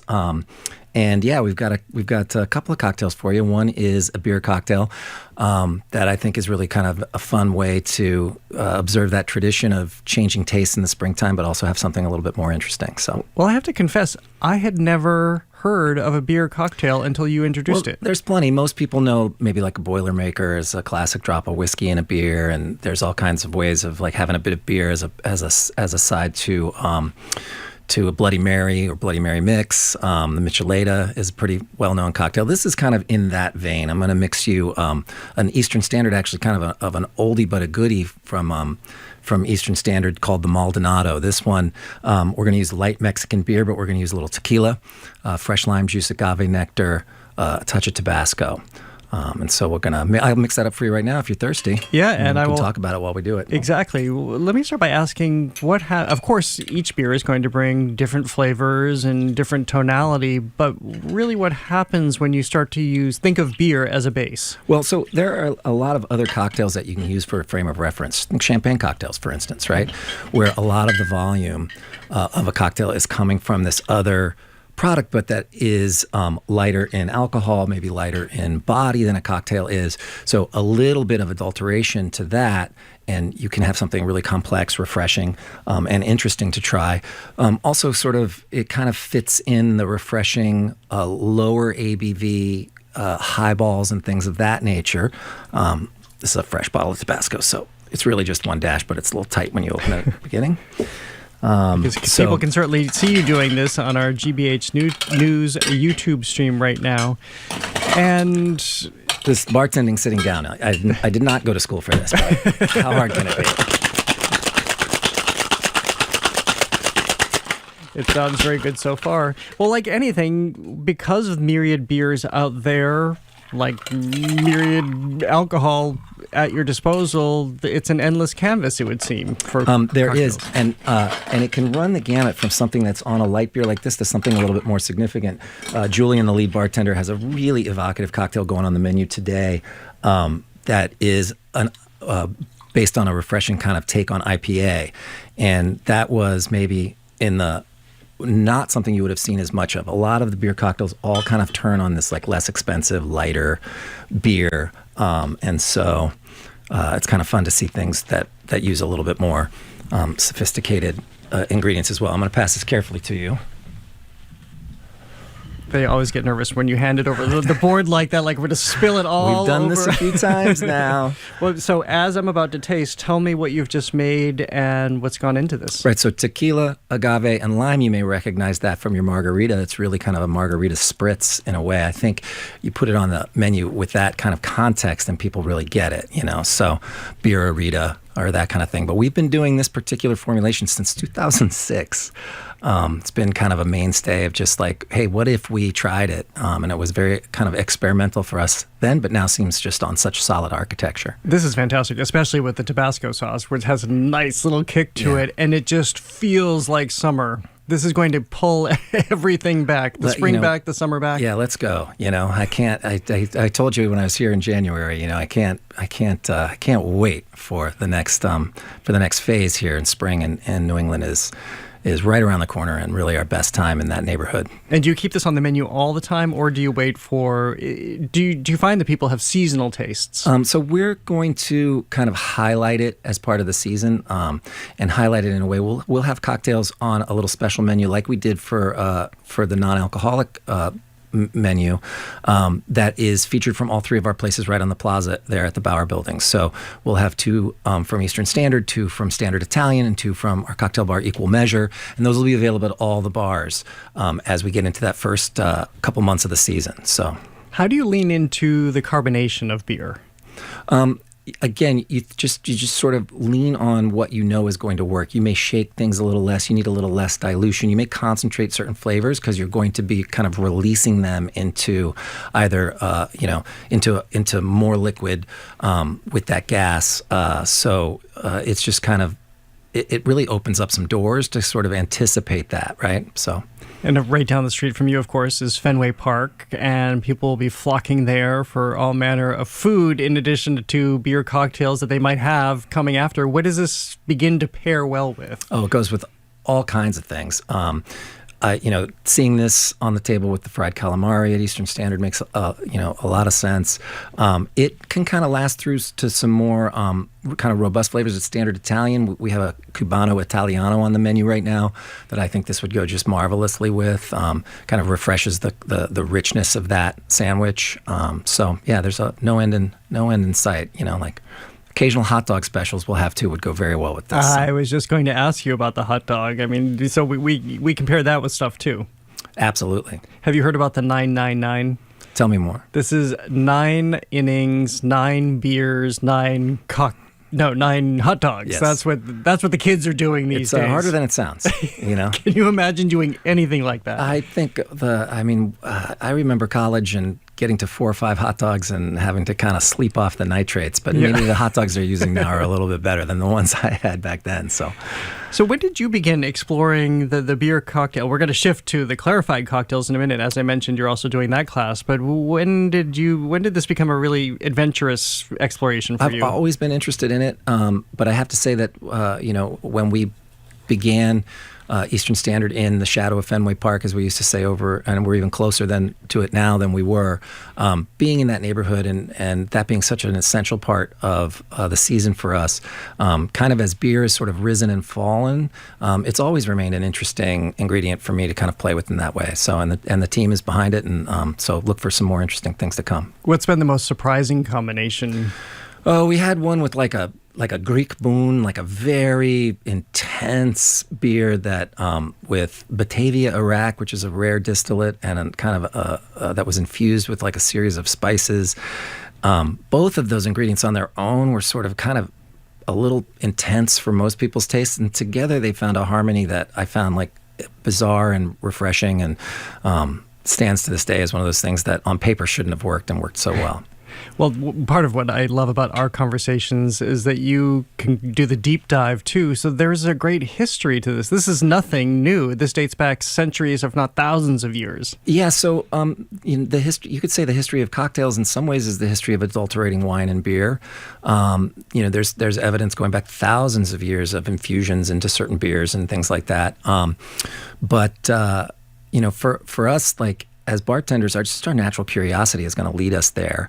And that's been true for hundreds of years of American lexicon building of the cocktail, right? So, we'll cover it a little bit more when you get into class if you can make it over there for that. But there are probably 10 to 12 classic beer cocktails that can help us go through that timeline, and we will, including this very delicious 4/11 is the date for that one. I was just about to share that. Yeah. So again, I'm speaking with Jackson Cannon, beverage director for ES Hospitality, of course, Eastern Standard. You know that restaurant. On April 11th, he's teaching a beer cocktails class, and on April 26th, you can learn the art and craft of clarified cocktails. So we can transition there now. What are clarified cocktails? Clarified cocktails is the overarching term we use for things called milk punches or fat washing. Are the two kind of other terms you may hear.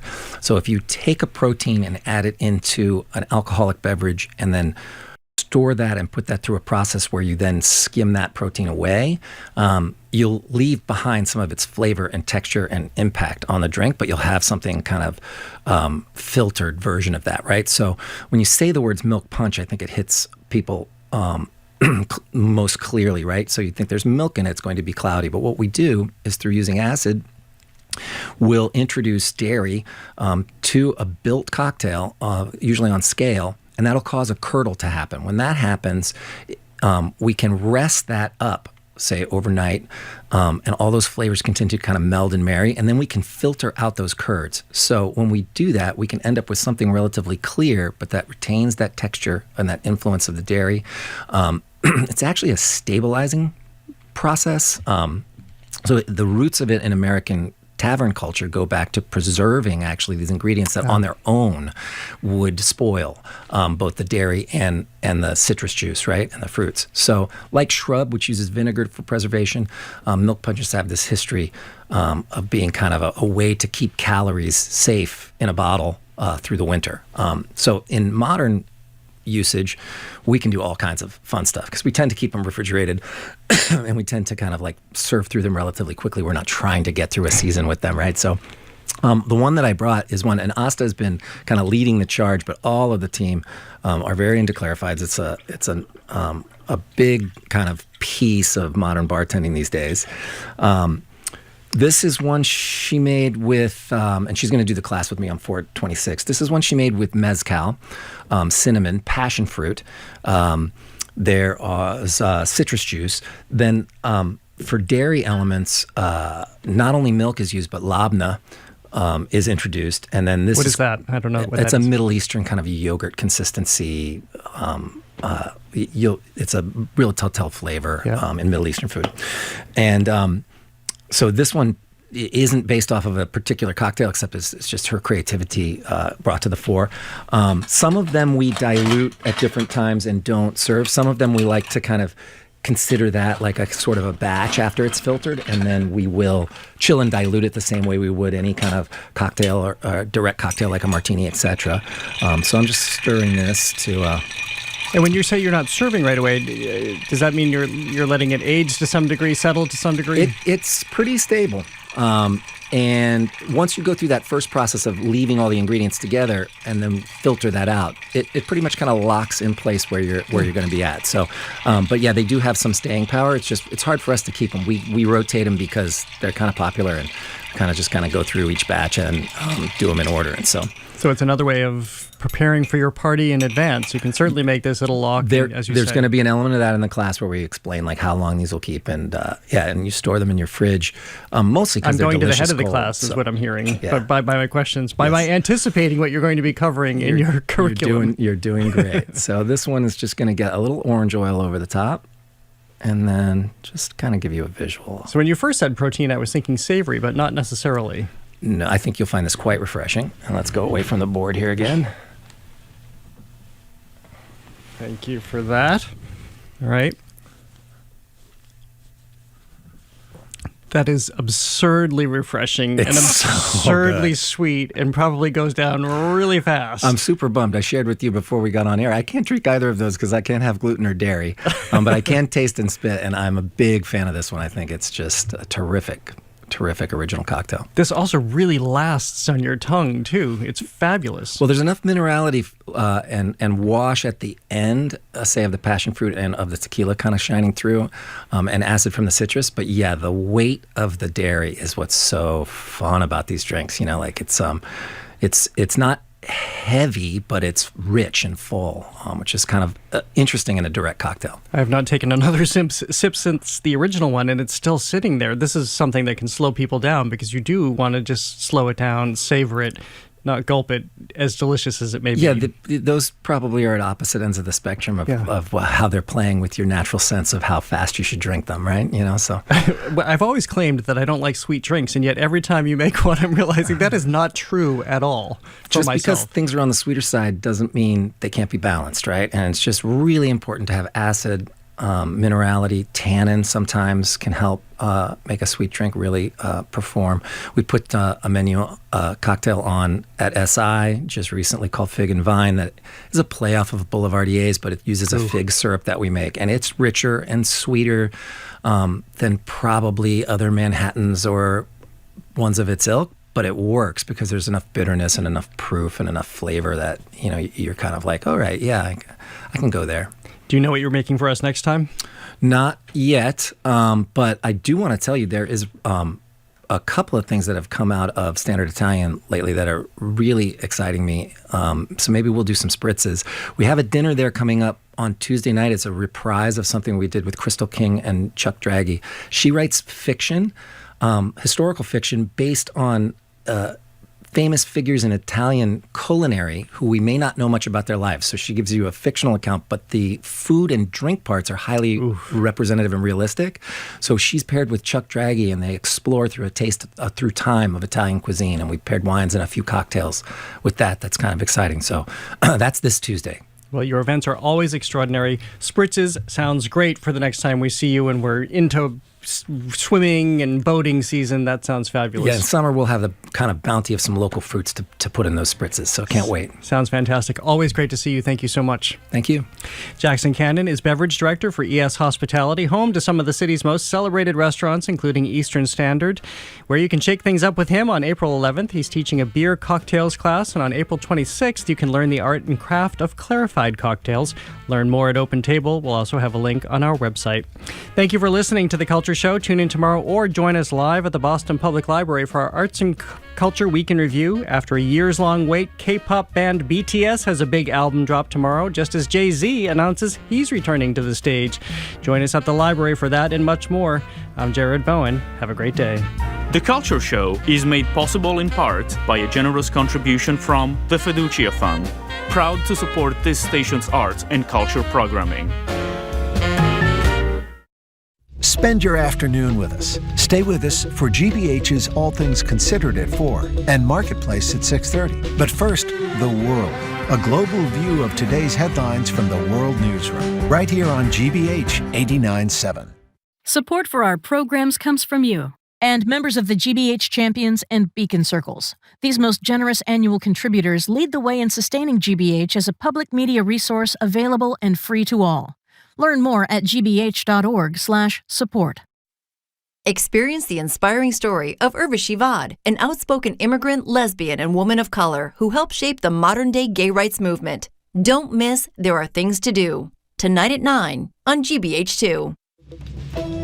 I'm Arun Roth. Today on GBH's All Things Considered, a Boston police officer has been arrested on manslaughter charges after shooting a man while on duty last week. More people from out of state are seeking abortions in Massachusetts, and a therapist strike is putting a spotlight on a growing concern in healthcare, the threat of AI eventually replacing human providers. Those stories and all the day's news starting at 4 on GBH 89.7. You're listening to 89.7 WGBH HD1 Boston. Online at